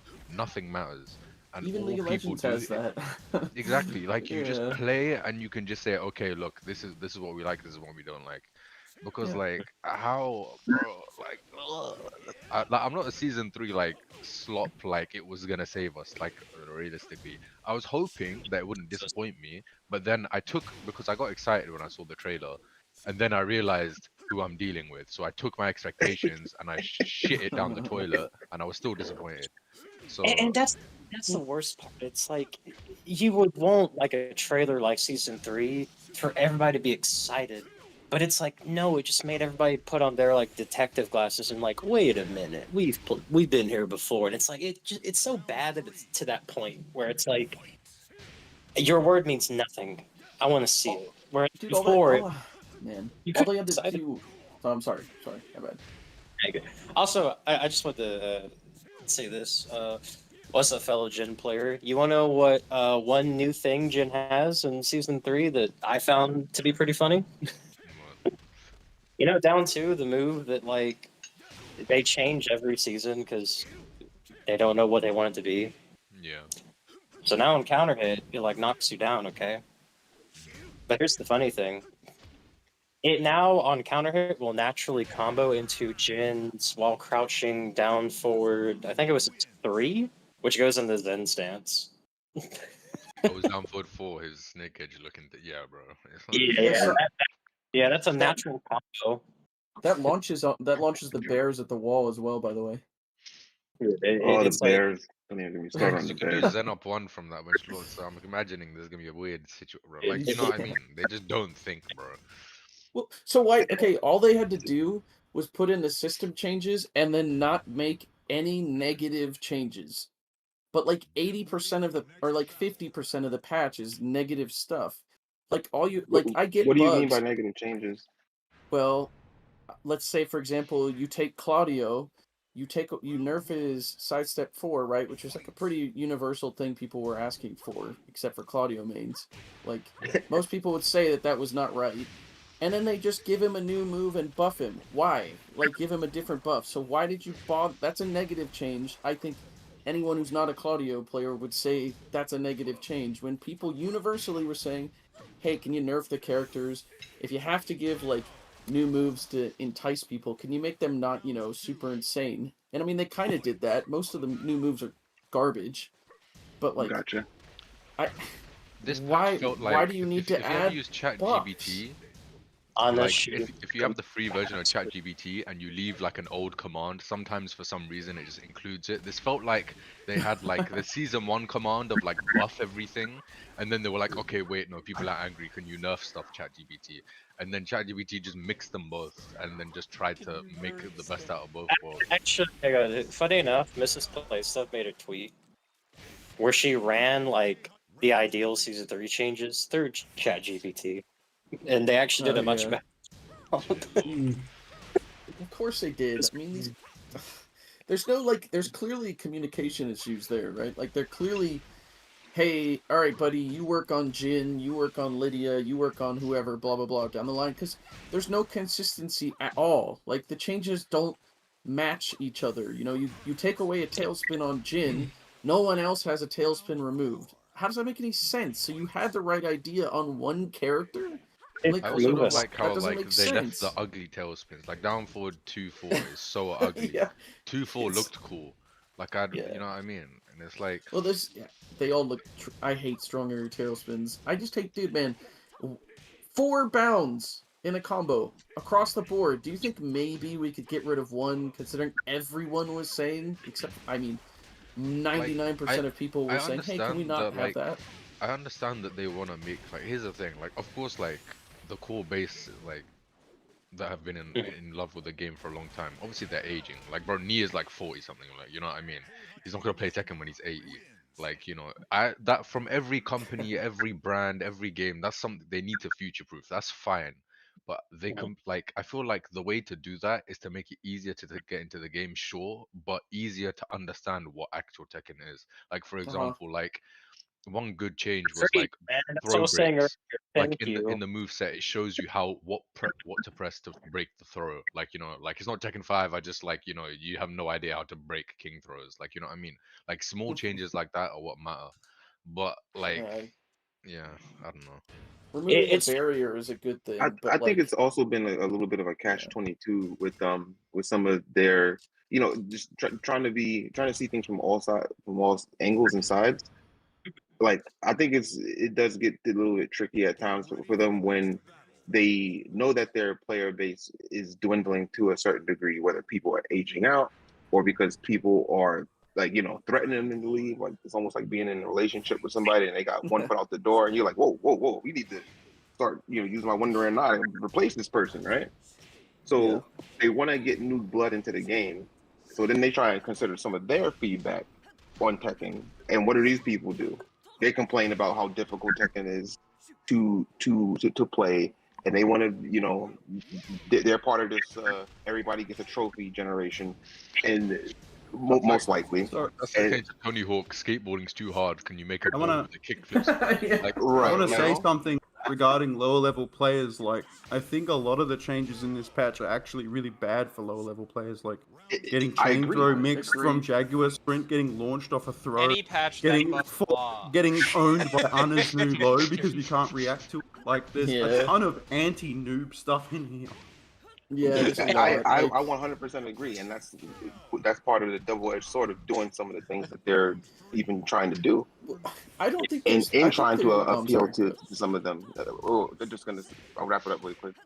And I think that's part of people's issue where they think that they're trying to appeal to some of the noobs and stuff like that. It's still a double-edged sword. Yeah. And that's to Shadow's point. It's like it's really confusing to me that like I always hate the idea of like the way we can make our fighting game more like beginner friendly is by dumbing it down, because the problem is what ends up happening is when you dumb down a fighting game, you make it easier for people who are already playing these games. So now the new players are going to get their shit rocked even faster and quicker. But the big thing with Tekken 8, though, this is where it's kind of, like what Shadow said, this double-edged sword, where it's like one of the biggest things that scare people away from Tekken is when they press move list and hold down for a little bit, and they see 60 plus moves, 100 moves, and they keep adding moves, and it's just like, that's one thing where I'm like, why do that? But the other thing they're is running out of inputs. Everything's up back 2 now. the other thing is that it's like someone who's new, someone who's casual, right? They won't be able to if they go online, there's 90% chance they want to understand that why they got hit was because the other thing was plus, or because it honed, or it tracked, or realigned, or something. And there's so much of that in this game. And it's like, how do you make something beginner friendly by What's crazy amplifying to me is that I feel like Tekken 7 was more beginner friendly and better because there was a progression, right? Like in low ranks, you would get snake edged, you would get thrown, you'd die to strings, and then you started learning the defense, and you're like, oh, this is cool. And then you start counter hitting them for doing dumb shit, and it's like, oh, this is fun. But now it's like, if you learn the defense, you're still just guessing. So there's not that progression of, you used to be able to slow people down. And I'd argue at the high end, like at the competitive level, Tekken 7 kind of sucks because it was so revolving around counter hits and low parries. But at the low levels, it was fun because they were throwing out trash, and you would throw out trash, and then you'd learn to counter each other's trash, and you'd start playing the game for real. It's more fun at low level for sure than this crap. I mean, I won't throw like 2 cents out here. Do you guys really think? I don't know. I don't think casuals are always looking for a shallow game, man. You look at like the highest competitive games that are out there, like CS:GO, like Dota, like I don't know, take your pick, Deadlock, right? Like all these games are attracting crazy amounts of people. Like they're super played, right? But they're deep as hell. Like Dota's probably the deepest game I've ever played in my life, right? Like so. I don't know, man. I think this whole mentality of, hey, make it shallower so the idiots will play it doesn't make sense, because the idiots will play it anyway. If their friends are telling them, hey, this game is sick, like Dota or whatever. Like when Dota came out, dude, that crap was the most popular thing that was out there besides like League. So it's still super popular. They retain like crazy. So like in Tekken, I don't get this point where they're like, hey guys, if we make it simpler and stupider, more idiots will want to play it. That's not how it works. I think people want like a really high skill ceiling and a low floor, right? Like that's like the ideal state. I just don't get it. Yeah. Well, I think the other thing is I'm not sure if we could really make that comparison, just because fighting game, the whole genre is way more niche than any of that stuff. I could be wrong. Well, were people happy when Street Fighter got like trivialized in Street Fighter V? Like Street Fighter V got shallower than its predecessor, right? And people hated that game. You know, I just think in general, when you make a game shallower that's intended to be a competitive game, then why you're just going to kill your whole audience? And that's Sorry, go ahead. That's the thing where it's like Street Fighter V. Like I had that day one. I still have my physical copy, like the original Ryu cover. I have never seen this before in stores, but like when that game came out, it was so shallow and bad that people were playing King of Fighters for the first time. Like that's how bad it was. Yeah. That game, arcade edition onward, it like redeemed itself. So that's why, and in my opinion, Street Fighter V Season 1 was way worse than anything Tekken 8 is. And that game, that game made a wait, what'd you say, Ethan? Just someone asked me if this is playable, bro. I can't even, unless Arc Blast is safe in this game. Unless that is the case, it's not playable. But it's fine. Yeah. But like Street Fighter V though, like that game, despite everything, how it looked at launch and everything, it fixed itself and it redeemed itself, and it became so good that there are people who actually go back to that game and say it's better than Street Fighter 6. I disagree. Well, that's actually something that I also want to address really quick, because there's multiple issues working here. I think, like, you know, and then they overlap in weird ways. So there's like what you just said about how, you know, now Street Fighter 6 comes out and people are like, hey, remember Street Fighter 5? That game was great. And it's like, you guys were not saying that when Street Fighter 5 was the newest game in this brand. Y'all was crapping on it, and it was only about Street Fighter 4. And now we see this, and again, I'm old, right? So I've been playing games for a long time, and what I noticed is, like, at least in modern day, the only time I hear people talk good about a new game is when it becomes now the most recent old game, right? Or rather, I could say, I can't think of any time when there's been a patch in any fighting game, and it was just generally well received. It was positively received. It was like it's super criticized and torn down. So then I think when it comes to these devs, I'm like, I don't know how much they should be listening to people. I mean, I think that they should be kind of like evaluating the general things that people say and trying to get right. And it's like, how do they know which one to listen to? They can't just listen to the pros, because the pros also have their own incentives, and sometimes they play the political game where, you know, they're gonna trash other characters but not their own because they're trying to protect their character. They got money, they got real life money and like, you know, making it day to day at stake. They can't just listen to people who don't really play the game. So I think they need to do their best to try and like take in everything that they see, and then try to be reasonable in their own heads from that point on. Because it's like when you try to you know, appeal to this, what people are saying, you get these messes that we're in where they're constantly trying to fix things. Where I guess I don't know. I don't know what the answer is for them to do, because it seems like they're gonna be wrong no matter what they do. My argument would be that, like, before Tekken 8 came out, the heat bust was flipping, like, homing, it would kill you. Like, no one could give them feedback about that. No one knew the hell that was existing, but they still decided to let me 2-1-3 into heat bust and kill you. Like, you know what I mean? Like, there's so many different things that, like, it's not like, some things are just common sense. You know what I mean? Like, agreed. And not even among fighting, just among like all things in general. Like, you know what I mean? Like, having a character that has no flaws, it's not entertaining as Oh. a spectator, as the Oh opponent, god, it's as so the boring. person playing it. Yeah. Like, you know what I mean? Like, I like to have all the tools as Jin. That's cool. But I like the fact that I have to, in other games, think about a specific time to use them. I can't just throw it out whenever. Like, there's a time and a place. You know what I mean? See, Now Yeah, the thing- time and I and like that it place. was actually a little That's the bit problem. difficult to sometimes connect that counter hit forward four. You know Making what I mean? that Like, really I could easy counter was hit crazy. forward 4, change my outfit, and then come back in the game and still, like, you know what I mean? Like, it's not fun. It doesn't look cool. It's not satisfying. Like, you know what I mean? So like, when they I think that's like FDX, that when you balance a game to be purely competitive and everyone is A tier or S tier, it's boring as fuck, because like, you know what I mean? It's true. There's no underdog. There's no one to cheer for. There's no like, hey, Rangchu's gonna win the tournament with Panda, who everybody thought was garbage, right? There's no Gigas playing. There's no, there's no guy who wins a tournament with a, like there's no fighting GM playing Lee when Lee wasn't that good and still winning. Like there's none of that. Now it's just, hey, like I haven't seen anybody commend someone in this game for winning with a character. Like The genuinely, most I have irritating not thing seen is, it. if they want to make it to where every character is on the same level, that's fine. Nerf everyone to the same level. That's fine. I'd take that, you know what I mean?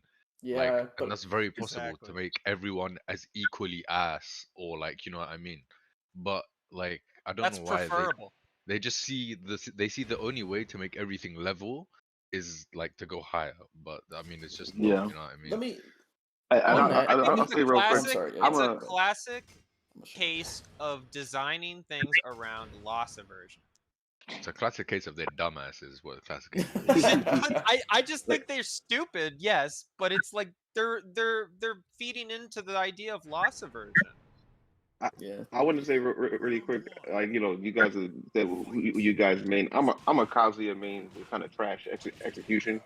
I do not want to see something like, down forward to being able to be linked into electric as like a thing that everybody can do. It's like, no, keep that as difficult as it is. I don't really want the homing hell sweep. However, I will say the animation of it has always bugged me, because I was like, this is a sweeping move. Why doesn't it hit them when they're on the side? Maybe you could change the animation so it shows that I'm kicking in front and it's a linear attack as opposed to a move with my leg coming way around. Just like even the CD2, it's like, dude, this is a high. I'm not watching my arm sweep the ground, but you can duck under that. Like, the minor things. I've gotten past it over the years, obviously, but it's like there's a bunch of weird animations like that in Tekken. Yeah. Yeah. Hey Finn. I just think that like the overall thing, it's kind of what I said earlier. Wait, what? They just have like a clear vision they want to push with this game for what they believe to be like the new blood lettered audience, but they want to Thing is, kind of. I don't even believe it's a clear vision. Like, there's nothing clear about what they do. Oh, no. To them, they want to do this, and they want to like make it. They want to make It's a clear to game. them. They got cataracts, bro. Like, There is one clear vision. There is Yeah, but one singular clear vision in Tekken 8. If it's one Let's thing go I've here. identified that they really hate, it's people running away. They do not want you to run away. No, they hate that shit. Yeah. Like, that's why they went so hard on backdash, which they can actually restore some of backdash to what it was. Not to Tekken 7 levels necessarily, but they can make it stronger than what it is.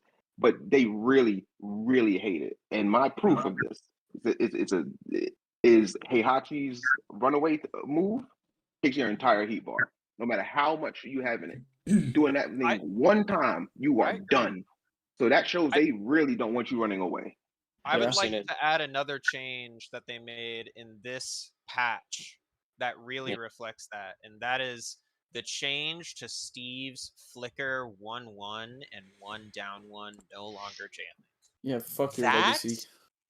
That not just fuck your legacy, but that is a statement on their direction. They are not going back on the movement changes in their head right now. When they made that decision, or whenever they made that decision, that was their mindset. Fuck the backdash. We're keeping it weak, because if you are looking at that as that situation as a game developer and thinking, okay, I can either remedy the backdash situation so you can backdash out of this string, or I can make it no longer jailing and like sacrifice the character identity. Which one would a reasonable game dev take? Obviously the former rather than the latter, right? I wanna chime in here because there's three fundamental engines, ways of doing damage in Tekken. The first way is to like mix people up. That's pretty simple. They do a lot of that. The second way is counter hitting people.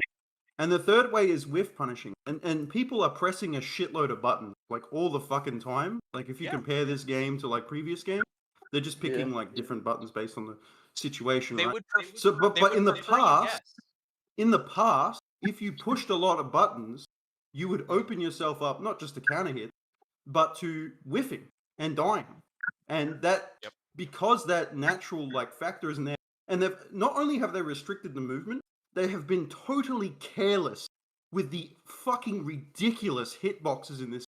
Like it is impossible to make Claudio whiff fucking anything. And I'm playing Alisa. Yes. I'm playing Alisa. I can't make that dude whiff. It's fucked. Y'all remember Demon Pop Phantom Hitbox? How bad it used to be? He needs that, bro. He needs it. Come on. I mean, I think that there's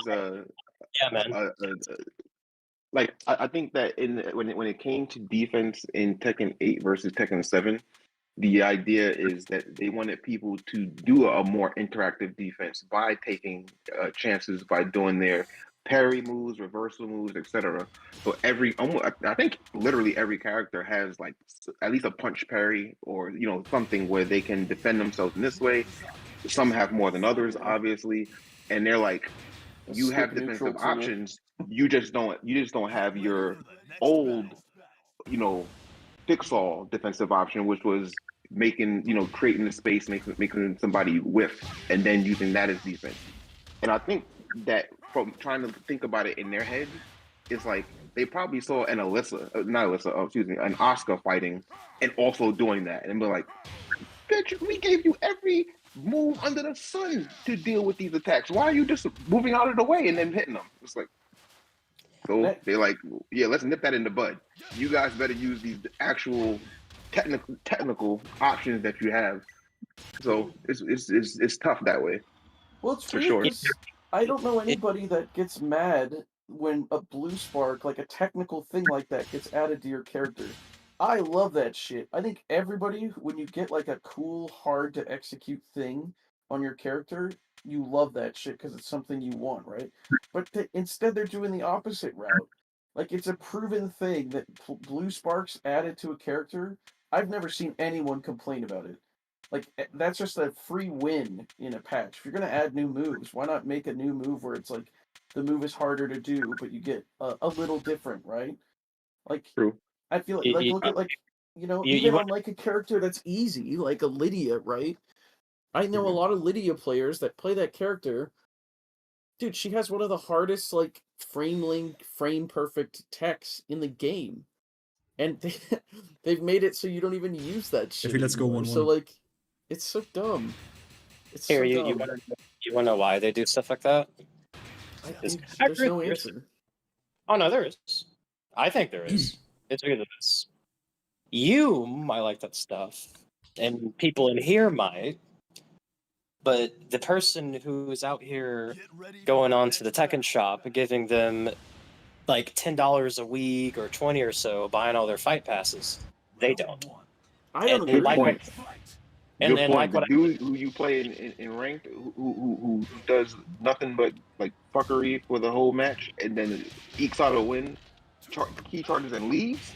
They don't give a damn about achievement. I don't know.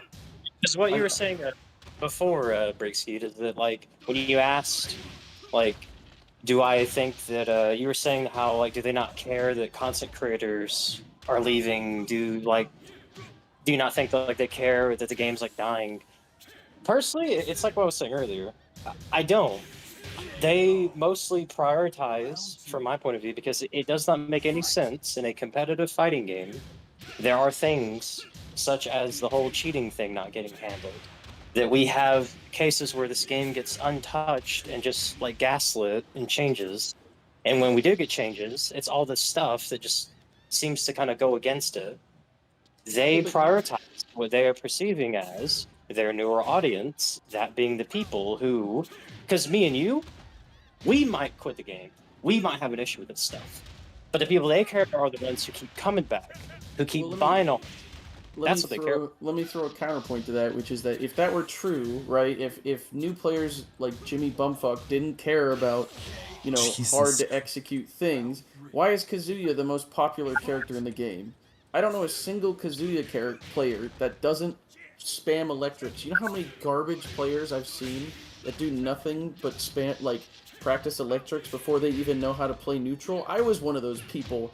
I picked Heihachi when I didn't know what the hell I was doing. I was like, damn, electrics look cool as hell. Let me just learn how to spam that. Then I'll learn how to play the game. You know, it's Wait a second. I got an answer for you. Tech is something that every fighting game player wants, and the most popular character in the game is arguably the most technical one. So it doesn't really make sense to me to say that new players don't want to play like difficult, like, or have like some crazy tech. 1 second, sorry. As a Kazuya, I mean, I must chime in here. Kazuya is not really the most super popular character. That's fake. He's number in the one sense that pick rate. no, I know, I agree. But the reason is Mod this because guy. people are playing second and third characters now. The people mainly playing Tekken for those rates, they're probably not the newer players. They're older players who got God of Destruction with their real main, and now they're trying out Kazuya and picking him more. But season one, he was top 3 pick rate as well, so I don't see that point. The other thing is, Kaz's rank and win rate is the lowest. Popular. His rank is mostly found in blue rank. Like, he's very, like, you know what I mean? Like, most Kaz's statistically are pretty ass, you know what I mean? I'm ass. I'm not disputing. I'm not disputing that he's popular, by the way. I'm saying I don't really buy that he's the most popular the way he's showing now because, you know, we were waiting. You know, and people have already achieved great things. So there, you know, you got people who got 3-4 characters who are Tekken God and up. You know, and I think that's one of the reasons why we're seeing it elevated even more. Season 1 is probably more accurate about where he lines up, but that's I hear that. That's I'm only addressing the most popular things. I was like, what's going on here? Well, okay, well how about we make it less insane? How about one of the most popular Tekken characters across the whole series? How about that? True. Because I think I can't think of a game where he's not like one of the top 3, top 5 pick rate characters. Like even back in like the PlayStation era, like even Tekken Revolution. I remember Tekken Revolution, people played Kazuya more than anything. So I don't know, man. I feel like there's like this narrative now where it's like, hey, new guys don't want the high technical skill shit. The problem is the new guys only focus on the high technical shit. I've met so many Kazuyas who can do a perfect electric or do crazy electrics. They don't know how the hell to play the game. That's been true in every game. So every time I come across them, I'll be like, how? Because they just focused on that. I think they're usually on PC in my experience, and I don't know if like the perfect electric is just easier on there or like a different fighting you know, controller that you're using, whether it's a hitbox or something like that. But as a person using controller, I'm like, I don't know how the hell this person has so much superior execution to me, but I'm such a better player than this individual that I might be like facing at a time. I'm like, this don't make no sense. This shit too. Eris used to say this shit too. Eris used to say that there's like a wrong way to learn Tekken, but it's the way that most people play. Like, go look at like the scrubbiest players. What's something that's difficult? Like, if you're brand new to do combos are difficult if you're not like a seasoned player. Like, if I take my girlfriend and I say, hey, play Tekken, she's not gonna know how to do a combo, and if she tries, she's gonna fail it 1,000,000 times until she figures it out. You know, no hate. Right. But like, it's technically it's technically technical, but you know, that's something that people will sit there and spam, and like, you can see Lily players who, on average, in my mind, are usually pretty awful at neutral, but their combos are fucking insane. Like, these guys are doing like wall-to-wall combos, and they're terrible. They don't know how to play neutral at all. They just know how to do Matterhorn and do a full combo. That's their thing, right? Like, Law players are like that too. There's just these, it's like, there's like this myth in my mind that's been around in the community where it's like, hey guys, you know, the new guys don't want to learn the hard shit. When it's like, dude, they're The like thing is, I feel misinformed. like That's what they the new want to guys learn. kind of know what they're getting into. Like, no one looks at fighting games and thinks, okay, that niche, right? And then looks at Tekken and thinks, oh yeah, that'll be easy and quick. Like, no one thinks. Let me play the easiest fighting game. You know, like, let me get on that. You know what I mean? Like, people kind of understand the type of game that Tekken is, right? It's kind of like what it is, and like. There's things that like nuance is cool. Like interesting interactions make things like different, make things unique. You know what I mean? So when you just like, bro, when they just spout streamline every 2 seconds, I cry because like, you know what I mean? sure. Like, bro, I'm looking at tag 2. Like, if I use Jin and like another Mishima, I get a whole new stance. Like, yeah, I can't sidestep, but like, you know what I mean? There's like random little things that are cool, but the cool thing now is, yeah, my eyes glow when I wave that. Like, you know what I mean? Yeah. Jin flying. Why? I'll never not be mad about them. Like, why? Okay, so I had a question for you, for Finn, and for, I guess, for everybody. But like, Finn, you've been playing Tekken for a really long time, right? He's muted. Oh, my bad. Okay, well, you guys have all been playing Tekken for a super long time. So my question would be, do you guys remember, like, let's go even, like, close, which was, like, Tekken 7, right? Tekken 7, can you name, like, a crazy visual effect that was, besides Electric and, like, I don't know, Noctis's kit, can you name a character that has an insane visual splash, like, over-the-top thing? You know, like, there's not, like... the point I'm trying to make is that you'll see something in Tekken 7, you'll see an Electric, and you'll be like, holy shit, that's cool as hell. In Tekken 8, everyone has a character, like, everyone has a move that looks like an Electric. You know, like a move that looks insane visual effects. So, like, nobody's cool. There's no, like, holy shit, that Electric stands out. Like, you watch a Kazuya or something do an Electric, it doesn't stand out as a viewer at all. Like, you're like, oh, okay, he did that, but 2 seconds ago, Shaheen was surfing me, and the camera, like, jumped down underneath him as he was doing it. Like, every character has some absurd, like, over-the-top, like, thing. And, like, I get it, it's maybe that's fun or something, but doesn't it kind of, like, lower the viewership if everyone's doing it? No, actually, I don't think it does. And I have a reason why I think this. So, I know I've said it a lot, but like this is just one of those things where I keep saying that I feel like they designed this game for what they believe is a modern audience, and this is one of those things. Because if you show somebody who doesn't play fighting games, but they're big into like anime and stuff, okay? If you show them Tekken 8 and you show them Virtua Fighter, what's one thing that you think that they're going to notice? I don't know that it's not Tekken 8 flashy. has better graphics. That it's yeah, that it's not flashy and there's not crazy like Superman shit. There you go. Virtua Fighter, and I'm really hoping for VF6, but I feel like this is going to be one of those things they're going to struggle with. Virtua Fighter, when you look at it, you're just like, oh, that's cool. They're just, they're just fighting. They're doing like martial arts and stuff. If you look at Tekken 8, it's like, whoa, this Jin dude, he's out here doing flips and summoning red lightning. Whoa, he's out here doing all these claws. Whoa, this Kazu dude had all this purple electricity and everything. And look at all these sparks and everything. It's flashiness. Wow. There's a big difference. And that's why I think they do stuff like that. I agree with what you're... I don't know, because there's games like you watch something like, I don't know, like go look at like you remember in Virtua Fighter 6 they had that tech demo where they showed them doing like the crazy kung fu interactions and shit. Like I feel like there's a way to do like martial arts and like all the stuff that's even the like crazy shit like electrics and stuff, like the basic stuff in Tekken.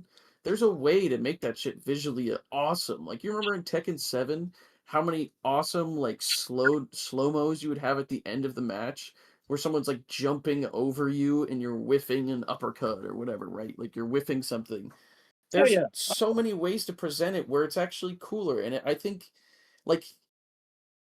for example, like you look at like UFC or something, right? Like a lot of people watch like the UFC. A lot of people watch the old kung fu movies where there's no like lightning and I don't know. Well, there is some, but you know what I mean. There's no like over the top Devil Jin flying around shooting lasers and shit, right? Like, I think you can make that stuff a little bit above it. Like, you look at like Virtua Fighter, all they have to do is have lots of really cool slowdowns, lots of really cool, like, oh shit, he did a parry, and it's gonna slow it down for a couple frames and show it like, holy hell, he did it, right? This game doesn't have that. This game is just, maybe it's an anime thing, but just throw a lot of crap on the screen at once, and at least one of those effects maybe you'll find interesting. I don't get it, because in Tekken 7 as a viewer, I fucking loved watching Tekken 7. When I didn't know what the hell was going on in Tekken 7, I thought it was so fun to watch. Because you'd watch this one guy play, I don't know, a character where he's not doing anything crazy, like a Law, right? Like, Law's doing something kind of interesting. Yeah, obviously we need to restart. And he has an electric, right? It stands out like crazy to me. I'm like, whoa, what the hell? Oh yeah, You know, I could or watch. like the guy does a jump over in slow-mo, and I'm like, whoa! Even as a viewer, they don't have that shit in this game. Yeah, they don't need it. It's fucking dumb. Sorry, I'm cussing on your stream. I'm gonna mute real quick. I'm gonna say some stupid shit. Tekken 8 certainly does have a lot more flash and pizzazz to it. You know, part of it is simply because they had, you know, the additional budget to do so. Like, we all got to remember that Tekken 7 was super low budget. You know, so they didn't even have the resources to do a lot of the things that they otherwise would have done in that game. Oh yeah, the game looks the way it does for a reason. Yeah, they have the budget now, and they took the cool stuff that they did to make up for it in Tekken 7 out. Like, when was the last time you saw a cool slowdown? Once every 1,000 games? Like, oh no, you still have the don't slowdowns. see It's just like are pretty both opponents I don't know, I see that. Like, I see the slowdown. near death. But Yeah, great to be health fair, at makes the it. tournament today I went to at my locals, there was a slowdown like every game. Damn, really? I feel like great health makes it so you see it less. Like, I mean, you also, I see- don't want to be like, I don't want to It certainly discredit can do that some people value this a lot. Like, obviously Mike is a big advocate of not too many effects and like clear, you know, very clear animations and stuff. For me personally, that never, like, I don't really care about that. Like, because I also play like anime games, like where insane shit happens. Like, if you press Drive Impact in Street Fighter 6, the whole fucking screen is drenched in fucking color. I don't really. Yeah, obviously, it's also there to make it. It's kind of smart because you can then react to it easier because the fucking whole screen is drenched in graffiti. But for me, that never really, like, on my priority list, it's far down. But again, I fully acknowledge that certain people like really have a problem with Clive, Anna Rockets, Victor, stupid animations, Reina flashbang. Like, to me, the Reina flashbang is like hella funny. Like, down to 1+2, and literally fucking lightning gets like summoned from the skies to the ground into your head. I don't mind that. Like, for me, it's like fucking hella funny. But I for me, it's either way. They can do it this way, they can do it that way. Like, I'm no strong opponent of either side. Do you think? Yeah, I'm not really that, moved by like, the visual clutter too much, and like, so long as things still look cool, I'm good. So long as I can still see what I'm doing and what's, you know, coming at me, I'm good. So why do you think less people are watching it then, Finn? Like, do you think it's just because Oh, can 50-50 mix up? Yeah, it's way less viewed. Like, Well, how viewership less? for Like, Tekken- how do you I compare think that? I should go look at statistics. I'm not speaking out of my ass. You're not wrong, but I feel like maybe I'm biased just from me when I was like a newbie, but I feel like I don't watch Tekken 8 tournaments at all anymore. And like, I know a lot of people around me that do not watch Tekken 8 tournaments anymore. I think And like tournament play Tekken is different, 7 though. Because Yeah, like, I that's feel like true, but, tournament play, like if it, like it depends what tournament, but like usually, like the level of, like the reason like Tekken 8 can still, like, for example, like at TWT finals, like there were so many very entertaining moments, and like at the same time so many matchups I just didn't give a shit about. You know what I mean?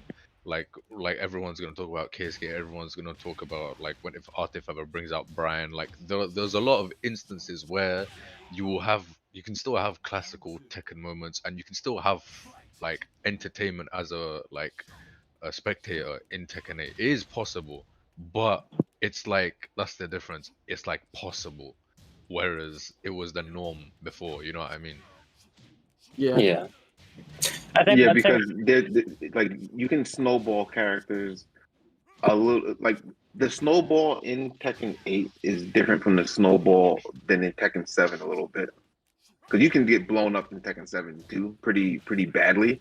But the snowball effect in Tekken 8 is just like, okay, oh, that move hit. Now you're going to be just dealing with crap for the next, 20 real life seconds. Because it's not just the combo, it's also the situation once they're getting up and they're having to block and deal with another mix and then into another mix. So it's overwhelming that way. And that's also why I think when you play the game, there's never been a Tekken game where I don't care about being perfect more. Because everybody gets perfect. No matter what level you are, it's not your round. And then it's like you get perfect and then win the next few rounds straight. It's like it doesn't matter. What I really hate is the foregone conclusion of always getting the wall. Like, because there's so many combo extenders. That's crazy.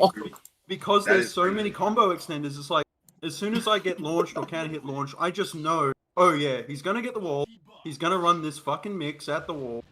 I'm gonna have to do 3 guesses in a row after taking a huge launch already, and then face a character in heat because he heat bursted in the combo. Yeah, And it's that's like, more why it's I don't pretty canned. why I don't used to watch or why I don't watch that many tournaments anymore and with that much dedication, because it's like I'm watching them do the same shit that I do. Like, I literally watch the best players in the world kind of do the same shit that I see in ranked. And yeah, obviously they have better neutral. They play the RPS pretty much flawlessly. They're aware of the risk reward of every situation. But it's like, I'm watching people play this game at the highest level and still, I mean, what are they supposed to do? They are fucking tech rolling because they have to. They hold a heat smash. They guess wrong on the 50-50. They lose. Like, obviously, they play everything of Tekken 8 where, you can skill gap your opponent, right? They max this out, no question, no problem. But, man, no, like, I can't. I can't watch this. I think Main Man actually said it best when talking about, I think he was talking about Dragunov, like in season 1. And he's like, when you watch Dragunov play, it's like, you're seeing the people at the highest level, rather people at the lowest level, are doing pretty much the same exact things that people at the highest level, and that's because of how they've, made the character, and we've seen the tools that they've given them, and like I guess streamlining to a certain degree. It's like you're seeing literally the same combo routes and then situations, and it's just like deal with it. Yeah, nobody varies their combos at all anymore. It's just like, hey, I googled like, what is this optimal combo? Because a combo gives you fucking everything now. Like, a combo gives you Oki, a combo gives you fucking wall carry, it gives you damage. There's no like, hey, I'm gonna end this combo to get to the wall, or at least like get them further across the stage, versus, hey, I'm gonna end it with Oki. Like Tekken 7 had that. Tekken 7, you would end, a lot of like players at the top level would end their combos very differently. So you're right. It's fucking weird that they decided to go that route of like, hey, we're gonna make combos longer, but we're not gonna make them better. Like what? Like weird. Nerfing Oki was definitely part of that, and I think we also got to just acknowledge this again, modern day and technology. People are like, in the past, before it was as like common to find everything that we can find online, and find character guides, and this is the optimal route, this is the highest damage combo, this is the options that you have out of that, and learning that way. Everybody's learning that way now, so there was more mystery and, like, as people say, skill expression, I believe is the or character expression. I forget which is the exact term that people like to use. But there was just more variety because there was less of a repository of information that everybody's like using and going with, Yeah. Yeah. I think the big thing with like Tekken 8, like them changing things, like Jin's when to Godfist, you don't need to just input it for its tornado anymore. Like when they do stuff like that, but like roster wide, make things that used to be occasional or rarely being the norm, and to a certain degree, it makes like Tekken lose its like luster. or There's really no anything. individualism. Bro, why There's is no this- individualism. Everybody plays their character super similar. The only difference is your efficiency.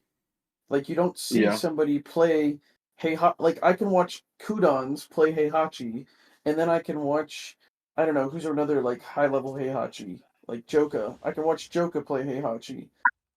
If you put them both on the screen, take away their names, I'm not going to be able to tell you which one is which. Like I can't, because they're both doing the same bullshit. They're not their fault. You know, it's not. I'm not blaming the player. It's just the way that the game is made is to limit your individuality and maximize efficiency. And when the efficiency is the same fucking option, it's so boring. Yeah.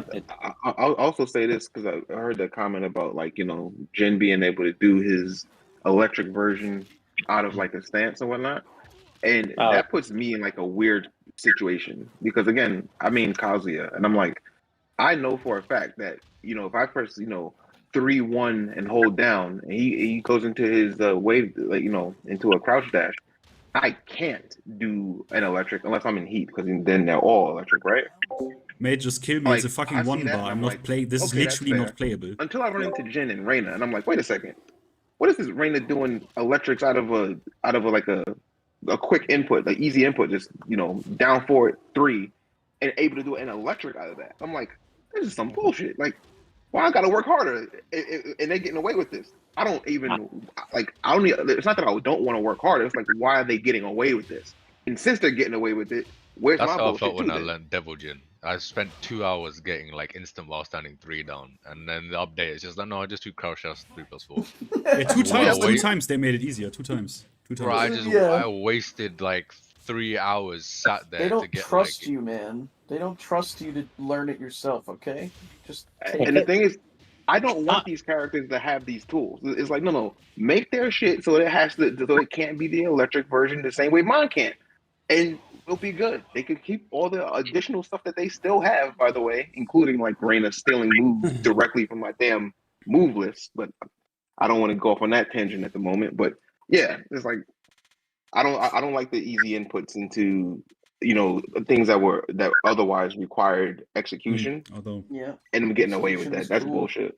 Like Execution's the cool. only way I'd be okay with it is if like, okay, fine, you make some things more quote unquote streamlined, but it's clearly worse. Like, you know what I mean? If you want to have Right. if you want a Right. quote unquote electric out of like Zen, Special all right, style. cool, but make sorry it guys, to but where this shit like is otherwise it's like not playable Tekken at all. 6 I need electric, to where if it's do not like this. on counter It's hits, not alright, it playable. just flies off. This I don't get complaint to anything from Namco. it. You know what I mean? Yeah. If Well, that's kind of you like want special style. yeah, pretty much. Like if you, but like you know what I mean. But like in this game, it's just I don't know. I think watering down shit is just like, bro, what's the point, man? Yeah, Yeah. I agree. Like And you know who I blame for the easy, very far wall carry? Lars. Lars. Yeah, he kind Why of started Lars? that. To Absolutely. be fair, Lars from Tekken 7. Tekken 7 He's not Lars. wrong. There was that graveyard stage. I think it was like graveyard stage. This fool took me from one wall to the next. I was like, oh. Oh, you mean Last Day on Earth? Yeah. On But I mean, Lars- that was always Lars had Lars's insane wall last carry thing in was 6. like sick wall carry. Same with like Lee Right. and shit. Like I don't. Lee, It's just that. I mean, I guess they knew that combos are kind of fun in Tekken, and they were like, "Hey, let's focus again. Let's focus on a single player aspect of the game." Mm. And I think that's what they do. Like it doesn't. It's Well, not. You know. It's It's interesting you said that, like Lars and Lee, like those are like the classic wall carry characters. That was like their trait, right? Everybody does it now. Everybody. Yeah. I could take you and people, dude, there's this, like I'm a Fang player. There's this weird like thing going around where people will say, "Oh, Fang's combos suck now. Fang's wall carries, they nerfed it. Fang's wall carries terrible." Dude, Fang's wall carry got better in season 2 like by a mile, and everybody was saying, "Oh, it's worse. His combos are worse." Dude, he has the highest damage wall combo that I can think of. It's like 97 off of like standing 3-2, but people don't use it. So there's like this weird thing where every character people like want to say, "Oh no, my character's different. My character doesn't have the ability to do crazy combos," but they all do. They all do. Yeah, it's weird. bullshit when people are saying that their character is like weak. Like there's no character who's legitimately weak in the game as far as Hell I'm no. concerned.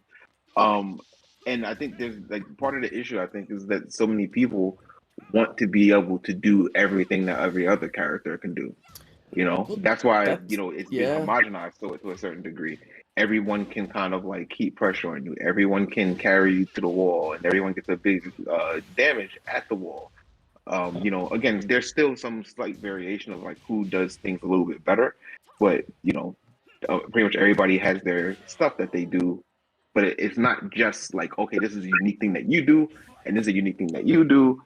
It's like, no, we can all do it. And so now we got everybody's a jack of all trades with being a master of some. You said you play Kazuya, right? Yeah. Kazuya is, hey guys, I don't have a poking tool. Like, I don't have a solid, like, mid-range poking tool. All right, just add forward 2 and make it, you know, plus. Or whatever the hell it is. Safe. Give him a safe you mean poking tool. the demon claw? Yeah. Just, hey, you know what? He doesn't... Let's just destroy his identity. Let's just add that in. And I remember when, like... And this is no hate on Main Man, okay? I don't mean it like that. But I remember when Main Man... When they added that shit in the first season... Bro, Main Man was like... he's changed his mind, by the way. It's changed. But at the time, he was like... Dude, I went back to Tekken 7 and I played Kazuya... I don't know how the hell he played neutral. I don't know how the hell he did this. Tekken 7 Kazuya is not fun to play. He's literally saying that when he did his revisited thing.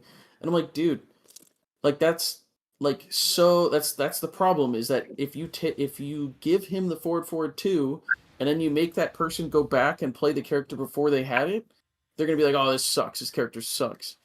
So it's a weird like predicament where like he now is saying, by the way, like to his credit, he's saying stuff like, "Oh, I don't like forward 2 added to Kazuya," but it's like you went back and you played without it, and you're like coping about how hard it was. Okay, but why is Mayman not wait. Why is Mayman not the topic in general? Like, no, I'm not. Again, I'm not shitting on Mayman. I'm using him as an example of a Kazuya player.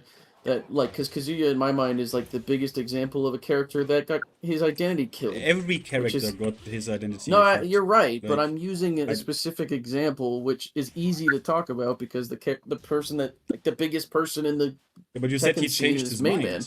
So why is that? No, yeah, he did. Nowadays, he says he doesn't like forward 2 being added to Kazuya. So, because it's like an identity killer.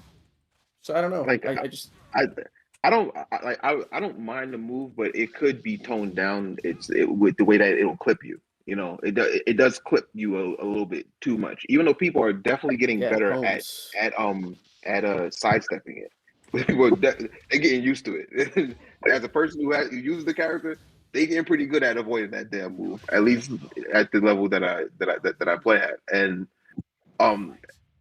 so, but yeah, it still can catch you in weird ways, especially when he's using it to exit his double mode. I never talked about the PSP version. I talked about Tech 2, bro. The hurt box, rather the hitbox, and it'll clip you.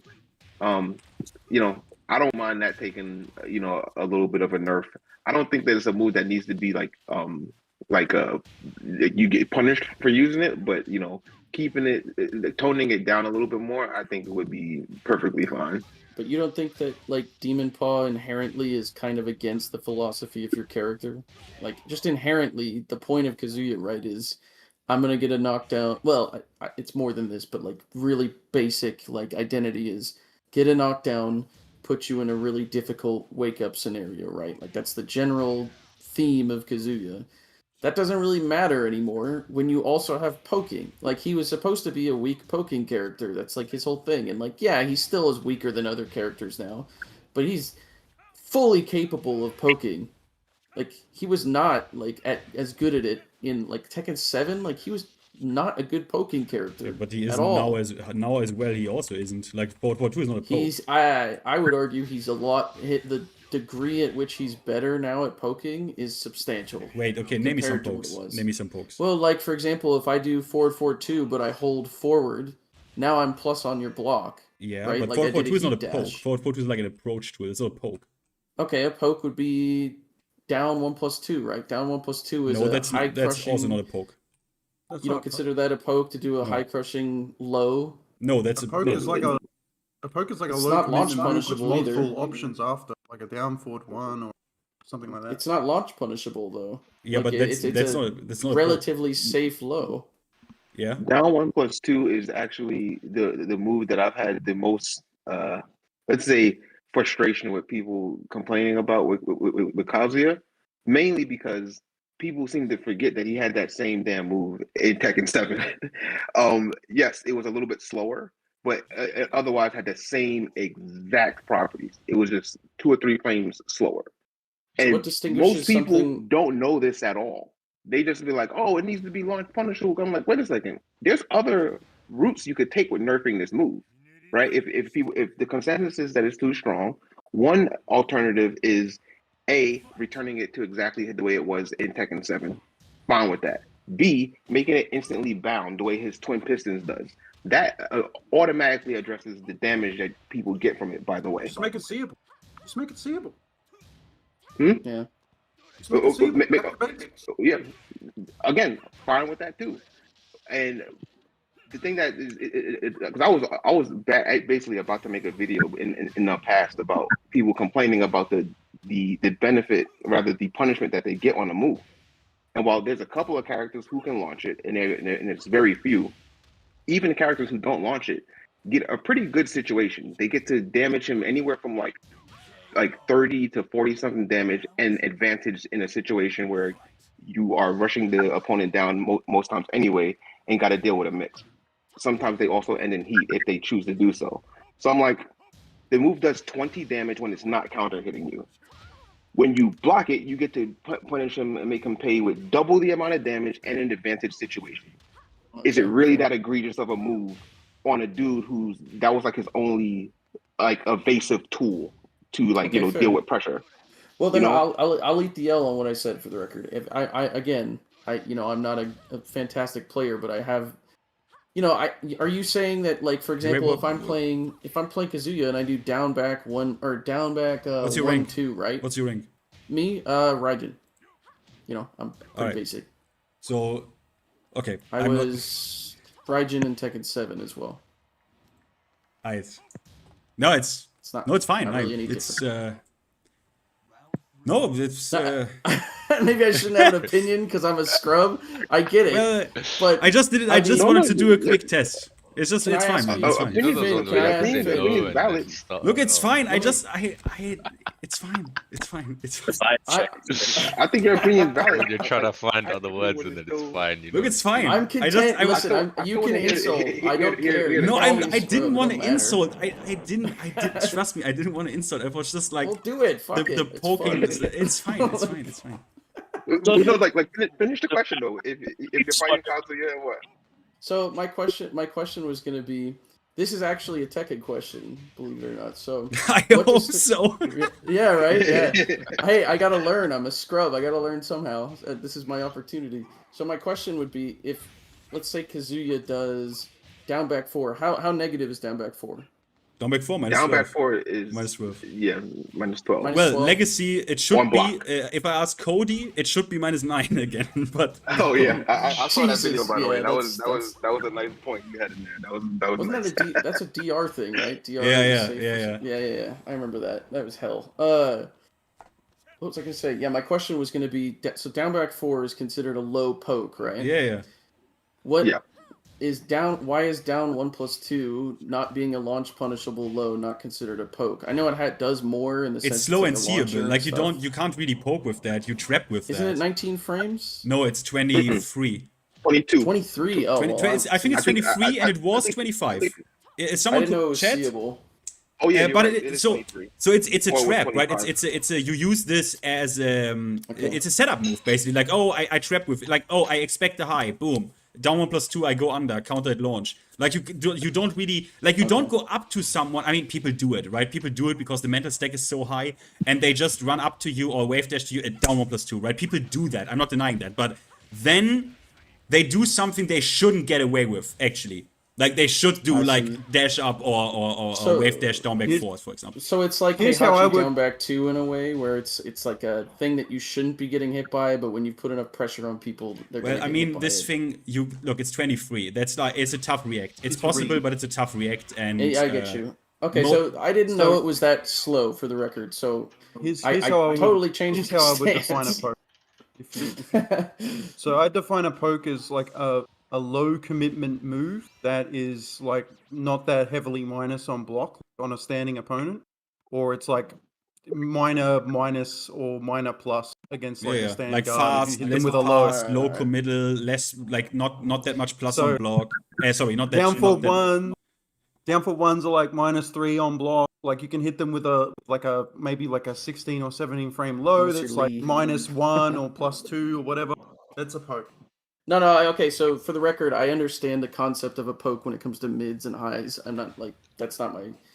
It's just for whatever reason, lows, considering, inherently they're not supposed to be safe, I didn't recognize that the difference was, being seeable or not. And to be fair, I really didn't know down 1+2 was seeable, so that's just scrub shit on me.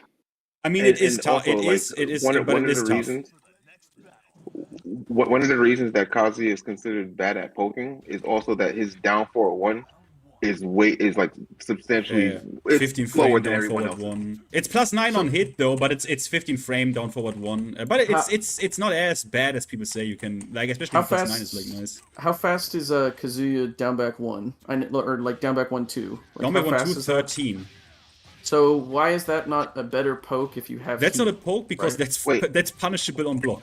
Launch No, but if you have punishable. heat, it's not.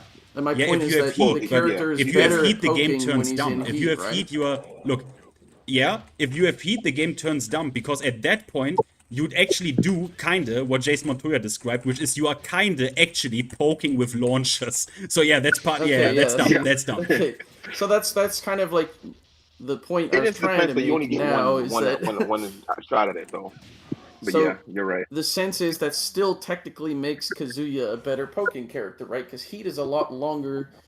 I mean, he has a lot more of like a warping effect on someone like Kazuya, so it's like it's still kind of a valid point, is that there are moves on characters that kind of destroy the identity, and I think, if anything, it's kind of drawing attention to the point that I think it's because of fucking heat. That stupid fucking mechanic that everybody says has like potential. I have something that is unpopular to say about heat. Yeah.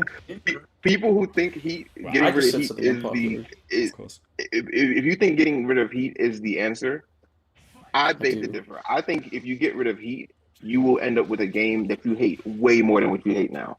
Because the developers will not say like, oh, let's get rid of heat and now everybody is the way that they are without heat. You will get everybody the way that they are with heat. And my example of that is Tekken 7 Fakuram. In fact, the Tekken 7 Fakuram was able to break your guard by default. He can only do so in heat. That's a clue that heat in this game kind of returns characters to what it kind of puts characters at their 100%. With his thingy, he doesn't need heat. He just needs. Well, yeah. Sorry, he needs the install, right? And the install comes with heat. But another character is like Paul. His death fist damage is not real death fist damage in Tekken until he's in heat. Tekken 7, that was his default. So That's pretty true, what actually. I'm noticing Paul's a is good a lot of example. characters get back to their old, like very highly damaging, super scary bullshit that they've had in previous Tekken games when they're in heat. Though. If it's not plus on block, I don't mind it. Like if I'm getting hit by Death Fist and losing half my health, that's fine with the knowledge that Death Fist is punishable, right? Like, but if it's hey, it's plus on block and it's still Paul's turn after he hit it, it doesn't make much sense. I'm just saying that, like, I think when characters are in heat, for the most part, with certain things aside, like obviously the way that every electric is actually electric when you're in heat, those type of benefits aside, I think most characters are being kind of returned to their 100% state that they was at in Tekken 7. You don't think they're being amped past that? No, in most cases, I don't think it's past that much more than anything where like this is a new game and now everybody is power crept a little bit because it's a new game and we want things to be cool and damaging and stuff like that. And again, I'm aware and assuming that this is an unpopular take, but that's what I'm thinking I is the can't case. I dispute think it. that I mean, a lot of these maybe I don't characters have where the we see vision. like guard breaks and stuff like that, it's like that's being hidden behind heat. Not so much that, oh, let me empower you. It's like, let me give you a slightly nerfed version of this character, and this is what they really are. Now they're in heat, they're operating at like 100%, as opposed to them operating at 120%. Yeah, and to add to what you just said, you got to remember the game we're talking about. Part of the design philosophy is to give people compensation buffs when they take away things. So if they were to remove heat, I don't even want to imagine. You're gonna get something you ain't ready for. That's what I'm thinking. So wait, you're saying that if we take away heat, characters are going to be really, really drastically differently powered? I mean, that sounds like a good thing to me, man. If they take away heat right now, Sounds like a good thing to me. Sounds like it can go back to the watching a tournament and seeing somebody play an underdog and win. I mean, I don't really mind. Like, I don't mind the idea of heat at all. I mean, look, I played games like very offensive games, right? Like MKX. MKX is obviously the other end of the spectrum, right? But let me just tell you, just offense is not the problem, right? Like, offense is not the MKX is like when people meme with like the casino. Oh, Tekken 8 is the casino game, right? God, MKX. What they actually mean is MKX. But even think about this, MKX, a game where people, even the players say like, yeah, it's like mix up into a mix up. Even in that game, you had two unbelievably good players, Sonic Fox and Perfect Legend play, and one of them got 30-0. In a game that people say is a casino, that's impossible if it's a coin flip. Obviously, it's not. There's like so much skill expression, right? For me, it's not about all that shit. It's just about it's not interesting, man. It's not fucking interesting. No. I don't play Tekken for these whack situations. In MKX, they are also way more fun. Like, they're way more fun in MKX. And Tekken 8, they're not even fun to do. Like, these situations are not fun. Game. You're making me because at least in MKX, if I wanted to harass you with the Aaron Black and the tax on the floor, I have to do something about it. Like, in this game, I just pressed forward 2, and rather being -9, now I'm +5. Like, I've pressed one button, and it's done. You know what I mean? At least Aaron then I had Black to combo you into the corner. Aaron Black just flaunts his wealth on you, man. He just shoots fucking coins at you. Acidic alien, bro. Oh my God, bro. I like dive canceling and like maximum the fighters. That doesn't mean I won in Tekken. It's basically one of those kind of things. Like the issue, thing Tekken, it's not not just that it's suddenly highly offensive, but there's all these other layers. Like the one thing that makes this game really uninteresting that to me was the biggest bummer. I hate how every character is just a string in a stance. Like it's my Heihachi, bro. Yeah, like to me, that's a part of the whole thing. Interesting is I miss whenever like multiple stances, because I've seen some people go, "Oh, Tekken players just hate stances." No, it's not that. Tekken stances. Tekken 8 players do not just hate stances because they're still clamoring for Lei Oolong, who is the stance god. It's Foxy, just, what do you think, by the way? people hate how. Sorry, Foxy, what do you think? Like, what's your overall opinion? Like, what's your overall opinion?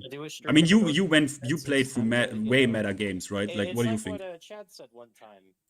To a certain level, everyone is flipping coins at the end of the day. What, like season 3 and shit? Oh yeah, it's definitely always been a bit of a coin flip. Oh, I didn't. Oh yeah, definitely. At the most base level, yeah. Things it's like, it's not that people hate offense. It's not that people hate stances. It's just Tekken 8 has just like stomped on the gas pedal to really push all of that. And it's what I said earlier, where when you have so many layers all like together, you suddenly have more problems than you would have before. Well, the problem I have is not that there's mix-ups in the game. Like, of course there's going to be mix-ups. It's a fighting game. But, like, the problem I have is the focus on mix-ups to the exclusion of all else, right? Dude, that's a good way of putting it. That's the problem. The problem is, like, when's the last time they've even, like, made a character better by, like, shuffling some numbers on a poke? Or shuffling, or trying to give them, like, a way to create whiffs, or try to, you know, like, set up some sort of counter hit or something. It's all mixed up all the time. It gets really stale. just gets really stale. I just saw a take that makes me want to claw my eyes out. I think every Oh. Tekken 8 patch response is an overreaction. But it's Dude, understandable when your game never changes as Street Fighter, NRS, and anime players get much more drastic hooligan change. I don't know about that. I don't know. I don't think season 2 is an overreaction. I think that a lot of game the gets reactions. shit, please. I think that a lot of the reactions are overreactions, but I also am a person who believes, 99 is still less than 100, just like 1 is less than 100. I think It's like season 2 can't have been an overreaction. I think the things that happened in season 2 were just so egregious, bro. You have moves that broke the game, bro. Yeah, people from other games Absolutely. were looking at it and going, "What the fuck?" Like other players from other fighting games were looking at it and But there saying, was "Damn, Electric what the hell Griffin did career they in this do?" game, holy shit. in season 2, there was a combination of bugs, and there was a combined with like bad adjustments, right? I think, And but it sometimes wasn't just people bad were talking adjustment. It about was bugs. like moves on every single character that fundamentally broke them. That's because a bad adjustment is I don't know why I said that, if I got an example straight out the top of my head. But season 2 was moves that why not moves. Everyone calls them why, because why would you not use them? Yeah, like Den 3 on Lars is just the one that sticks in my head for obviously life. it didn't happen in season 3, but for in season 2, but for season 3, for Jin now, why would you not use forward 1+2 in heat? Why wouldn't you? It gives you a 4-way mix-up. It's safe if you do 1 now. Why would you not use it? It's quicker, usually less heat. Yeah, I mean, there you're right. Tekken 8 season 2 is nothing compared to MKX in MK11 even. Yeah. Well, again, Pretty reasonable. I think that the reaction being negative is appropriate, but people, I saw a lot of people just really ready to pull their But they put some MKX in my game, and I play MKX for MKX. and stuff like that. It's these are I overreacting. don't think people I should be get you being sending upset. death threats I'm and upset with it other too, types man. of threats. Like a tiny spoon. Go that far, and that's the only thing I'm getting at. So, it was a harsh reaction to it was appropriate. Just some people took that even just a little bit further than necessary, in my opinion. It's just a line for me, I'll say I had a moment of getting super fucking pissed. When I saw the patch notes, I got to Alyssa and I read through her shit and I got genuinely mad, and I had a crash out where I told them to go fuck themselves. And I was like, you know what, maybe I shouldn't have done that. I feel like she copped more heat because she was just at the top. But yeah, the way they communicated at the top is more ways to get into destructive form. It's brother, it's on a jab string, it's on a down forward 1 extension, it's on 3 neutral buttons. How many more fucking buttons do you need to get go into on there and destructive give death threat guy in the room who Yeah. You have that one guy in the room who makes it not fun anymore. That's kind of what they're doing. How did Yeah, that crowd that I feel Murray, personally, I mentioned earlier, yes, that's a massive overreaction. But the people infuriated that the patch was a lie, because again, it wasn't that people didn't like the patch because they want something else. It's that they promoted and marketed something and did the exact opposite. That's the problem. Well, again, that was one of those things that was weird to me, because I was like, well, technically they did give you defensive options. They didn't say they wouldn't also add some offense too, but they did give some defensive options. Yes, yeah, some of the offensive stuff they added kind of counters that, and I guess that defeats the purpose. It's but the more technically they defensive didn't. patch, not defensive patch. Yeah, that's the other thing where I've heard some people go, "Oh, well, yeah, they did. Look, they made sidestepping better." It's okay, yeah, they did, but they also made it less effective. So, Yeah, it's one of these things that's weird, man. It's and that's because I can You can't understand dash them block being with this confused netcode, to a it's certain degree, but fucking it's insane, bro. yeah, you guys, you gotta do better. I think it's on both sides. I think frustrations need to be communicated very clearly, and Bro, I swear to God, we need this port, man. This game feels like fucking ass. It's insane, man. You can't do anything. You literally can't dash block. You can't sidestep. You are so hard underwater. It's this weird. It's insane, man. I don't know. Yeah, that's the dev port. I don't have any question why Mainman hated Tekken while playing this game. This is insane. Fed up. Well, trying to cope with step in the right direction. Give us 5 more of these, and the game will be better.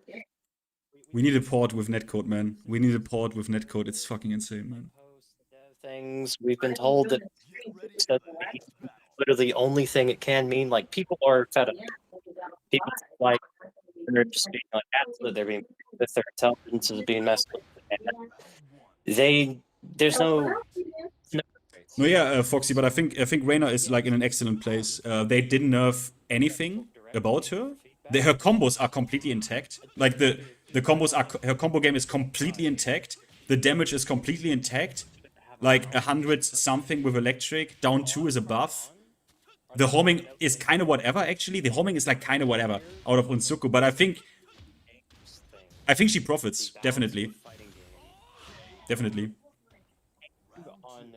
Discord emote reactions. So I don't know. Excuse me, Shadow, you were picking up a lot of background noise. From me? Sorry about that. Yeah, so does you. Hey, Finn, thanks for letting me come on, buddy. I'm gonna dip. Go play some no Tekken problem. 7. See you No guys. Thanks for letting me Vent vent and sound like an idiot. No. I think you mentioned Kazuya's down back 2 being kind of like a. I'm assuming the up forward 1 change that they had made with him. I was actually interested in what you meant by that, because I haven't explored it that much to see if there's real differences.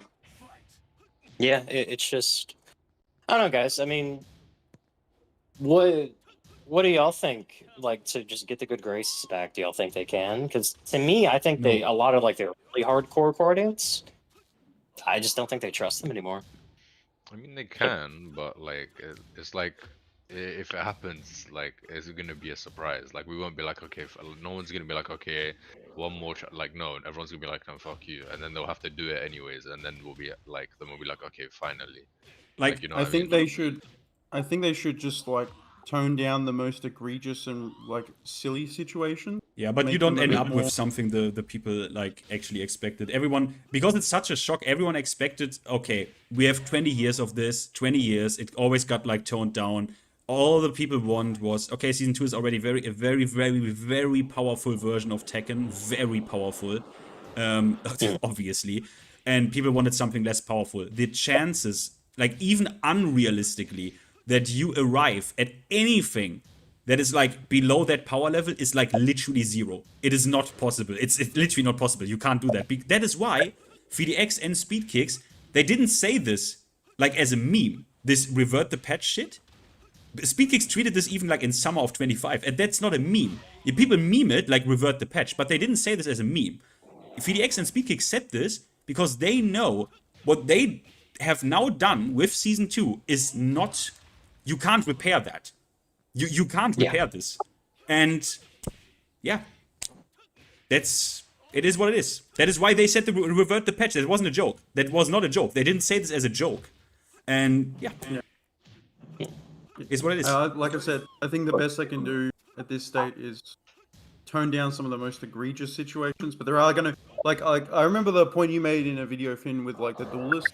Like the point of this Zafina move is to skip neutral. They're not gonna delete the move. You know, there's nothing they can do to change that move. It's just gonna skip neutral forever. But like maybe we can make the mix-ups less egregious. Like a perfect example of a way you can make mix-ups less egregious. Why the fuck can't we get a consistent punish on like the Jaguar sprint low on every character, right? Like that's just a common sense. Like every character should have a way to punish that low. You know what I mean? Yeah. Like refine the universal laws, basically. I mean, if it was up to me, I would just touch. I would just touch universal things. I would touch heat burst. I would touch heat dash. Because that impacts like every game, every round, every character at any time. I would touch that because that is the biggest screw you can turn to change things, to make things different, to ease some of the pressure.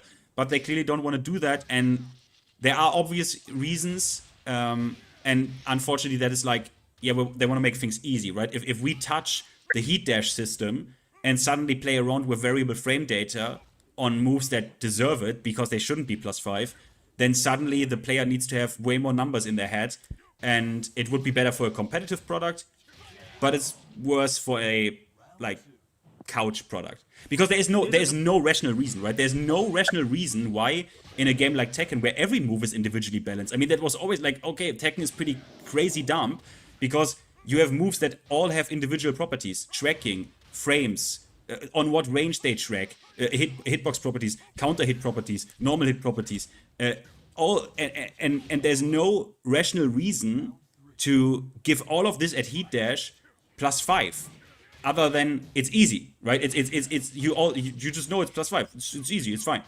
Actually, I need to be a bit careful here, but I don't want to trash the developers so hard because they tried to have like some subtle information value here, because with Reina, for example, on certain heat engagers, if you know which ones, you can actually backdash down 2.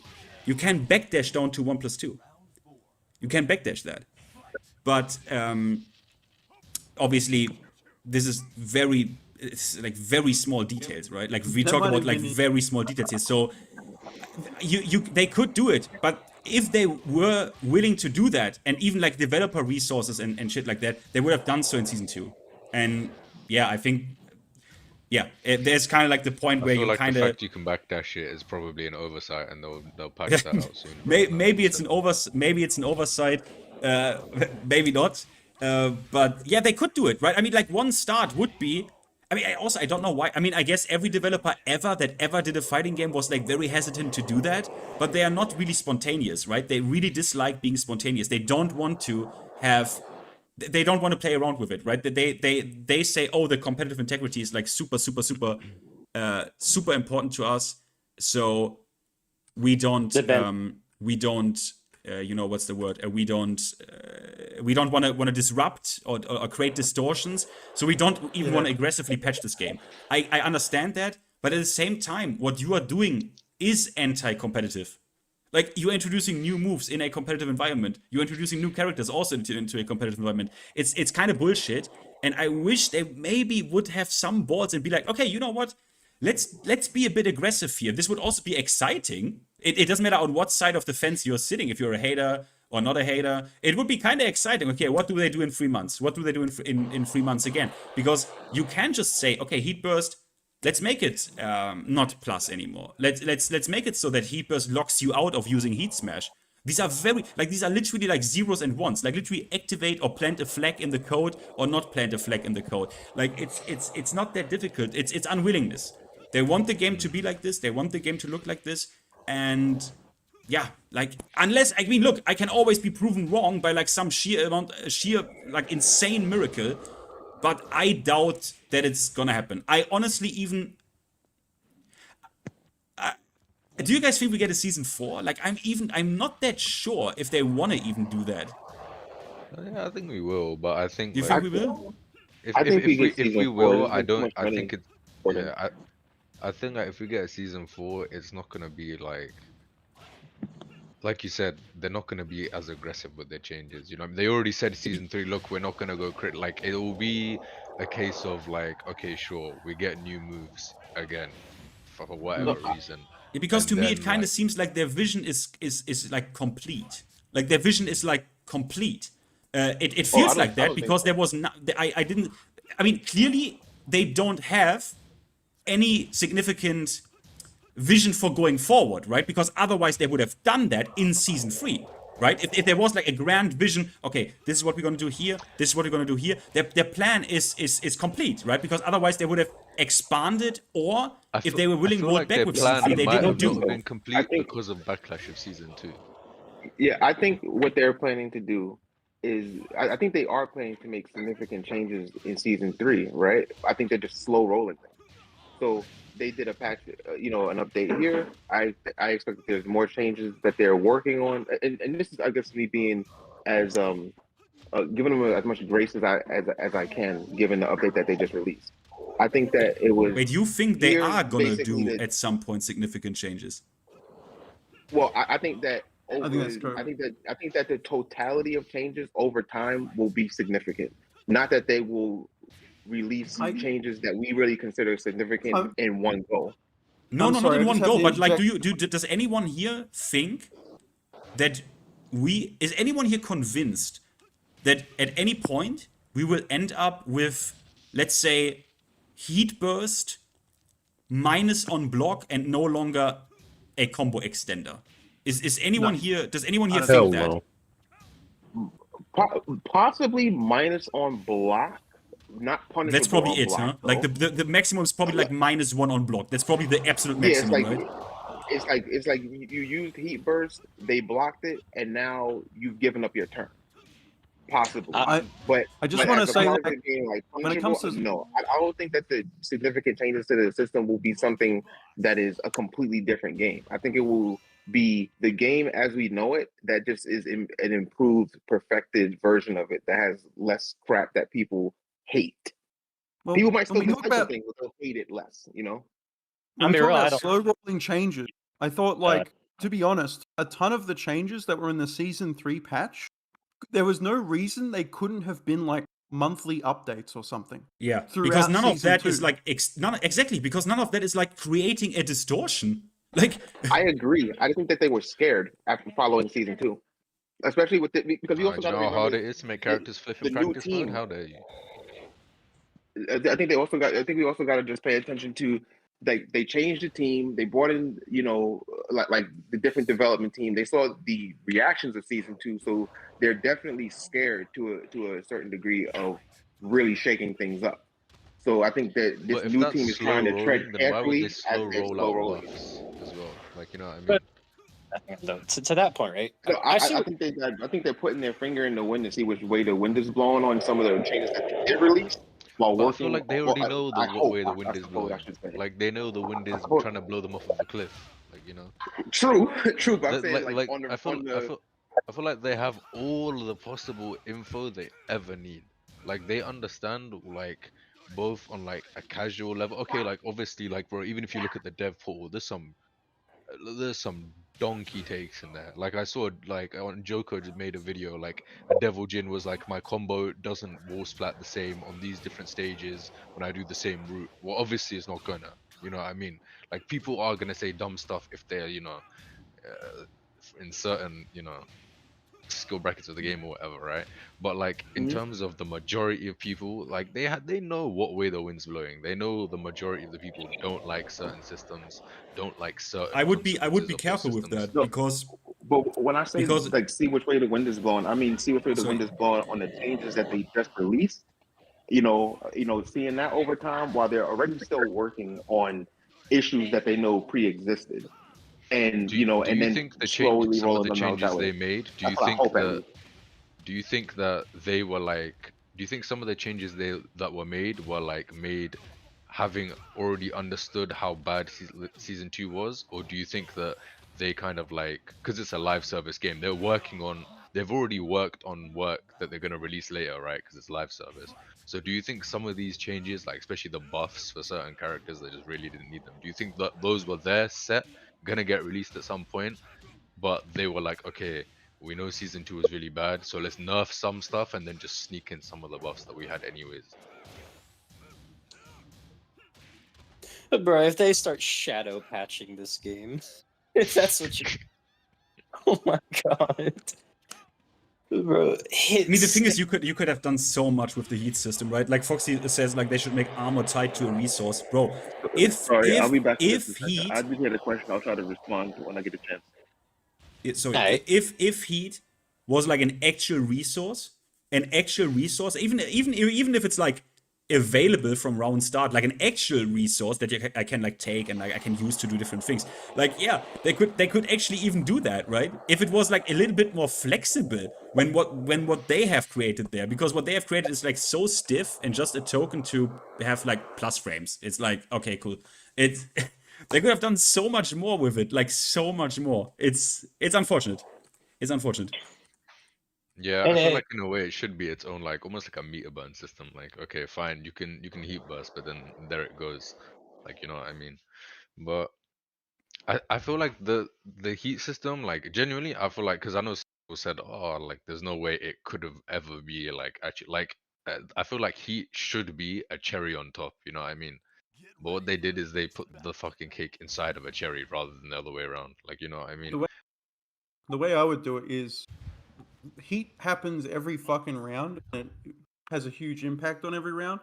So the way I would make it earned, quote unquote, is just fuck off heat burst. Only engages. You have to actually win neutral and win an interaction to get into heat. And then because I know you're trying to do that, I can try to counterplay around it. And there's like a back and forth going on, you know what I mean? Like, I mean, at least there should be a penalty on heat using burst. this move, you know? At least there should be a bit more of a penalty. Like, I proposed in my video, make it so that I cannot heat smash if I entered heat with heat burst. Like, I think there needs to be a little bit more of a penalty on it. But hey, guys, I mean, what am I even talking about? Heat speak, like, Spag, I mean, you obviously all know him. Like, people said this literally day one. Like, literally day one, they said, like, hey, like, advantageous on block, I only lose, like, what is it? Like, actually 25% of my heat bar? Like, what? Like, come on. Yeah, sorry, it's frustrating because I would rather they come out. Obviously, they can't do that, I know. But, like, come out and say, no. Like, we believe in our vision. Like, we are confident in this. Like, you know what I mean? But that's not what they're doing. This is why everyone is so frustrated. It's so dumb, man. It's so dumb. That's in why. my opinion, Like, the writing was kind of on the wall when they gave it armor. I mean, heat burst, but Yeah. Yeah, and like Finn, like what you said, like that's why a part of me like really annoys me of all this, and why it's really hard for me to like give them grace after all this, because like I know I've said it a lot. Hopefully, it's not getting annoying, but like this game's like it's like I really think they're just trying to do what Guilty as Charged did. They don't want to outright say it, so they're trying to use marketing and everything to make it seem like they're towing the line. It's just there's only like, big things. Evidently, they don't know how to, but they still insist that they're doing it. That's why it's so hard to like. What somebody was saying, where do you think they've made like a lot of patches during like this time, and that they have them ready to go? It's like it's hard to know because we just had to wait over half a year, and then they said we're going back to basics. Then they drop a patch that ultimately didn't do anything. So it's like, guys, this game is in the worst state it possibly could be, and this is all y'all did. Like, what? I don't know if it's bad, if it's the best, but what are y'all doing? Like, who made this burger? What are we doing? I think they obviously like the status quo. Yeah, I think on some of those patches, the question about some of the patches already being done, I don't think that they're done. I think that they're still working on them, and you know, especially as they continue to try and feel things out. As far as some of the buffs that they gave certain characters, yeah, some of this stuff is absolutely egregious. You know, and I don't know if that's part of a test as well, but the backlash that they get for that needs to be spot on, telling them how we hate the fact that they're making too many things too easy mode and killing people's, like, you know, the benefits that people get from going through the journey of actually learning to execute and stuff like that. And they do, and that needs to be heard loud and clear. But sorry, Shadow. I just can't handle this cope anymore because I've been hearing this since the closed network. Oh, you know, things are a bit crazy right now. It's the closed network text. They'll fix it by release. Okay, we got season 1. Okay, things are a bit crazy right now. They'll fix it in season 2 drops. It's a fucking. I've been like, it's like gambling at this point. It's like 99% of Tekken players quit just before the patch that fixes the fucking game. Like it's such cope. I can't take it anymore.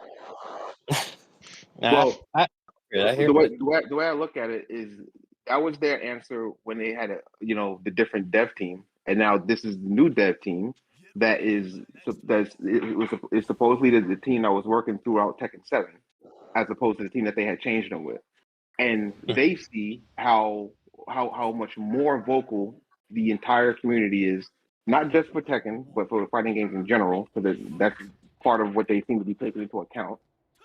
And I think that they've actually been a little bit scared to make what they feel are big changes, because they think that people are really going to destroy them for it, which I believe that. So that do you think the changes that they've made, they think that they're small? Like, I think that most of the changes that they released this time, they think most of them are small. And yes, I think that they believe that both on the these nerfs changes- and the buffs. So you think that if characters get nerfed again, they'll be more extreme, and if characters get buffed again in any way, they'll be more extreme than they already are. I think that they're looking at the kind of net change. You know, I don't think that they're looking at the changes so much on that much individually. Like, you know, this particular nerf and this particular buff as being big or small. I think that they're looking more so at the, like, okay, this is what the character was before we did any changes. This is the character after we did the changes, and after we did the changes, we don't think that there's a huge difference in the character yet. But obviously, that is the case for some characters, and that message needs to be sent. It's huge changes on Leo, as seems to be the consensus. Huge changes on Law seems to be the consensus. From what I've seen on them, that seems to be true. And the message needs to be sent that yes, this is a huge change that you just did. It was unnecessary. These characters were very good to begin with, and on top of that, you're also killing skill expression. Yeah. And I think things like the overall tracking on the game, hope to God that that's being corrected more. Even though I've come to a place where I can kind of like make do with it, because what I notice is anytime the opponent is moving, obviously usually moving forward. If they're moving forward, they're tracking you a little bit. They're realigning a little bit. If they're stationary, it's a little bit less of the case. So that's why you can do like a down, like a crouch jab, and easily move around that. But anything that moves you forward tracks a little bit. I'm fine with that being reverted more so to how it was in Tekken 7. So therefore, the movement around certain offensive tools is a lot better, a lot stronger. Along with, I'm also cool with them restoring some of backdash. You know, that will make.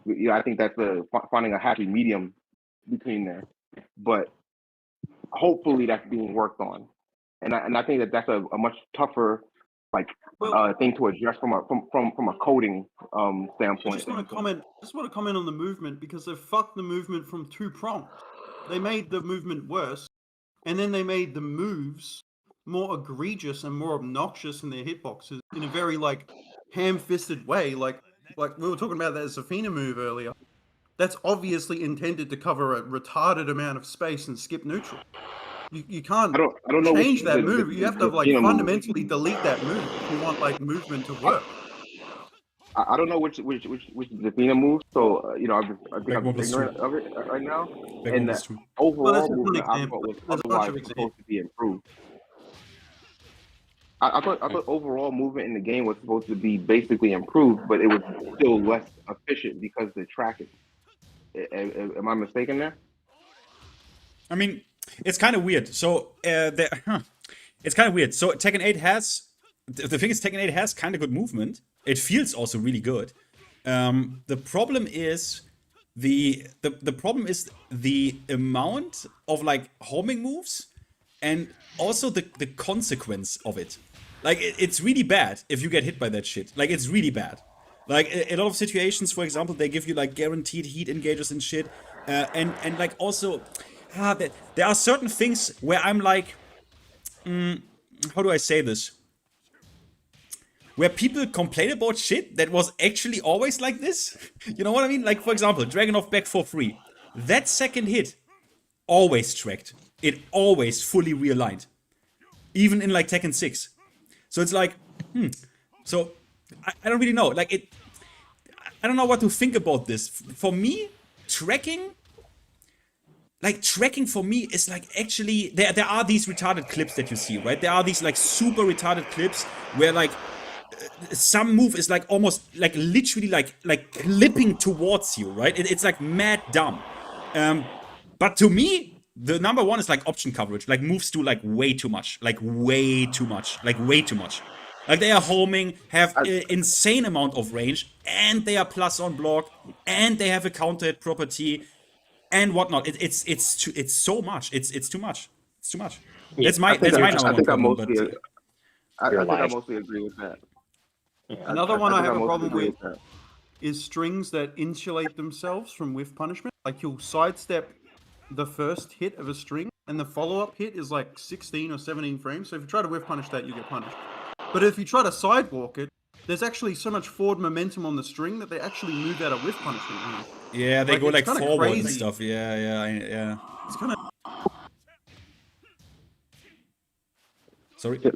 I remember there being a bunch of moves in Tekken. I remember playing Tekken 7 and oftentimes feeling like, yeah, I'm just gonna block this because they say sidestep it, but I get clipped every dang time. So I'm just gonna block it and see what I can do afterwards. Take my turn. So the realignment of certain attacks is something that I definitely have felt, and I agree 100% that there's some moves that do that, but I'm thinking there's probably more moves that do that in Tekken 8, and that's one of the things that really frustrates people. But yeah, I think Like there definitely is more. There definitely is. I mean, Tekken 7 also. Like honest to God, man, Tekken 7 like sidestep block was really fucking good, but like a drawn out sidestep or sidewalk in Tekken 7, like fuck off. Like that wasn't good and didn't feel good. It's obviously not. If you play this game, if you play Tekken Tag or Tekken 6, you are literally surprised of what just whiffed. Like I remember playing against KSRD or whatever. Like I think it was Miguel or Dragon. Like you are surprised like what you make whiff in these games by just like a sidestep. It's insane. So I'm not denying that even in Tekken 8, sideways movement is not on this level. Like obviously not. But like realignment again was always like this. I mean, I should have played. Honestly, I should have played Dragunov and showed you live that the second hit, even in this game, is probably, if I'm right, completely realigning, completely tracking. But yeah, still, it just doesn't feel good with. Like you need to deal with so much in Tekken 8. You need to deal with so much. Like with so much. The most dangerous moves in existence, plus boss mode, plus heat smash, heat dash, on block again. It's like the mental stack. It's stressful. It's fucking stressful. And it never got significantly better for me. Like maybe I'm just fucking bad, but honestly, it never got significantly better for me. I'm 100% in agreement with like certain moves doing a lot more than what you would expect. Like, you know, not to bash Asuka users, but that homing attack, the anti sidestep attack where she does a roundhouse, that launching is kind of crazy to me. Like, wait a second. So if I get clipped by this, I get full on launched. Dang, that's kind of crazy. Yeah, it's because it's also safe. It's not also just safe on block. It's a frame trap on block. It's like you block that and try to attack after. Guarantee you about to get parried into another launch. So it's like I did a launch, and because you didn't duck, you still in trouble. Wow. You better not press it. You better not get kind of like too confident pressing the button. You try to follow with like a punch. Probably got punch parried and juggled into 90 damage anyway. So it's dicey for sure. Yeah. Man. Yeah, we just, I don't know. It's just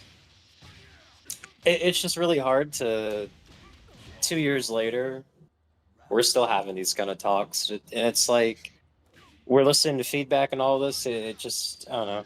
Like I said, I hate like being rude to devs because we don't realistically know. It could be Bandai, it could just be Tekken Pro. Like we don't know, but it's like after 2 years, it just feels really hollow. Like it just feels like just mocking, and it's rough. And like I don't want to. I think the healthiest thing is to kind of like think that is to accept. Number one, this game is never going to play like Tekken 7 did. So if that's part of it going into it, release that, get rid of that ASAP. Because this game is going to always play at least somewhat similar to how it does. I think everyone is aware of because that. that's their philosophy for sure. It kind of does. Like the thing is, characters. When this game came out, obviously I didn't do anything like YouTube related. Although I actually did in Tekken 7, but doesn't matter. That is a very special video. Shout out to Kuiper at this point. But like when this game came out, I was actually like, I was hyped. Like I was even defending some of the like crazy shit and was like, let them cook, let them cook. Like I actually was a pay-on like this. Like I said, like let them cook, arcade release, yada yada, 20 years. It always got like toned down and shit. And I mean, I never expected it to like be a Tekken 7 or anything. Like no, but I expected them to like shape this into something that is enjoyable. Is weird, right? I can't use enjoyable because enjoyable is many different things for many different people. Fresh, maybe. I mean, no, it's just that I thought actually they are going to refine this. You know, I literally thought I had this idea. I thought like, oh, every heat dash is +5. Yeah, but that's like, it's like for the first year or something. I literally thought they are that cynical that they are doing this so the casuals buy the game and then they are gonna introduce variable frame data so all of this shit makes sense. I actually thought that. I'm not kidding. I thought they are gonna do that. Weren't they +11 though before? I thought Heat dash? No, they were always +5. Always +5. Heat engage was No. +17, but they changed that to +9. Yeah, okay. That's what I was mixing it up there and getting the numbers wrong. Yeah. But they never did. Yeah, I mean, because I mean, like I said, like when I remember when like first came out, like I was hyped, man. I was like, I can't believe Tekken looks this good. The story mode, maybe I'm biased because I played, but I was like, the story mode's actually really good. Oh, yeah, And I thought the same. I can finally play online. And I was like, great, I can actually fight people because I've played like Tekken for years, but like I never actually got to like fight people. It's like this first real time being able to, because there's no arcades nearby, and I don't like know anyone personally who plays fighting games, so it's gonna be a lot for me. I was like, man, this is great. It looks great. The music's great. The stages are great. Characters have like unique intros. It was so cool seeing like Jin and Lars fist bump, like Ryu and Ken and third check. I was like, man, there's so much this game's doing right. And then, you know, the honeymoon phase, it kind of slipped. I was like, hey, starts. yeah, I was like, you know, maybe this game's kind of a bit much at times, but I can see the vision. Yeah, it was getting kind of better. You know, we had some, it's like them lying about the shop and the whole Heihachi stage thing, and it was just demoralizing that I would hear them say, hey, we're listening to you, and they specifically would say, yeah, we're going to tone down, like, you getting locked down in the block, and I'm like, oh my god, they're listening. Because how else would they know to say something like that if they don't know? Perfect, let's go, Season 2. You know, the excitement continues, and then ever since then, it's... The real tell was that patch was on April 1st. Like, ever since then, it's just been like this awful vibe of like, we can't trust the devs, we can't trust the marketing, the community hates each other. It's just like I'm just ready for things to be better for not only the game but just the community, and that's why like this is a massive hit. Because I'm like, I want to be happy. I want to go back to making videos. I want to go back to playing the game. I want to go back to wanting to grind. I want to go back to bragging to my friends how awesome Tekken is, and I think it's better than what they play. Oh, when you Like, just said back to the grind, you reminded me of the rank changes, and that's gonna piss me off now. Yeah, that don't remind me. Bro, this shit pisses like that's the cherry on top. Like for me, the cherry on top here, because honestly, why I am actually upset over this is not because they didn't do anything, or it's not because they didn't do much. What I'm really upset about is easier, and even taking the cool stuff and the execution stuff away from like someone like Leo, for example. That is where they actually literally put the needle in my side, like where I really feel poked. Like I know that I didn't expect a lot, but you literally, I can't believe this. I'm getting reminded of this. You literally say in your, even in the declaration they put out before the patch, you say you respect character identity. Then in the patch notes, you say about Leo, and I know no one cares about him, but I care about him or her. I care about every character. And you put in that he is a technical character. And you do that to him. You are literally raping this character while you say you want to respect him. That is where they make me really angry. Where I'm like, you are fucking out of your mind. Yeah, I'm on the same page with you. Like I don't like I think it might have been it's like how they said the term easier appears like 50 something times, and it's like 36 of those times in concert with offense. I'm like, dang, that's a lot. And yeah, like that's kind of ridiculous. Like I don't like the notion of making everything easier to do on offense and stuff like that. You know, and especially like I noticed that I've accepted that I'm a bit of a masochist. You know, and I'm like, yeah, I'll just deal with my punishment. I guess I just gotta find my way out of this difficult situation, and I'll show them. But yeah, like it'd be nice if they addressed more of those issues, like that people have repeatedly been mentioning, and stop making things. Don't make the games easier. Like it's just, you know, I'm a person who got mad when they said add an easy mode to Sekiro. You know, like I don't want things being easier. Like no, earn your stuff, man. Get good. No, you're not a masochist. It's like the most popular moment in fighting game history, Evo Moment 37, the Daigo parry. You know what makes it so special? That is so insanely hard to do on the fly with so much noise around you. People yelling, screaming, your opponent mashing his ass off on an arcade stick to throw you off. And you did all of that on the spot. That's what makes fighting games special. So it's like whenever shit like this happens, it's like, why are we taking things away when you could just communicate it better, explain it better? Like, we don't need to rip away from what we are. You know, it's just, it feels like a betrayal of what fighting games are supposed to be to me. And it's like, man, like I'm all for making things a bit easier, but there comes a point where it becomes, you're not making it easier, you're just like bastardizing it. You're killing it.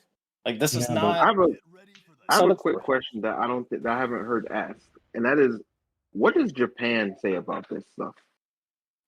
Does anybody have a read on what the general consensus is? I mean, I don't know. As far as I know, they sell the most, like, of the insane majority of the copies are actually sold overseas, not in Japan. Funny enough. So I couldn't tell you. I mean, although I can actually tell you because so there was a Heatspeak episode where they had Cherry Berry Mango, because he speaks, if I'm not mistaken, right, he speaks Korean and Japanese. And all the Korean players, when they were on, they said, this shit fucking sucks. Like, famously, I think Ulsan said, I want to ask Namco Bandai a question. Do you even have a balance team, you idiots? Like, all the Korean players went, like, insane on this shit. And he said that Japanese players, he literally said that, they said they are extremely reserved in public, but behind the scenes, they trash the game insanely hard. He said that. And he also said, like, that there's like kind of a different culture, because in Japan you need to be licensed as a player. Like you need to have like Japanese like pro licenses. Like you need licenses for this. And this is also why, like, it kind of is in their heads, like they don't want to publicly trash this game like too hard, because hey, we even have licenses, and like maybe like at some point we are like kind of dependent on Namco, and you know, that's my speculation of it. But he definitely said like, yeah, they don't really publicly trash the game. All the Koreans do, the Koreans do though, as you all know. Like me famously, me is like on Twitter saying, what is this shit, right? Kokoma is on Twitter saying this game is so bad that it would be better if we euthanize Tekken players. Like, that's not me, that's him. I'm wondering if that's part of what's going on here, because obviously they're taking feedback from all over the place, but I'm wondering, I'm thinking that they probably care even more so about like the the feedback that they're getting from Japan. Because I remember there also being a tournament where they were, you know, more interested in like, you know, carrying out the tournament over there, marketing it there. And I'm wondering if maybe maybe there's a conflict between the feedback that they get out of Japan versus the conflict that they get. I don't think so at all. That they get from us. I don't think so at all, because Capcom is only doing that because literally the Japanese audience for Street Fighter 6 dwarfs the global audience by like a magnitude of 1 to 10 or some shit. Like, it's insane. So that's why they are doing that. But in Tekken, it's different. They said, like, the bulk of our copies is sold overseas, not in Japan. So for Tekken, it's different. So it wouldn't make logical sense. For me, it just wouldn't make logical sense. I don't think a lot of stuff that the Tekken team does is logical sense. Sorry, what was that? I said I don't think a lot of the stuff the Tekken team does or has been doing makes logical sense, to be honest. Oh, it does. If you consider what they want this game to be, and you think about the game not as a competitive fighting game, but as anything but that, then it makes perfect sense. It's just a product. It's meant to be sold, and not it's not a passion project like it used to be. Yeah. I mean, it's not a coincidence that like they just nowadays, like, the other thing that really like just kind of makes me sad that it's like the Bandai Namco. It's insane how much I've seen the Tekken brand slapped on things from 8. I've seen it slapped on Nikes, on skateboards, on boxing gloves, like all these random things. And then I look, usually really low effort as well. yeah, then I look at like how the game is, and I'm just like, man, it's like they. Oh my god! Remember that collab where they put a strand of hair? Oh man. Don't remind me. Oh, the I forgot about that. hair, whatever it's called. They're gonna do a Stay Night collab and add Sabers on paper, bro. They're gonna do that for season 3. But it's like, when I see all this, it's like, man, like it just feels like they don't even care about this game, or like just Tekken, beyond just a brand to sell. And it's like, I feel like my personal belief is that there's like, in reality, there's so little staff left there because I don't know, either Bamco just like, you know, murdered them all or fired them all silently, and that's also why the collabs have been so like just piss poor basic, is because they don't have the manpower to like assign at least one guy there because there's only 3. Like, you know what I mean? Like, part of me wonders why, because like collabs are like a big thing in games. It's a good way to branch out audiences, to refresh, like, you know, retention. You know, like you had the added benefit of like having an established brand that already has its own player base and bringing them to your side. You know what I mean? Like, it's a big, very important thing. And like from a money making perspective, which I mean that's what gaming is about for, like, you know, publishers at the end of the day. Like, it doesn't make sense to just be so ass cheeks. You know what I mean? Like, it's just confusing to me, and that's why like this whole situation, it's just kind of rough for me to gauge, because it's like, you know, again, it's so easy to like be disgruntled and mad from like the season 2 thing, and then after this happens, like it's so easy like at Murray, at Tekken on Twitter, like, oh, you idiots, how could y'all do this? Y'all did this and that. But I'm more confused than mad. I'm just like, why? Like, huh? Yeah, like what is? How do we get here? Like is it Bandai? I feel like, like, like they don't understand. Like, they have their vision, but they don't understand like the things that they already have. Like, you know what I mean? Like in the patch notes, they'll say, oh, you know, Jin is an all-rounder with solid neutral control. But then the tools that they've added is neutral skip. There's nothing to do, like, you know what I mean? They've just completely jumped over that hoop. Like, oh, it's about like, you know, using tools for no, it's just like do one thing. You know what I mean? And you get the same outcome. Like with Zaf, you know, like with freaking everyone. Like, I feel like they've just like forgot all of the stuff that like has come this way. You know what I mean? It really wouldn't surprise me if most of that stuff was AI generated, because they were like either scrapped for time or just budget. The thing is, the changes that we want don't even require like a big dev team. We don't need like new moves and new animations and flashy effects and stuff. We just need shit to make it like fiddle with the numbers, change a few counter hit properties to a different animation. It's not like we don't need a ton of resources. Yeah, but nobody is going to work for free, and mostly in these massive companies, I've heard so many stories from like friends of family members or whatever, that it's like sometimes you can literally see what you need to do. It's so obvious what you need to do, like what's the easiest fix, and the higher ups just don't let you because they don't see it, and well, they're not gonna let you. Yeah, to be fair, game development, I can't lie, is one of the worst industries. To be fair, we've been seeing I think, like, game developers do. Oh, sorry, I thought you were. No, go. No, carry on. No, I was just gonna say. To be fair, I think we've been seeing game developers do asinine things across industries for a good amount of years now. Like the same way, not even like fighting games or something like that, where they're actually just say like some various Western games where they were taking advice from companies that clearly didn't even have gamer interests at heart, and actually clearly resented gamers. Like, oh, let's make all the girls ugly. It's like, whose big idea was this? Cough, This is not smart. What'd you say? I said cough, cough, sweet baby ink. Cough, cough. Exactly. Exactly. And it's like we've been seeing developers take crazy ideas from like whether it's another company that supposedly is going to give great advice, or just having like political agendas, and it's like they do weird stuff. It's like this is retarded, Sorry, probably not supposed to say that word, but yeah, not smart, not smart stuff. It's already been said like 10 times, I think, since but that's what it's me. It's like, for all we know, this whole situation, it could be it could be this, because what I was even her backdash earlier on like why I was. Cool. Wait, what'd you say, Finn? Nothing. I just Angel's backdash looks like she's just sassy posing. Sliding.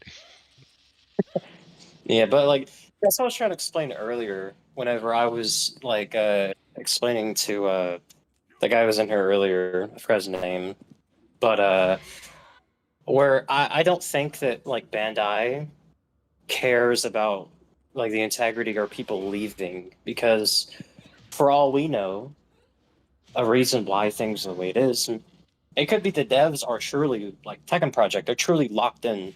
They know what needs to be done, but maybe Bandai won't fund them because to them they're like, oh well, I mean, who cares? We might be losing players, but we still have like these 100+ people who they log in every day. They spend $20 on the Tekken shop. They get the fight pass, and like for all we know, maybe through just the Tekken shop, they've already gotten their return on investment. And that's all they about. For all we know, so it's like season 2, I was mad. Season 3, I'm just because I'm like, I this is stuff like this is the only way this stuff makes sense to me, and I don't know. It's weird. And I just think that there's something more going on beyond just the devs are incompetent. Now, I do think... Enough. Oh, what were you saying? Oh, sorry, go on, finish. I thought you were done.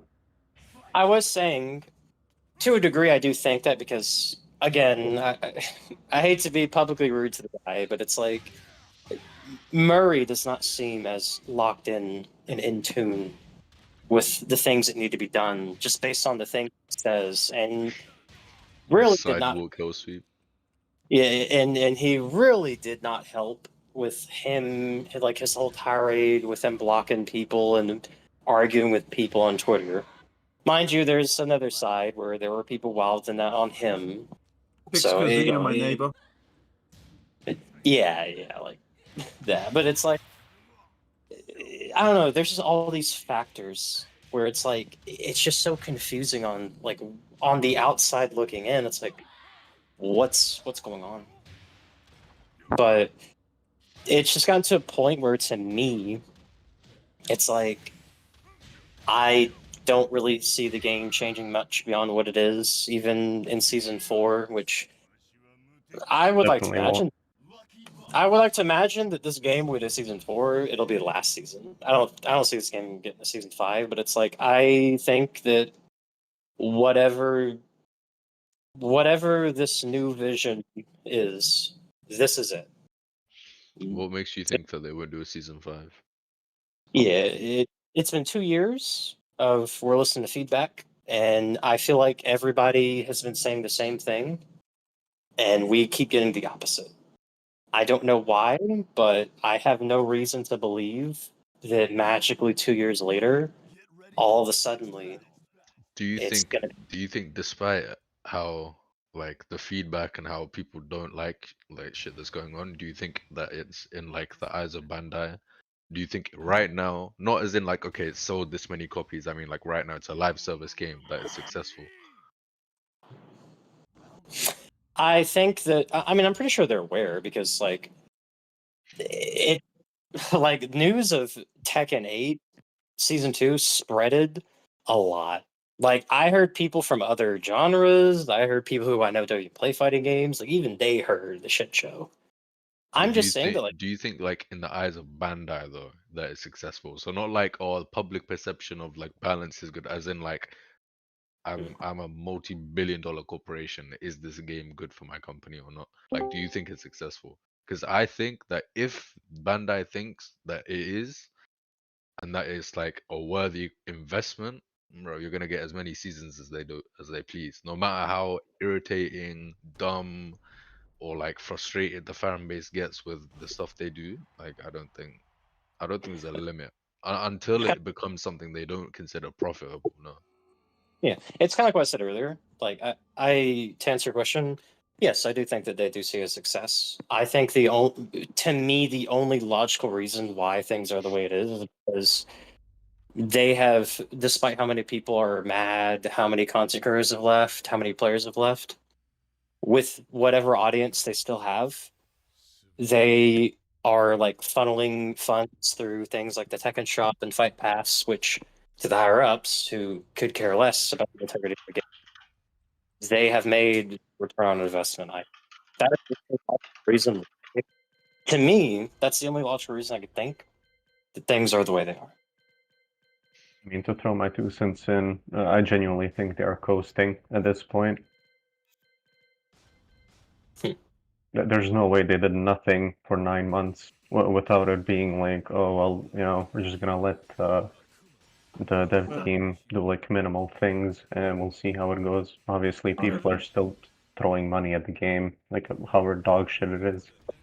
Yeah, I don't know how content they are to like sit and just milk the money from this live service game, or if the player numbers will drop off considerably if there are later seasons.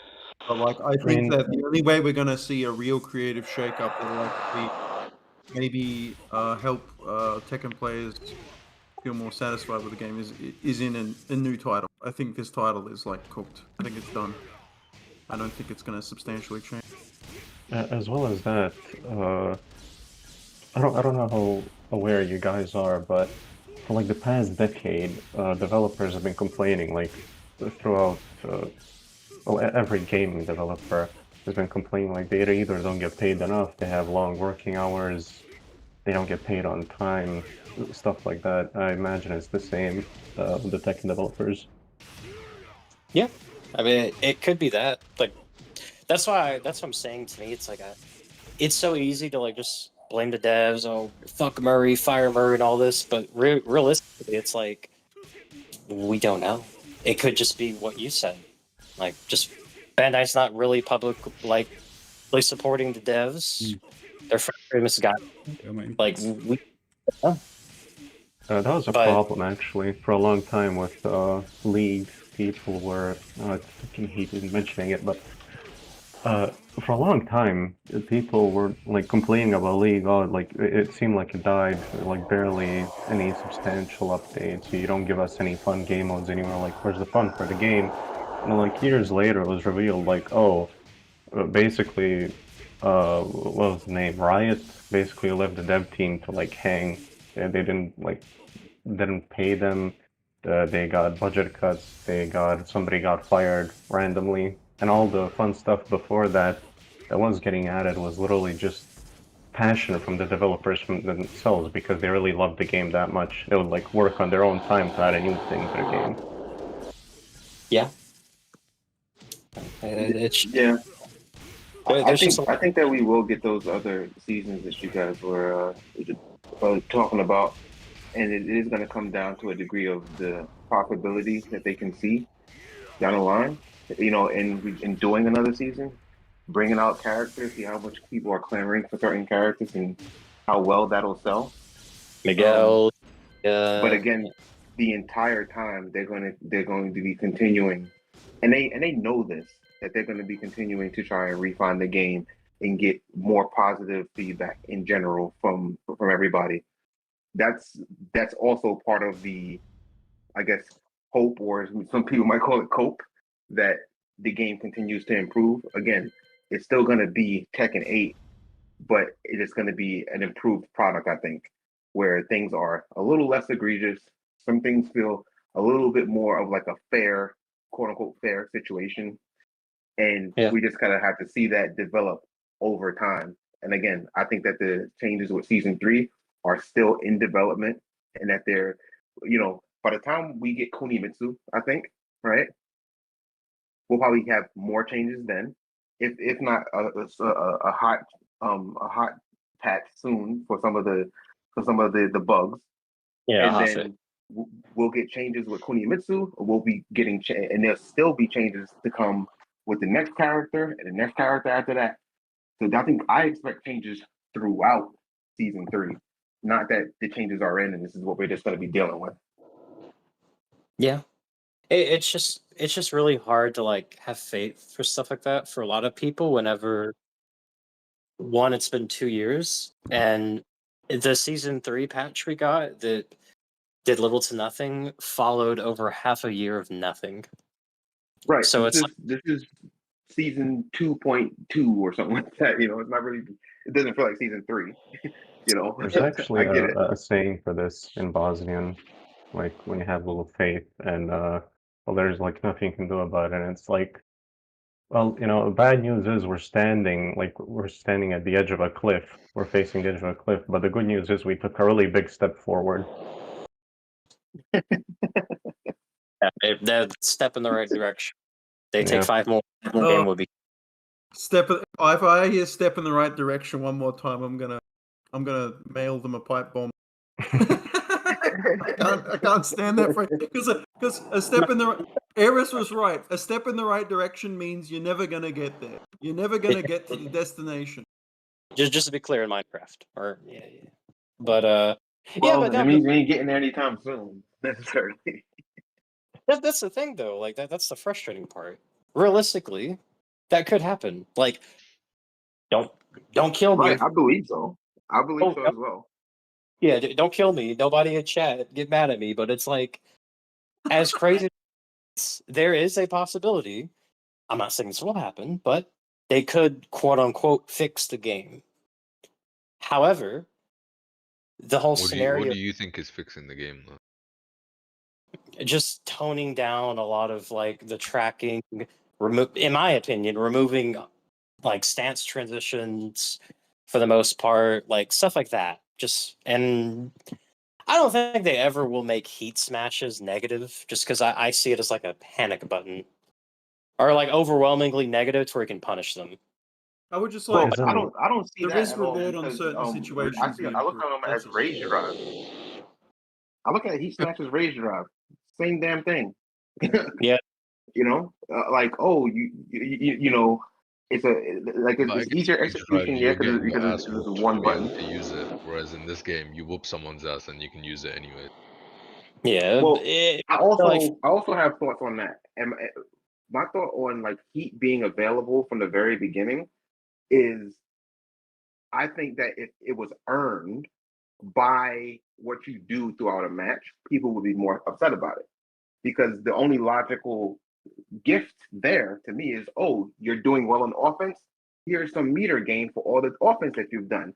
Now the person who doesn't even have the option, because they've been getting beat up, they don't even have the option of trying to use something like a heat, like a heat engager or a heat activator, defensively to try and come back. Now you really get steamrolled. You really get snowballed now because they just gave you more benefits for your offensive production. I think if it was earned, though, it'd probably be the other way. I just don't think they'll ever But make my it. question is, how is it going to be earned unless you're saying you get it because you're taking damage, which that's what Rage is already doing, and Rage Art already benefits that. So I mean, even if it was earned, whether it's like way, like it would be something that I think at least would have to take like it would almost be, in my opinion, if Heat is to stay how it is, like they don't change how it works, they just change how you obtain it. Then and like they're not willing to like completely remove certain things, I would like, well, actually no, I think Heat Burst is just dumb. But for me at least, it would be a mechanic where it's almost like a Heihachi install, where like okay, you earn that meter over time and you get to use it like once per game. That's it. And some games you don't even get to use it. Fine, that's just how it is. Oh my, the opponent got it first and I wasn't able to. Like, it should be this kind of extra thing, which is really like, oh, we saw a match with Heat. You know what I mean? Like in a tournament, okay, one okay, out of the two games had I Heat. think I understand what you mean. You know what I mean? Because like if they were to change Heat to where it's like that, where it's like a mechanic that's in the game, but you don't see it 24/7, then in a way it is interesting. So is it fair to say that you think it should work? Even if I'm basically like a steamrolling, it's meter gonna that throw you out can- that burst. Yeah. Sorry, just trying to get clear. Are you saying that you think that it should work similar to the same way that the meters work, say like for 2D characters in Tekken 7, right? Where you build it up over time, and that just means that various moves, like, you know, as they stand now, like something like a heat engage, it just doesn't do that. You know, it just operates differently, and over time, It just operates it's how not it even operates without Heat. Like once you use right. Heat, if I do forward 2, I just hit you with forward 2. Right, and does that also mean that we don't lose the heat meter, right? Like so, like it depletes, but you don't lose it completely. The way that because right now you lose it completely in like a round, right? Because it's round based. But you're saying that it would be kind of like just a meter that you have there, and it'll be like fight based. Is that more accurate? If for me, if Heat doesn't the way Heat behaves, like okay, like heating, like if you do a Heat dash, you're +5. You know, your freaking Heat smashes are +9, whatever. If none of that changes, then I'd have it to where, yeah, over the entire set, like off, not set, but like, you know, over the 4-5, you know, rounds that you play, it will build up, and the one round you use it, that's it, you're done. Like, See, okay, Heihachi's Warrior find Instinct. like I think that pretty could much. work, but I think that, and I think that would be a very significant shakeup that maybe people would really I like. don't think it would happen. I'd never think that would happen. But in my eyes, I'm just imagining that it did, how people would react to it, and I don't think that you're wrong. I think that it could work. I wouldn't even be mad at it. Like for the most part, I think that I'll survive whatever changes that they do, and if nothing else, my masochism will get me through it. but yeah, like that's not a way that I thought about it previously. When people were saying that, you know, you have to gain it, I was thinking of still like if you round by round, you gain it, you know, whatever meter that you gain for it that round, you just get really snowballed and you just gonna be in hell. So interesting. The way I see Heat is like it should be like a cherry on top. Like, you know what I mean? Like it's not it's not meant to be something that like every single round you rely on, and every single round you see someone get it, and every single, like, you know what I mean? All right. Whereas, sorry, guys. Sorry, I need to make a cut here, because I'm like, you know, I'm here for like, I don't know, at this point like 7 hours. I don't know. And it's like almost 4 a.m. So, but it's no problem. I just want to let you speak because obviously I can speak all the time. But yeah, I need to make a cut here. But I thank you all for being here. And yeah, Mike is also doing a talk about this. And also said like he's gonna do like open call stuff and shit on Monday night, I think. But yeah, I thank you all for being here. Yeah. Hey, thanks for hosting, man. Thanks for having us. No problem. Thanks everybody. See you next time. Goodbye. Yeah. Goodbye. Good night, everyone.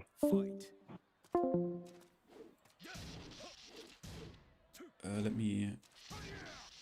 Oh. W stream. I mean, we can play this tournament out. and shit. I just need to have, to like wind down now because like I'm obviously having I'm listening and I have the voice obviously in my head the whole time, which is not a problem, but like, you know what I mean. But I want to let them speak because you know it doesn't matter, like I can make like videos about shit. Blackheart started streaming Tekken 7 today, mate. I don't know how long that will last, but do we go Akuma? I don't know. I mean, to me it's kind of, look, I just wanna have Tekken 6, man. I don't care about Tekken 8 anymore.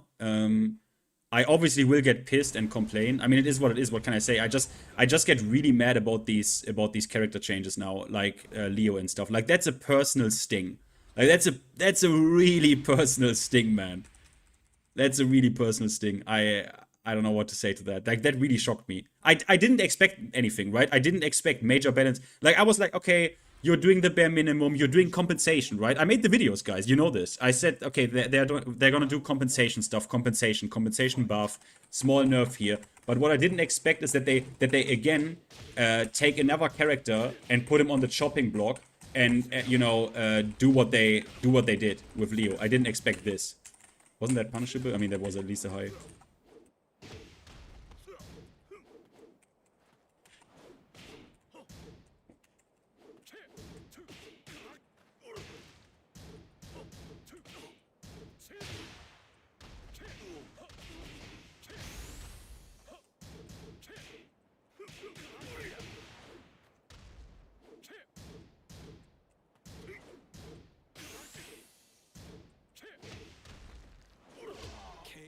Bro, sideways movement feels mega ass in this game. I mean, Akuma doesn't fucking help. Look at this shit. Like, look at this step. But, that's punishable.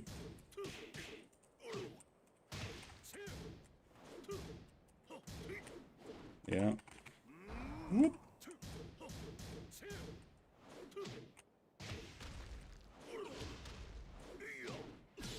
Oh, fuck, I forgot.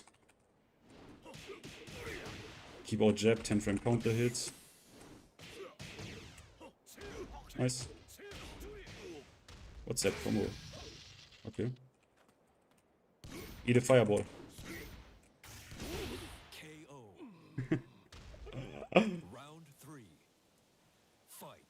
Asamo's playing Leo? Yeah, I'm not surprised. Best keyboard in the game. What are you gonna do now? Yeah.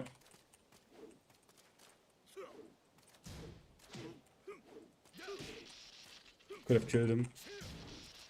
Let's punish. I can launch this. Yep. Oh fuck, I forgot. Nah, that's on me.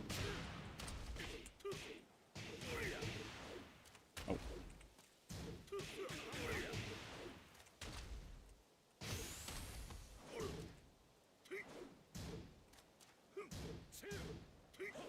Oh. Yep. Nice, that's punishable, launch.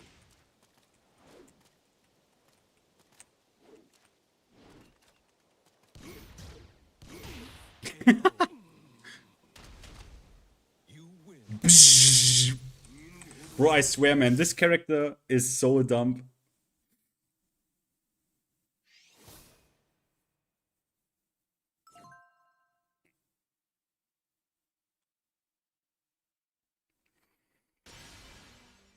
Shall I try it? Yeah, I try Kazuya. In this outfit. I like this outfit.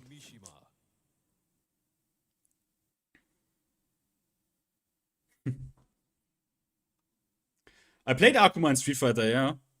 That was the honest. Wait a minute. Yeah, Akuma was the first character I ever picked in Street Fighter. Yeah. And I thought Akuma is like just a villain and shit. I really like the character from a lore perspective as well, where he's not a villain. Like Akuma is not a villain, which is like insanely ahead of its time for like fighting game character background motivation in the fucking 90s? That he's just someone who is like, yeah, I like raw power, but I don't dislike the weak particularly, actually. Like it's not that he insanely hard dislikes the weak. That's actually not it. He dislikes his version of weakness, like Bison and shit, where he got to power through like basically like dishonest means, and that's why he like insta-killed him.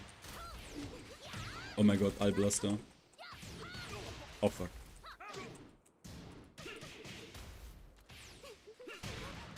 Oh. I wanted to do forward too, I don't believe it. Wait. No. Woo. Wait, what was my rage drive? Was it crouch dash 1+4? I forgot.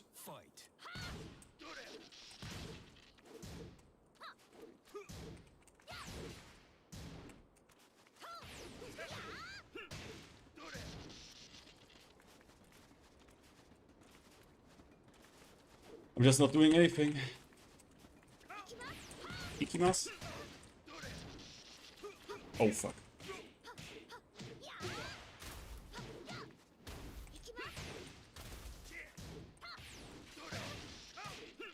What was the fuck? I forgot. I legit forgot the combo. Back two. Oh fuck. Yeah, Hadaki. Nice. Really nice. Okay. I forgot the combo again. I'm such an idiot. No! Round 3. Fight. Oh, she can backdash there, okay. Ow. Oh.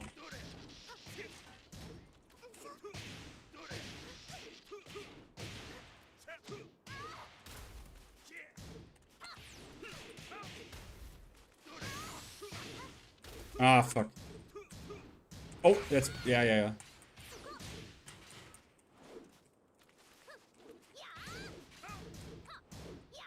No. Oh, wow, okay. You still have poke damage in this game. Well played. I didn't think that down 4 is gonna kill me.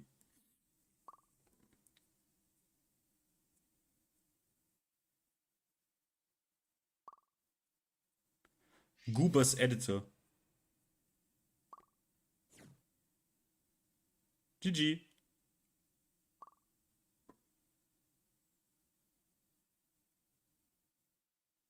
I mean, that's probably one final video I make, or like one major video in complaining about Tekken 8, which is the death of poking. Because I actually, I mean, I can already give you a spoiler, right?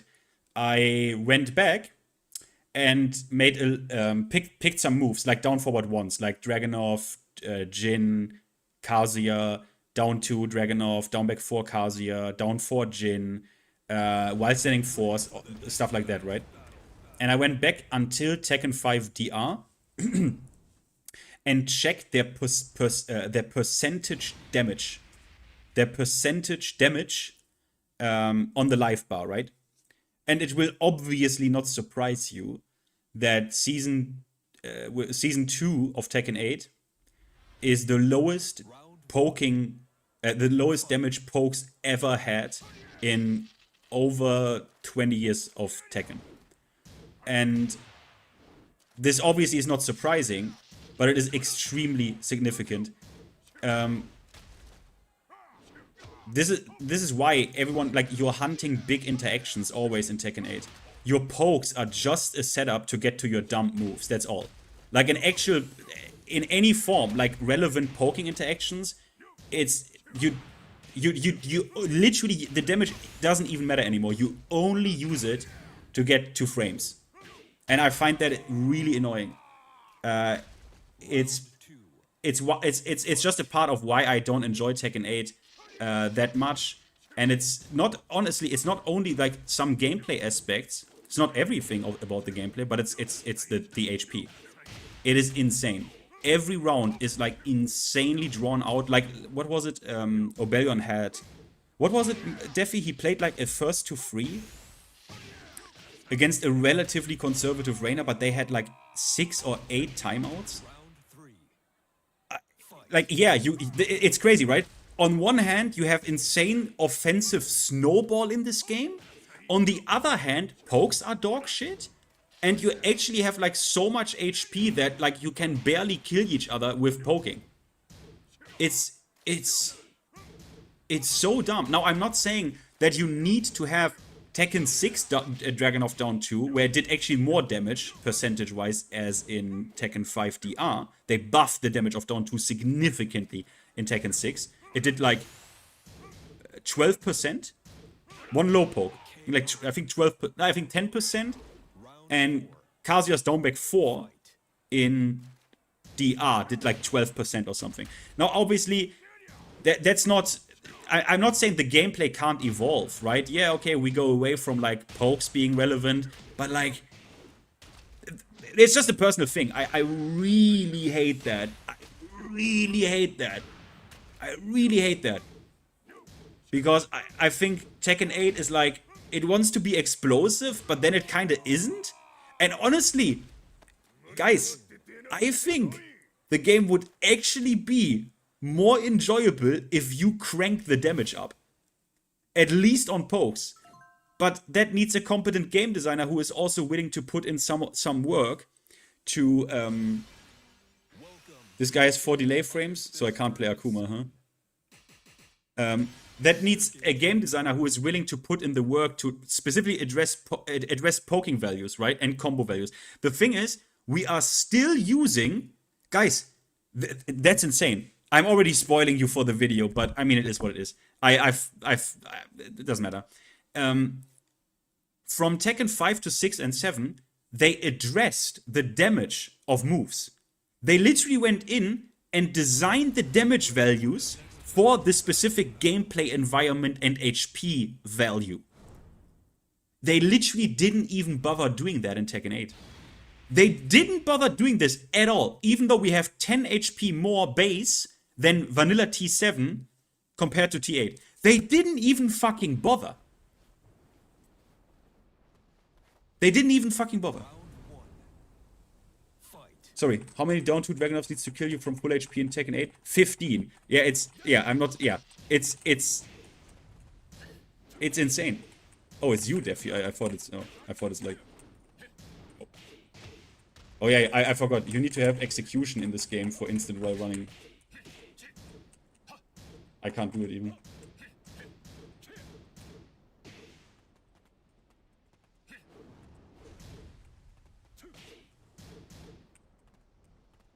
Oh. Wow. Yeah, I mean, I think I should go to the right, huh? Round 2. Fight. He's ready. I shouldn't do this.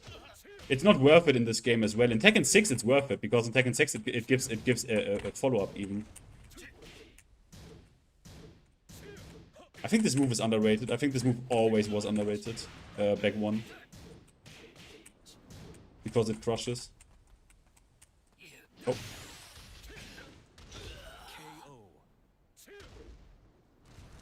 Round 3. Fight. No, I went to the wrong side, TBH. I went to the wrong side. So, and this right here, that's a problem. Look at this damage. If there was a wall, and usually there is a wall, you can imagine, right? That's why Tekken 7 was so, because you can't do lows. Like you can't do lows. You literally risk getting blown up and low parried for all your health bar.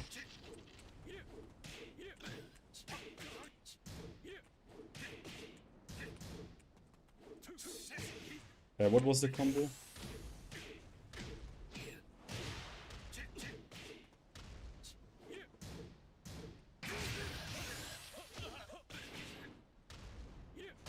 I low parried, but okay. You lose. Yeah, and Tekken 6 Dragunov needs 9. Yeah, it does like slightly above, like it does like 11%, right? Yeah. And I mean, yeah, that's like mad strong, right? In Tekken 6, his down 2 did the most damage.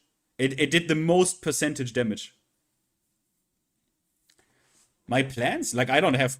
Jabron, I never had plans. Like, I do videos when I think I have something to say. It doesn't matter about what it is. If I trash on the game, if I whatever. I mean, I still need... I still need to do the video about the features, right? I want to see in Tekken 8. Because at least on that side, the game could make me pretty happy.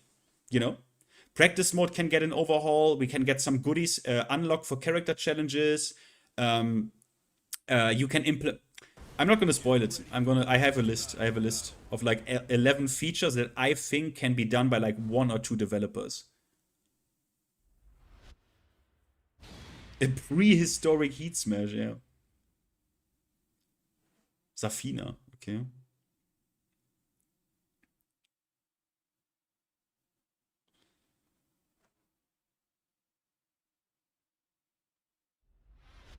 Yeah, exactly. You could. It's true. Like about Tekken 7, you can say what you want. The game, it is a good game, right? It is a good game. But TBH, when people criticize this game, and people kind of also misunderstand FDX always, people always point to the video where FDX said Tekken 7 wasn't as great as you think. You remember that video, right? No, people only read titles. Stupid cunts and idiots on Twitter and also in YouTube comments, they only read titles. And they think, oh, so FDX thinks Tekken 7 is dog shit and he dislikes it. No. FDX in that video says Tekken 7 was his preferred style. Like, he likes to play very lame. And like backdash, counter hit, keep out, all that good shit, yeah? But truth is, yeah, I also think this game was, like, sideways movement was gimped. Backdash was obviously good. It was. But sideways movement was kind of gimped. Counter hits had insane reward. And because you can't really make that shit with, like, easily, you always have to deal with it. And then lows, you couldn't open... Opening people up in this game was so fucked up, risky, because if you eat one low parry, certain characters... I will never forget the combo from... Who was it? I think it was an Australian... It was actually an Australian Horrung player. Was it? I forgot his name. I think he still plays. I think it was an Australian Horrung player. Oh, was it Edge? Anyway, I think it was Rest, yeah. I think it was Rest. Like, on Dragon's Nest, I will not forget it. This is a moment where I was like, wait a minute. Our low parry's kind of fucked up. He low parried some cunt, and he unironically did like almost 50%. Like 40 plus. It's like, and I'm like, huh. Why would I want to do a low? Like, because it's such a low committal action, right? This is where Kaiser Kulas does this to this day, where he buffers in, he buffers in all those fuzzy low parries. It's like, yeah.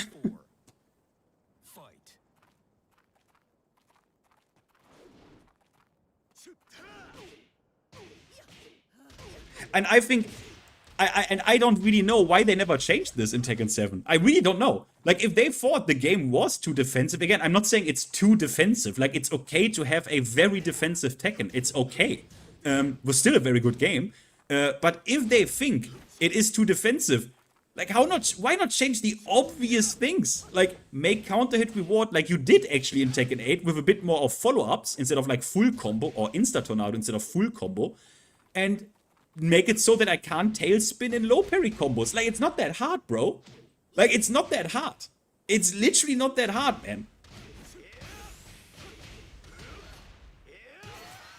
Yeah.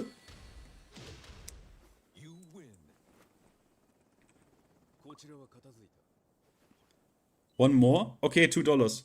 One more, $2. I'm an arcade cabinet. I'm literally an arcade cabinet. You have 1 minute. You have 2 minutes until I shut down. The power goes out. $2, then you can have another. For Defi, for you, I'm an arcade cabinet. Yep. I don't even want to play this game. So if you want to play, okay. $2.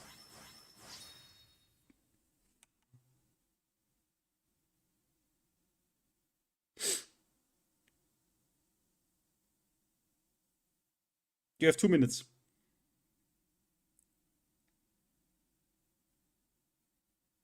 I don't even want to play this game.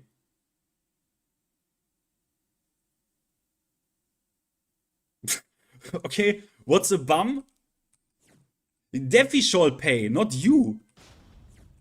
I take a bum. Bum is cooler. Wait, I take a bum. It's fine. Okay, guys, come on. I know we have still... Do we have some people here? I don't know how many people we even had doing this stream. Probably like 50 or something. Is there anyone here who... Come on, guys. Give Defi a tournament. Can anyone boot up the game and join quickly? Anyone?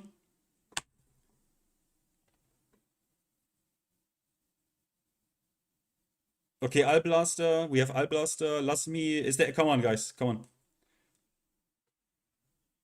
Dude, it's 4 AM. Yeah, who the fuck cares, bro? I know.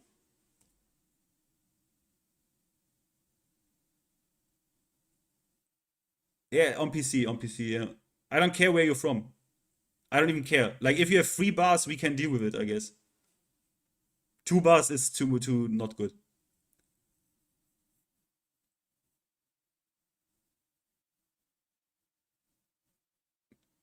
Come on, guys. We only need, what, like two more? We have, wait, no, 3, right? We have 5. Come on, guys. You have like 3 minutes. You all tell me you think Tekken 8 is dog shit and you want to play Tekken 7. We still have almost 100 people here. What's going on, guys? What's going on, guys?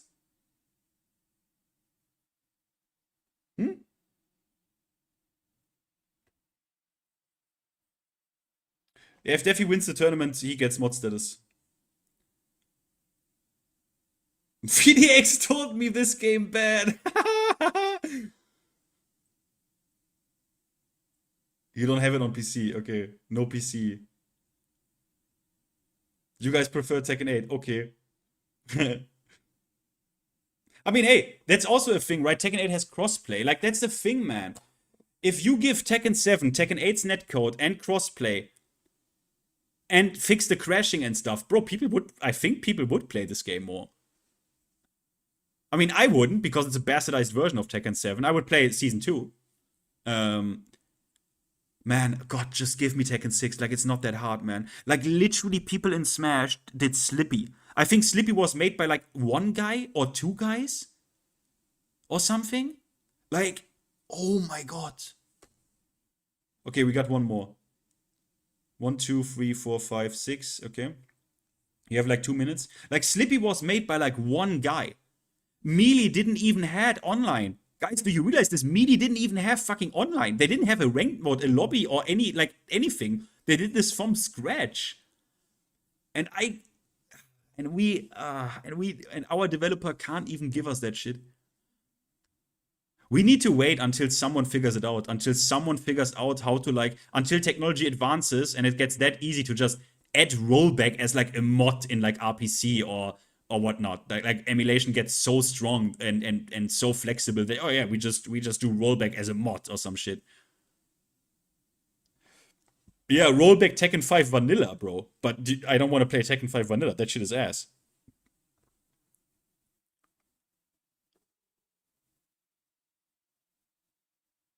That shit is ass. And Tekken 5 DR you can play. Tekken 5 DR, PlayStation Portable emulator, the netcode is actually good. Look, guys, I'm not kidding. I can show you, we can do a Tekken 5 stream next time, and I show you the Tekken 5 DR netcode on PlayStation Portable is actually fucking decent. And you have instant rematch. I think you have, right? Fireblade. Is that, wait, what? Is that the Fireblade? The Jin player? Yes. Who, did you call him? Okay, fuck it, that is you. Wait, do you play Jin, Matt? I thought Fireblade is a French Jin player? Wasn't it? I think it was, right? Wasn't it a French? Isn't it? Or is it? I think it still plays, right? You just have the same name. Okay. Are you able to match with people on PS3 using emulator? That would be sick, Radiant. Unfortunately not. You have an own network. I mean, I guess. Okay, let's go. Okay, perfect. I want to watch Fireblade. Fireblade, the connection. I don't know what your connection is to Goober. Sorry, Matt, but it's fine. I want to watch Fireblade. You play Yoshi. Okay, cool. Please select a match. Okay. This one. From Marseille, yeah.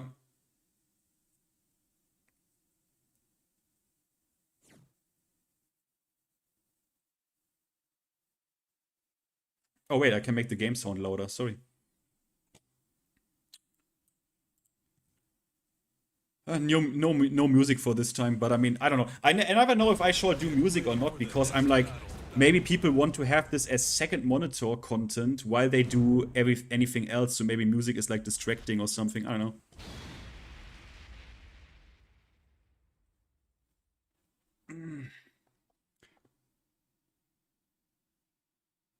This guy's in NA? Okay. Yeah, I thought maybe Freebuzz, he's like in the south of France or some shit. Round 1. Fight. Music is nice, okay. I mean, I don't know. Oh yeah. Back 4. Tor.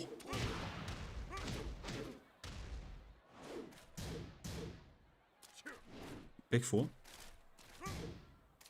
Forward 3, back 4, like... I mean, Heihachi. Also, when people tell you like, oh yeah, Heihachi, man, like Tekken 7, that was like real Tekken. Bro, do you know how cheap this motherfucker was with down forward 1 and fucking 1-1, man? Like, come on, man.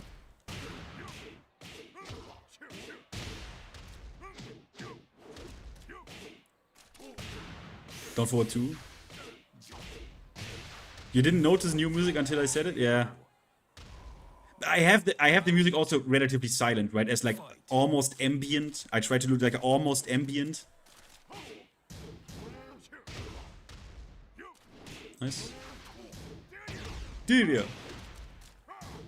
That also doesn't work, right? In other Tekkens, it needs to be precisely an omen, right? Or maybe he didn't stand up fast enough, I don't know. A blue spark omen.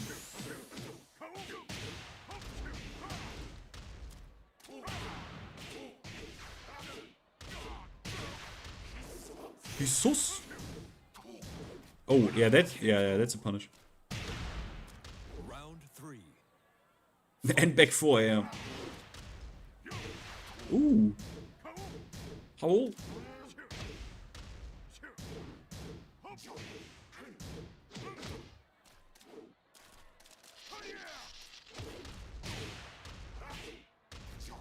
I like watching Tekken 7 though. But I really like watching Tekken 6. I mean, what can I say, man? Tekken 6 is just the GOAT. It is. It just is. Tech 2, you can play Tech 2 solo and it's like kind of Tekken 6, but soy. Because Tekken 6 looks like way colder. But Tekken 5, look, Tekken 5 is cool, right?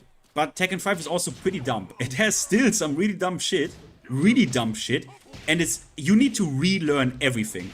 Because Tekken 5 has 8-frame jabs. So...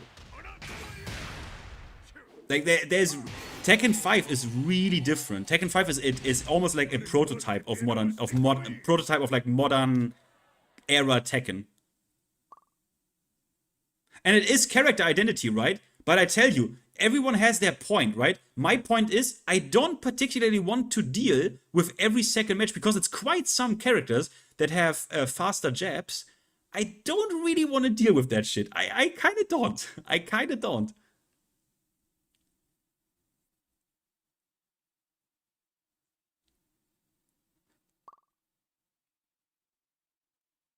Yeah, KSRD, but it's you don't have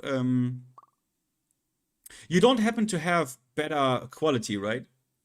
There is no like 16:9 16 to 9 like 720p version of Tekken Crash, right? It just doesn't exist, right?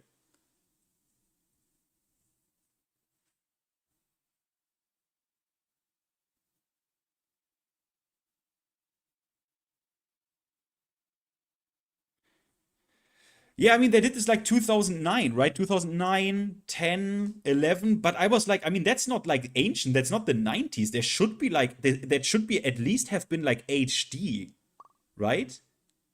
Like, at least 16 by 9 or whatever the modern ratio is, and not 4 by 3.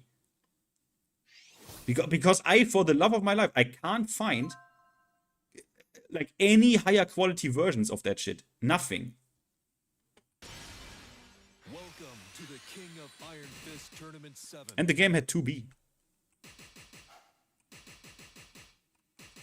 Akuma. Yeah, they don't exist, huh?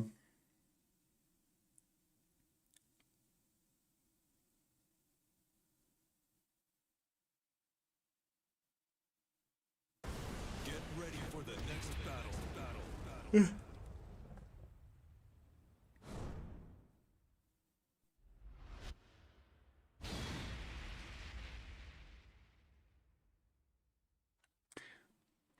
I'm really... Guys, when do you think is VF coming out this year? I mean, how long is it since they showed the first trailer? Like 1.5 years? Like, do you think VF is coming out like this this year? Oh, I was crouching. Oh, I can only punish this with forward 3 actually. Yeah, I should just do forward 3.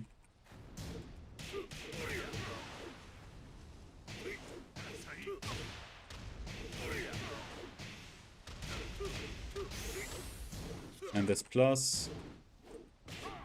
Oh fuck. Oh fuck.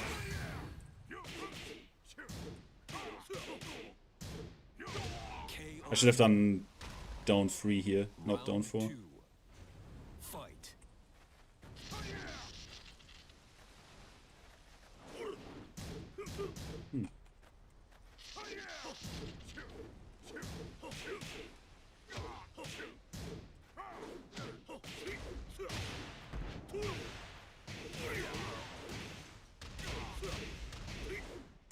Yeah, that's a tech trip.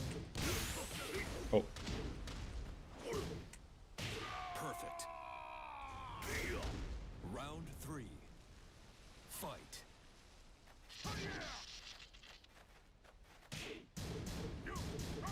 Oh, can launch this obviously.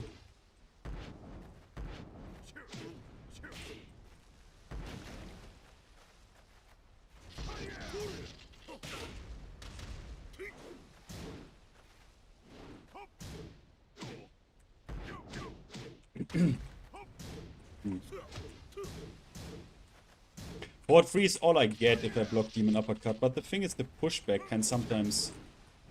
Nice. Oh, you need to kill me there. The pushback can sometimes just kill you actually. Oh fuck, I could have killed.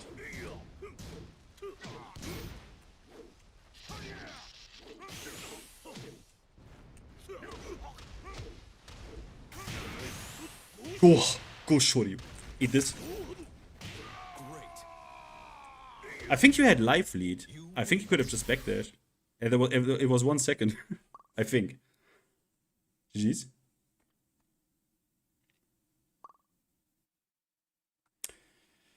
Launch title with PS6, you think? Hmm.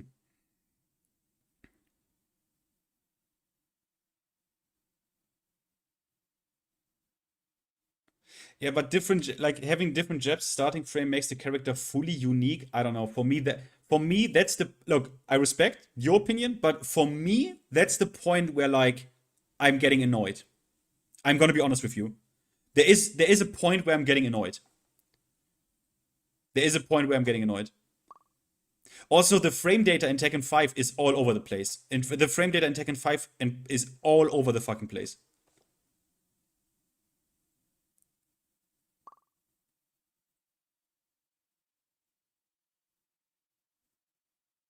But it's fun to move around in that game. It's really fun to move around in Tekken 5. It would be very enjoyable if you had this game with like really strong netcode. Honestly, like just Tekken 8 netcode, bro. Like just Tekken 8 netcode. Just Tekken 8 netcode.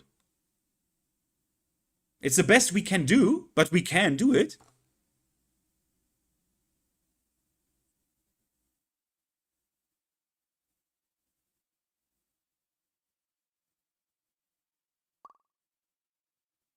Wait. Oh, okay.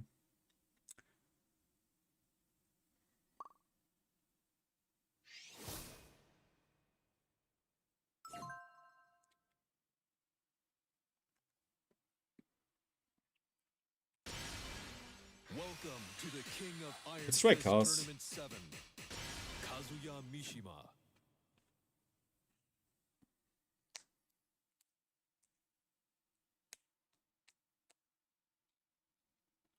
I don't know, KSRD. I don't know, because I don't know yet if I don't know if I like Virtua Fighter. I don't know if I like it. I'm not deep into I'm literally not deep enough into Virtua Fighter to even know if I like this. I never played it. I never played it. I know the basics of it, but I don't know if I really like it. I like DOA for actually that RPS system. I think that's interesting. I think it's cool. But I don't know if I'm like a VF guy. What's this? Oh.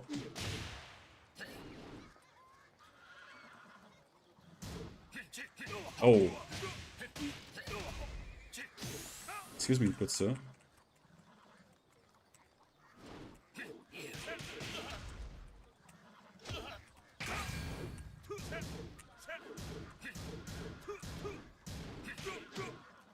I don't know why I did this. KO. Round 2. Fight. I...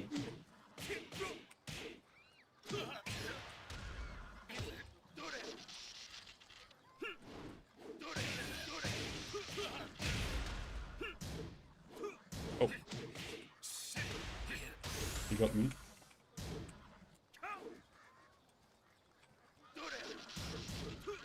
Oh, but you really, holy shit, you really feel the, like what you really feel is the nice.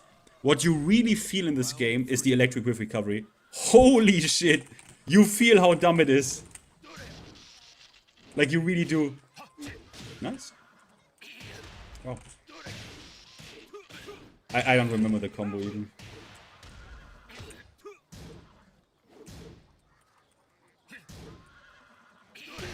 Nice. He even does it with instant while standing 4, huh?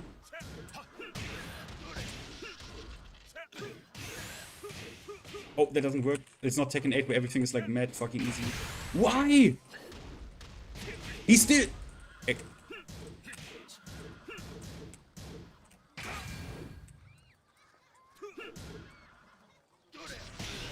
What are you... Round 4. Fight. Oh, I didn't want this. Damn.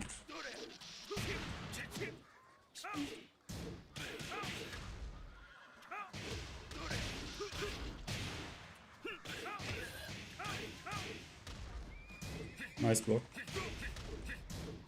Wow, yeah, it crushes jabs. Throw me.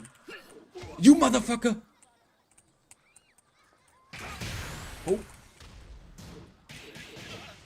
KO. Final round. What? Did we have a desync? How? How? This game, it wasn't a mod. Before anyone says it, bro, what? But it felt like, huh? Where is he? What happened? Look, before anyone says anything, it wasn't the mod. It wasn't the fucking mod. Bro, what a mindfuck, bro. Like, what a mindfuck. It wasn't the mod. It also happened on mod. It wasn't the mod.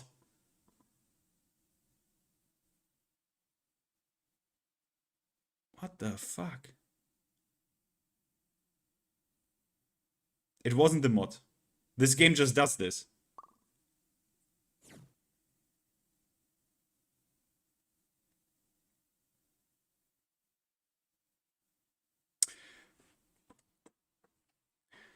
That's bad, man. Yeah, that's also a thing in Tekken 7. They never fixed this. Can you believe they never... And this didn't used to happen in launch, guys. Do you remember? This did not happen like season 2, even season 3. I think this started happening with season 4. I can't remember these things happening in like season 1 and 2. But I don't know. They never fixed it. They never fixed it. It's crazy, right? It's crazy that they never fixed like literally ultra game impacting bugs. They never fixed that. This should have been a sign. Like this whole thing with Tekken 7 should have been a little bit of a sign. Like they don't really give a shit.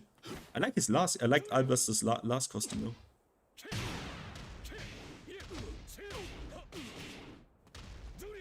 Do you? Nice.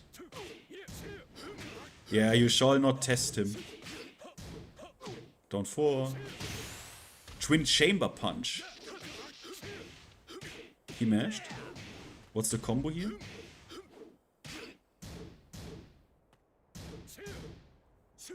What was his rage drive? Oh yeah, I remember. KO. Round 2. Fight. Ah yeah, true, it was just 3 electrics. Yeah, you're right. I don't know why. My brain just stops when I jump across Tekkens. My brain literally stops. And I'm like, what was the combo? I can't.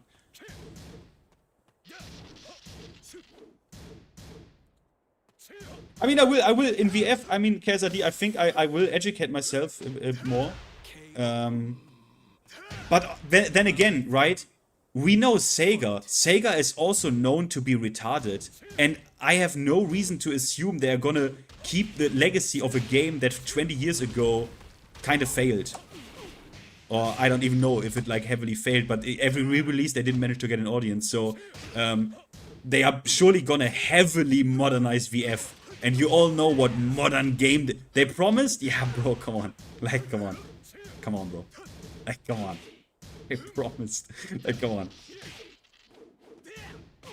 I mean, hey, if they're gonna have a playable version of the game at any point, we will find out, I guess. We will find out. KO. Round 4. Fight. Yeah, exactly. I don't know. Like, maybe it will. I don't know.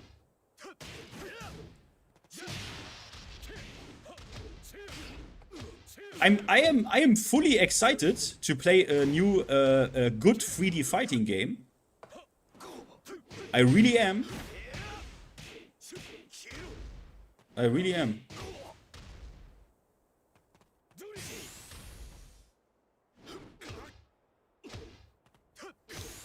And I hope DOA is... Holy shit, the damage. Oof. I hope DOA delivers as well, because DOA movement feels nice. Like, I'm not gonna lie. DOA... Did you ever play DOA, guys? You have, like, a DOA Korean backdash and shit.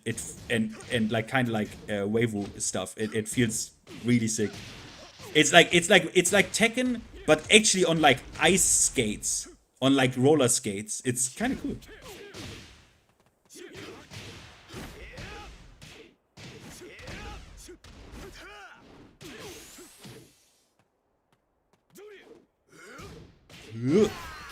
Okay, 2-4.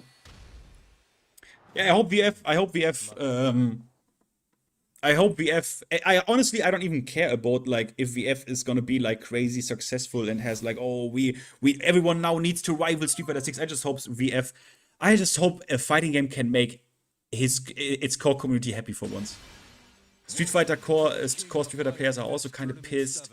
Like. I just fucking hope a fighting game can come that makes the people happy. That just makes the people happy, man.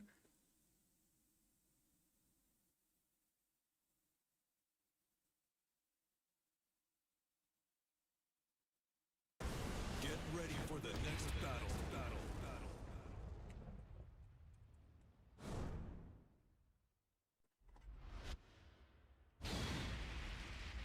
Brian.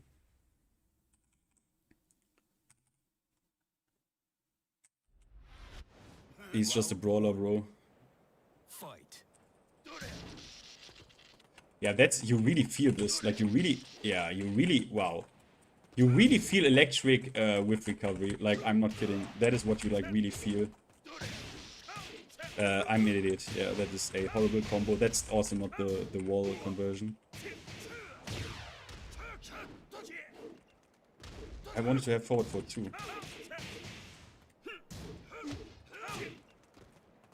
Yeah.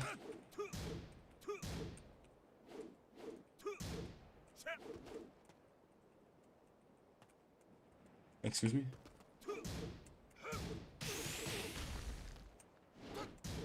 KO. Round 2. Fight. Oh, fuck. Yeah, that was kind of stupid.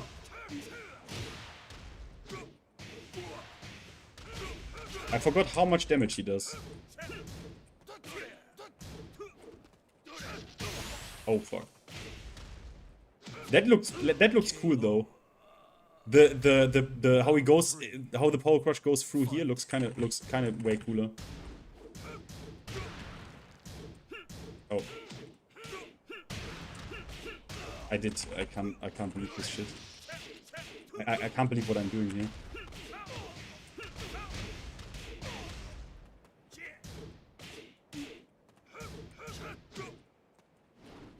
Oh. That was a nice punish.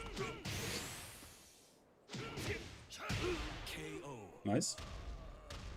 Round 4. My brain? Yeah, no.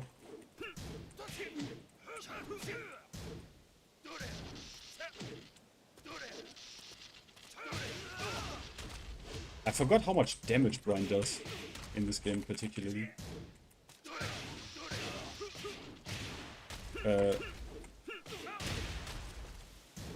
He ducks again, bro. He just ducks and wake up.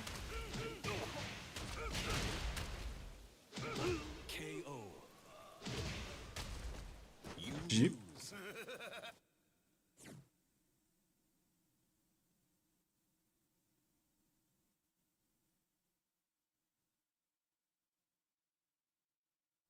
No, I haven't watched it.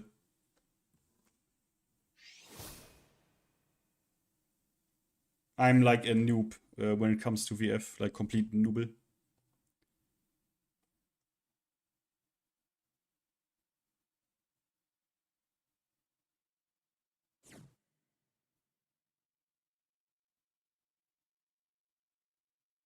Good night, NRS player. But what really, like, guys, I can't lie, man. I can't lie. I knew we have idiots that play Tekken and retards and people who actually don't care about like a healthy game state or whatever that may be, but I'm actually shocked at still the amount of people I see that are like, why didn't my character get buffed enough? Like, why didn't I receive buffs? Like, my character is gutted. Like, I'm actually a little bit shocked about that shit. I'm not gonna lie. That actually shocked me. And the people I see that are confident enough to enter the feedback portal Discord and just type complete brain rot. And like literally people openly declaring that Reina needs to be significantly buffed, and they are proudly announcing that they were a proud Tekken Emperor in Season 2. Like, no offense, but like, I mean, nah, offense. Yeah, I mean offense. I actually do. I actually do mean offense here. KO. Round 2. Good night, Serge. Fight.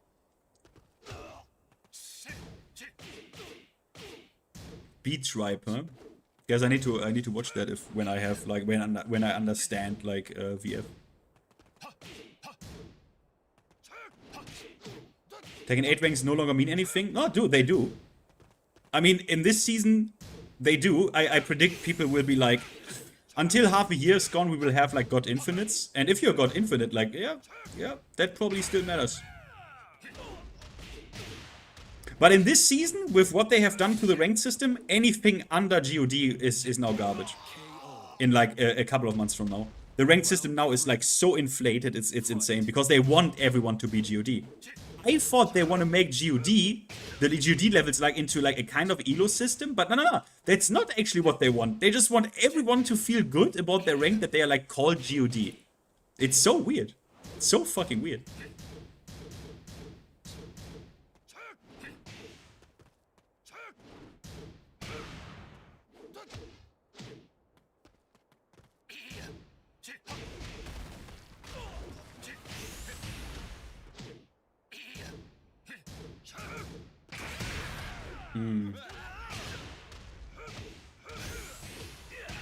Yes. Your ability to play Tekken? I mean, to a certain extent, right? Do you see Defi here? He started with Tekken 8. He's a Tekken 8 player by blood. And I can go into any other Tekken with him, and he's fucking good. Because he in Tekken 8 learned Tekken. And like to play Tekken. But some people don't learn that. But he wanted to learn that. That's why he also played like all the characters and shit. He played a lot of characters. Like went through the entire cast and shit.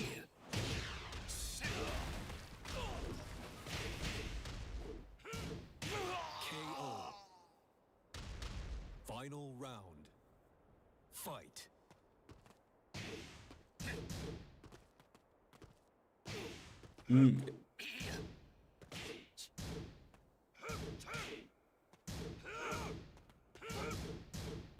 I will make a what's it called? I will make a note for the beach tribe stuff. I will definitely make a note. Don't too. Oh. Okay, he has to kill here. Oh, what a break. Oh! He fucks up. He didn't. He fucked up.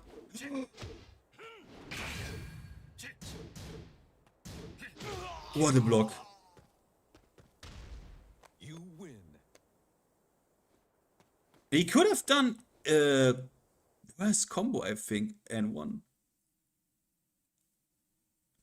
I think? I don't actually know.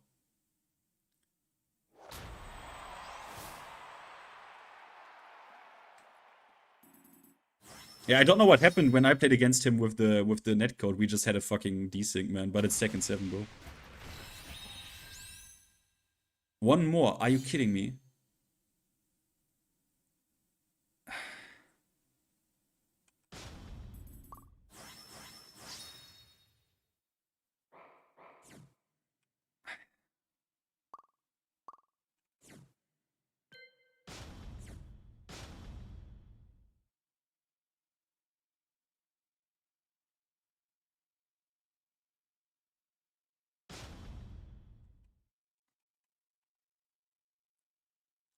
Can I type this?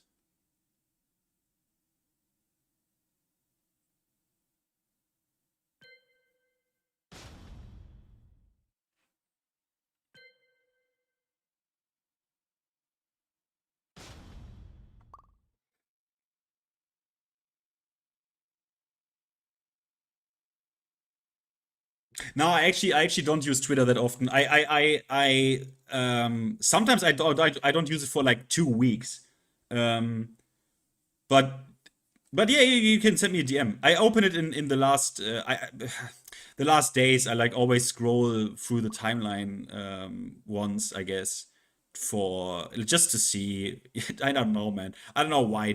I saw this one. Guys, does any one of you have the GIF that's made with AI, where the Tekken devs, like Harada, Murray, and Nakatsu are like giving you the middle finger? Does anyone know the fucking AI GIF I'm talking about that went on Twitter? Does anyone have a link to that? I need this, please. I haven't bookmarked it. Does anyone know what I talk about? It's so fucked up funny. Because it's so good. They're just giving you the middle finger and they're like laughing. Please, someone had to see someone of you. I need to ask around if someone can give me that.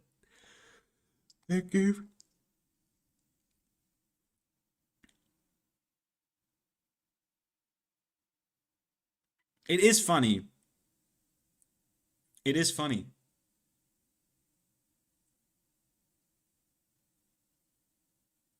Any player rage quit on my promotion match.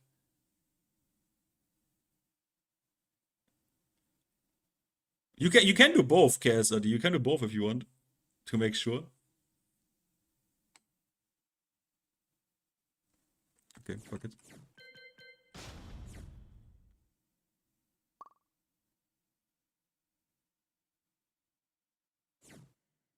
Yeah. I mean, you want it, so you get your matches. No, sorry. Who was that? Fireblade? You wanted to play, you paid, you get to play. Sorry, be right back. Just need to have a quick piss. Be right back.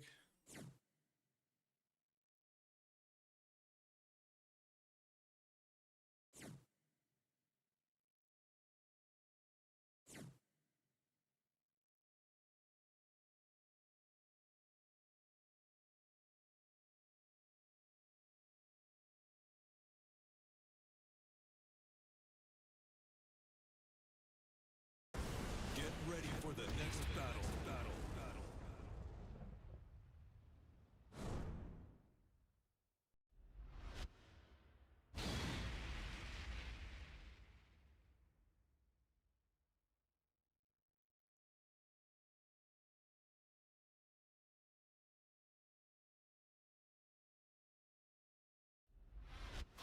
Round 1. Fight.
Time up.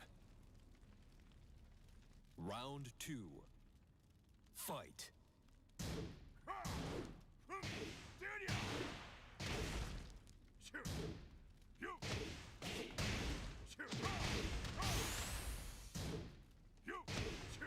Perfect. Round 3. Fight. Perfect. You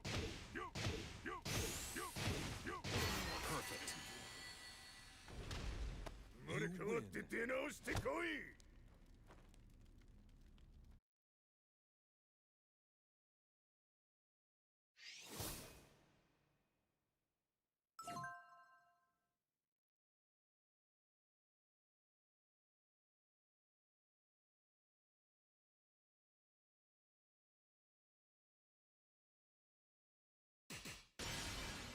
Welcome to the King of Iron Fist Tournament 7.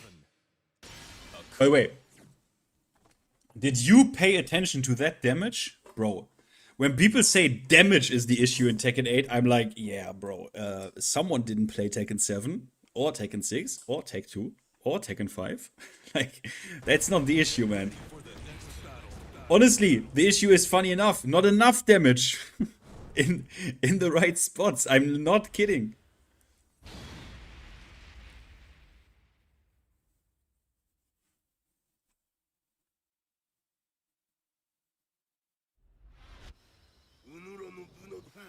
Round 1. Fight. I actually pressed. I can't believe it.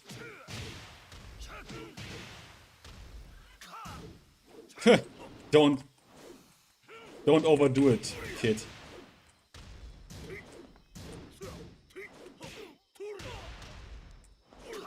Huh?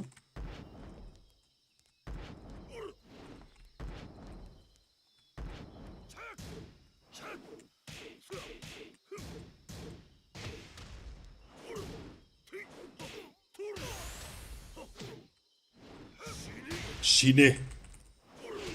Ur. Isat. Do some.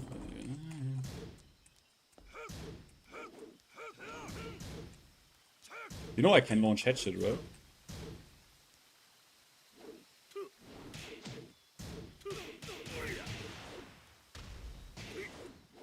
What?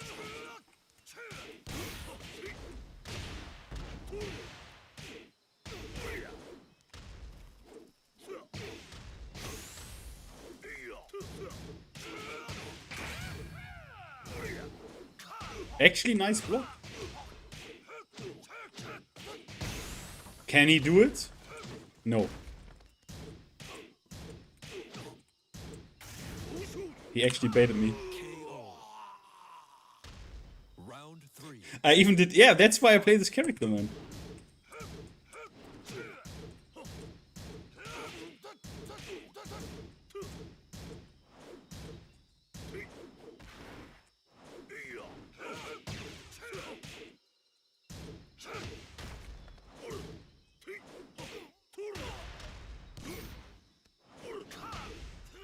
Nice.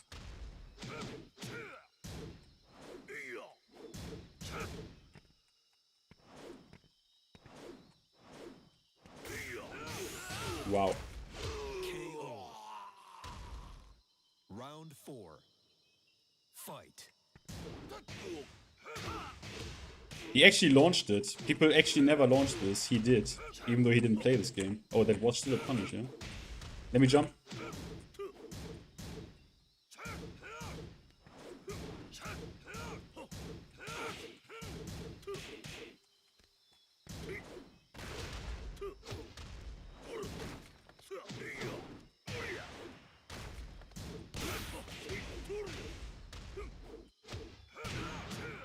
Oh yeah.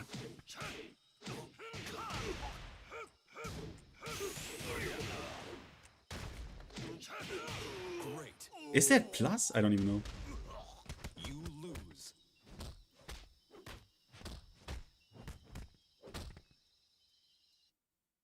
Is that +2 probably?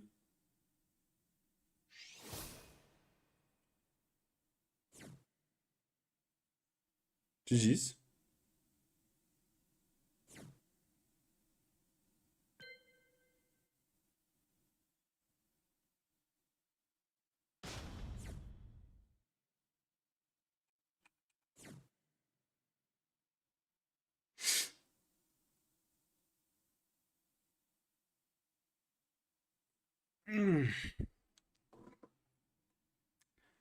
I mean, at this point, let me check what is going on Twitter. Is there? I mean, guys, did you see the Lydia bugs? Like did you see the fucking explosion after she wins a round? Did you see that? Like, what is going on? I love the fact that I block a low and get launched. Yeah, you just block it. I'm just +7, bro. There's nothing guaranteed. You're just bad. Yeah, this like solar flare shit. Like, what is going on? Oh, the controller is still broke.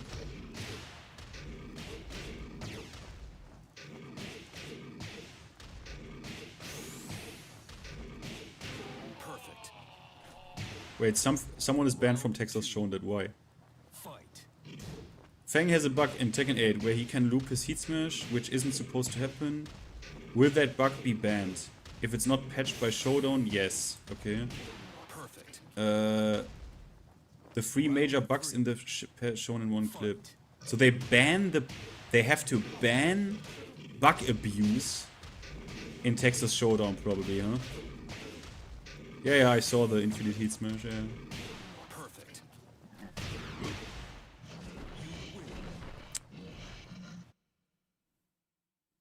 Yeah, people meme on the patch notes. Someone shows Soul Calibur 6 patch notes, which are like way more, way broader. I mean, bro, did you ever? I mean, we talked about this multiple times now. If you ever looked at Tekken 7 patch notes of like Lydia and shit, like.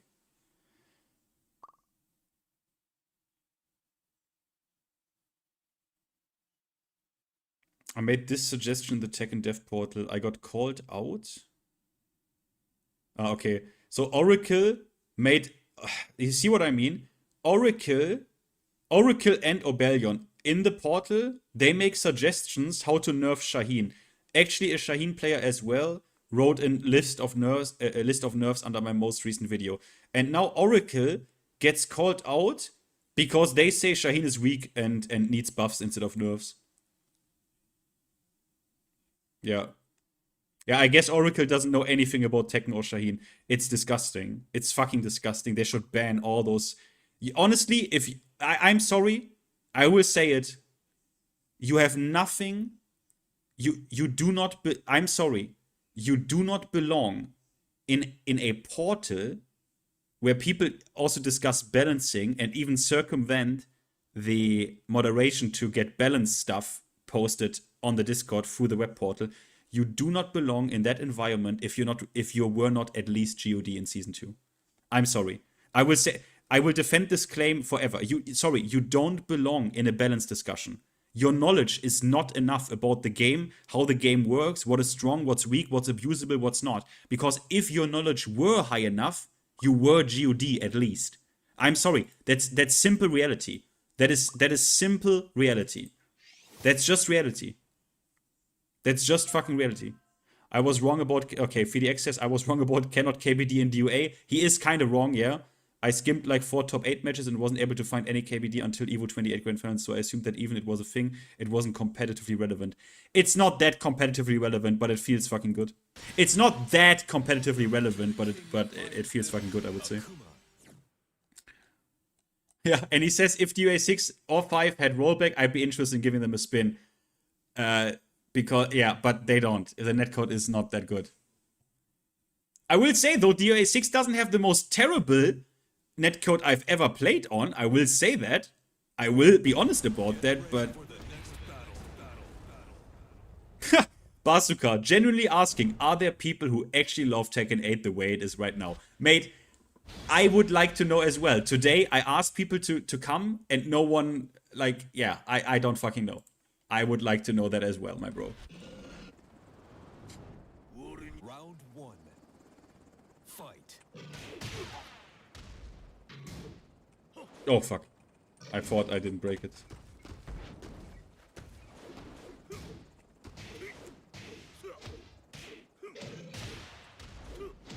Oh.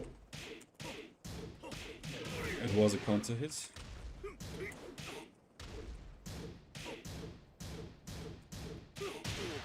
He just did jab, jab, 1-2, yeah?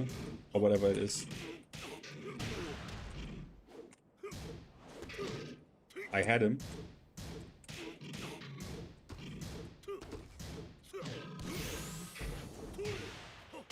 KO. Round 2. Fight.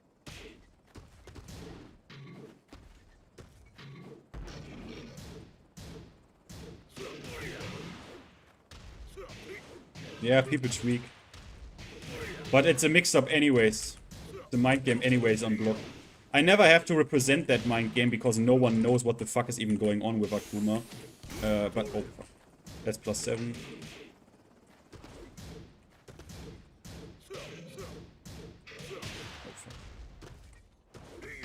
Oh, I tried to EXDP through it, it didn't work. Jab, jab, jab.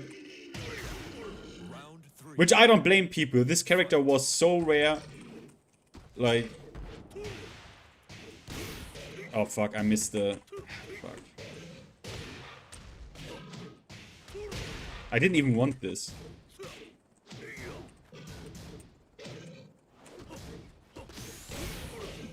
I missed the fucking most easiest shit. Oh!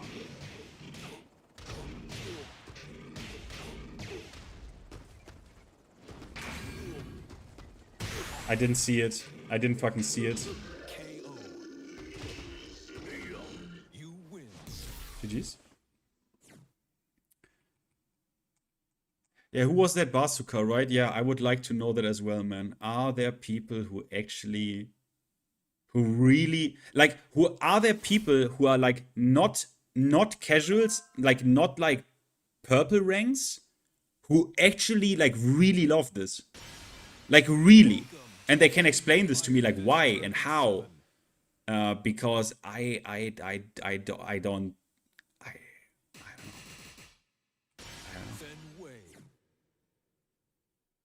What the fuck is that rage drive? It's like he golem walks up.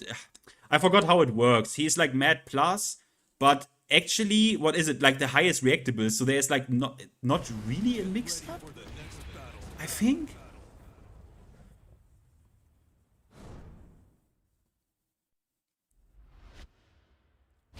I mean, the only possible scenario where I will ever say anything like ultra major positive about the gameplay of Tekken 8 is when they add Akuma and he still has the crazy execution and is mega hard to play but super broken. Or any 2D character for that matter. Because I love trolling people with that shit. Oh. Ciao! Wait, what was? You just do this, right? And then... Oh, okay, or not. Oh. Oh. Nice.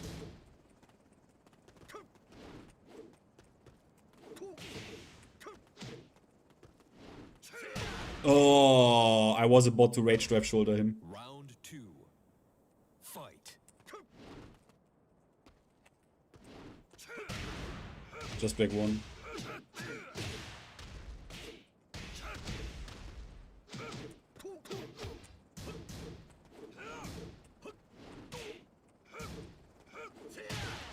See ya. How did Hellraiser How did Hellraiser catch me?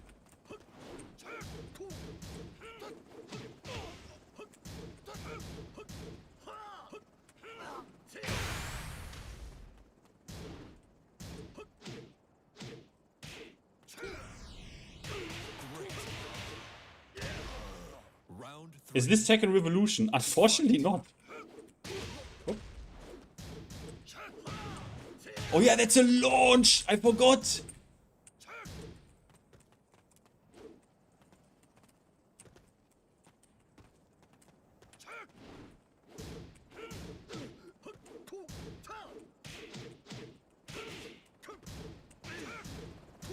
Oh.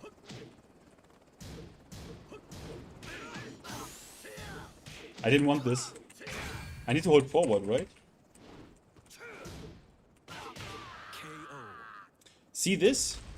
Annoying.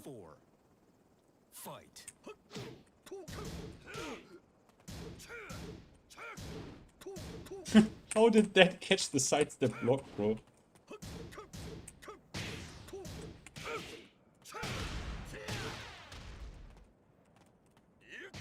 Yep.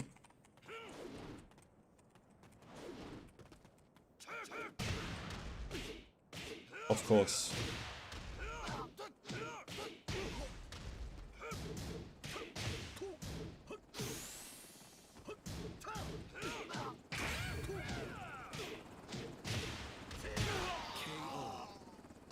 Yeah.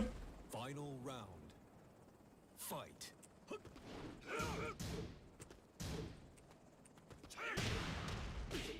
Yeah, just 3+4, bro. Oh, and Brian's will always say like timing, I timed you. I didn't want this.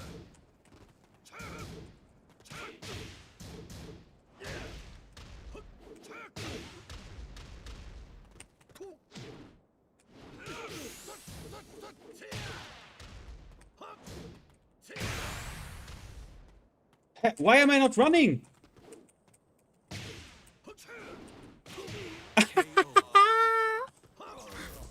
You win.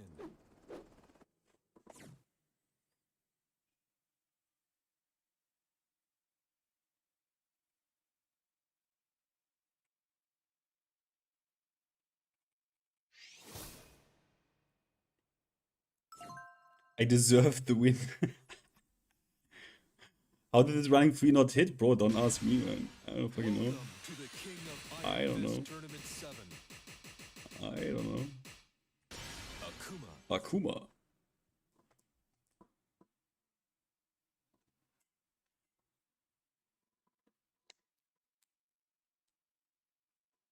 I paid for this, by the way. Yeah, and we all paid for Tekken 8.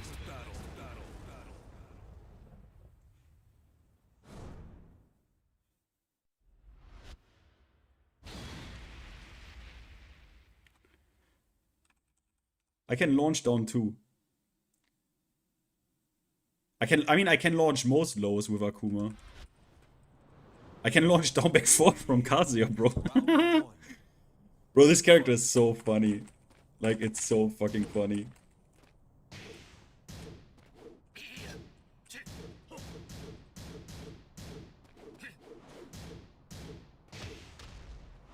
Oh! Okay, good sir. I wasn't familiar with your game.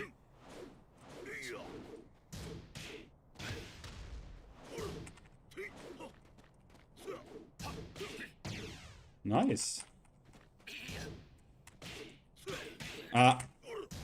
That's actually... I'm not gonna say it. But that is actually launch punishable. Do you know how many times I got launched for that? Oh, fuck.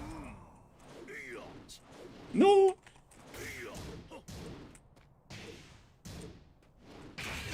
Do you know how many times I got launched for that move? Round 2. Fight. No, that's not true, Matt. That is not true. That is not true. Because it depends on the pushback. It depends on the pushback. You cannot launch everything.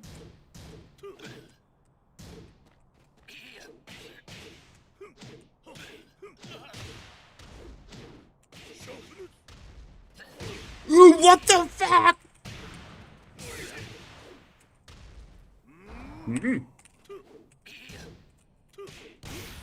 But this I can do.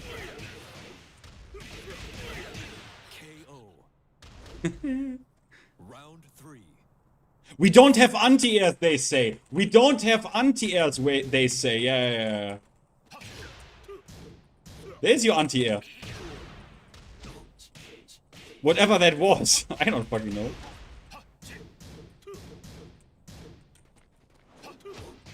Interesting. Nice block. Why am I getting this? Do a low? Do a low and die? Do a low. Oh. We don't have anti-airs, they say. We don't have anti-airs, they say. Do a running 3. Do a running 2. Oh. Wait, he doesn't know. He doesn't know. He doesn't know. I swear, he doesn't know.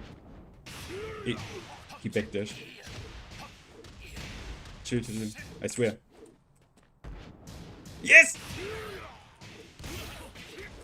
Not die. Oh, fuck.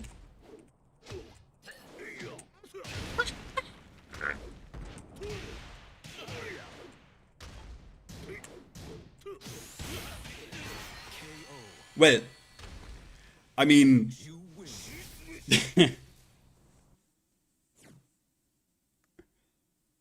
Real Tekken. Good old real Tekken. Back to basics, man. Back to basics. Bro, let's be real, right? I mean, they turned almost everyone in Tekken 8 into Akuma, minus the execution and meter management. I am just gonna be... you know, what can I tell you, man? Bro, this character is so fun. 10 years? No, that combo is whatever. I mean, the combos are not, honestly, the combos are not that hard. Like, the combos are hard, especially online, but the combos are not that hard. They are hard, but they're not that hard, I would say. Round 1. Fight.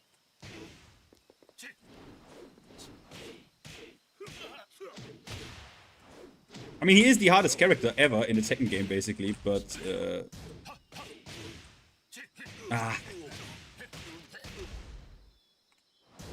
Oh, interesting.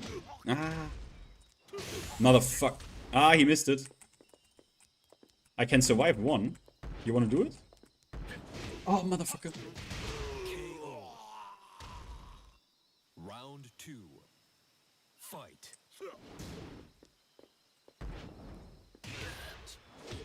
He fought down 3, huh? What? What was the frame situation there? I'm dead. He's dead because I hit a low. Oh! Well... I key shot! Dick Jab saved me! I didn't want this! Why didn't my thing not work? I wanted to go Raging Demon, what? That's plus. Why couldn't I? Wow. He's pressing, he's pressing. He doesn't want to block. Uria! I really didn't use my meter correctly here. Dick jabs depends actually on the character. But yeah, like +6, +5. That's punishable, but no one knows. How?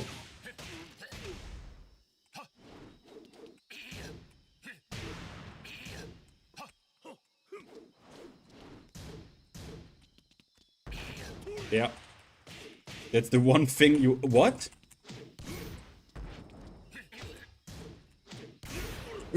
No!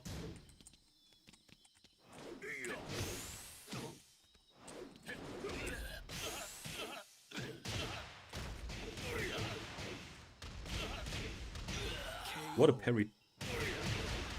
Final round. Fight. No! Too late! Too early!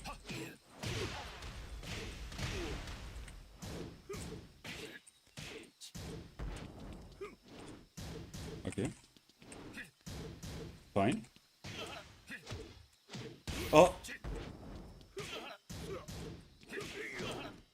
Mix up. He didn't duck. He's dead. Because I hit a low. I missed! DP! Because why not? I love this character. Weaklings should perish. I missed the combo. It was my win anyway. I deserved this win. Shoryuken. 9k, 9k, 9k, 9k, 9k. 9k. 9k. Legit 9k, bro. 9k, 9k. Allowed to do this. 9k health. If I could take a 7 is the goat, man. For this character alone. Holy shit. This character is so funny. I loved seeing that. Like, I watched almost... I did. I watched every single, also, like, ICFC run from Super Akuma. Like, I mean, you have to admire it. Like, what Super Akuma does and, like, how optimal he is. Online even is crazy, bro. It's crazy. It's crazy. Holy shit. That was funny. GG, bro. Holy fuck. I mean, this is not okay. This is not okay. Like, this character is not okay, man. I mean, if you play completely properly against him, he is work. He actually is work. I'm not... literally, right? But no one knows. Like, no one knows. No one knows. Like, here, get this. Get this move. I'm just gonna show you one move, right? I mean, first of all, what people don't know, or like what people don't... You can't tech roll against this character. If he does this, you can't tech roll. You can't tech roll. Otherwise, you're putting yourself into a literal launching 50-50.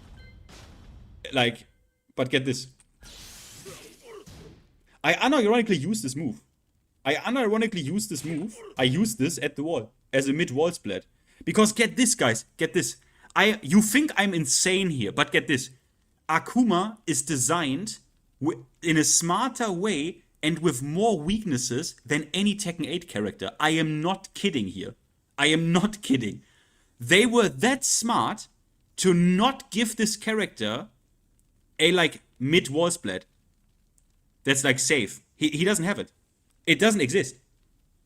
He can't do it. Look. That's a special mid. That's a special mid. That's launch punishable. He doesn't have it. It doesn't exist. They were that smart to know like in Tekken 7, they were at least that smart to know that this situation here is majorly fucked up because of this low. Right? Into frame trap. Yeah, this is still unblockable, by the way. Into like jump over shenanigans, yeah. But they were at least that smart to not give him a mid like this. I don't know what happened. I don't know how they at least... I mean, apart from this, right? This is like not okay. But I don't know. I don't know how they... I don't know, man. I don't know.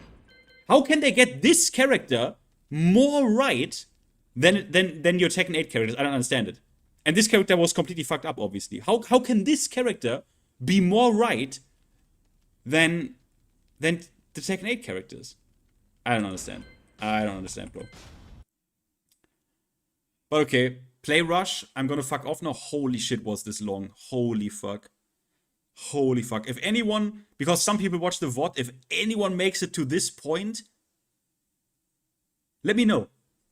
Let me know. But okay. Oh my god. We went through what? We went through Tekken 6, Tekken Tournament 2, and Tekken 7. And we even... But we didn't play Tekken 8, obviously. Obviously. Like, obviously. I wonder, guys. I wonder if they're gonna do... I wonder when the bug fixes. I wonder if they say anything again. If they make like a statement. Hey, sorry, we couldn't... nah, probably not. But alright. Holy shit. See you next time, alright? Good night. Thanks for hanging out.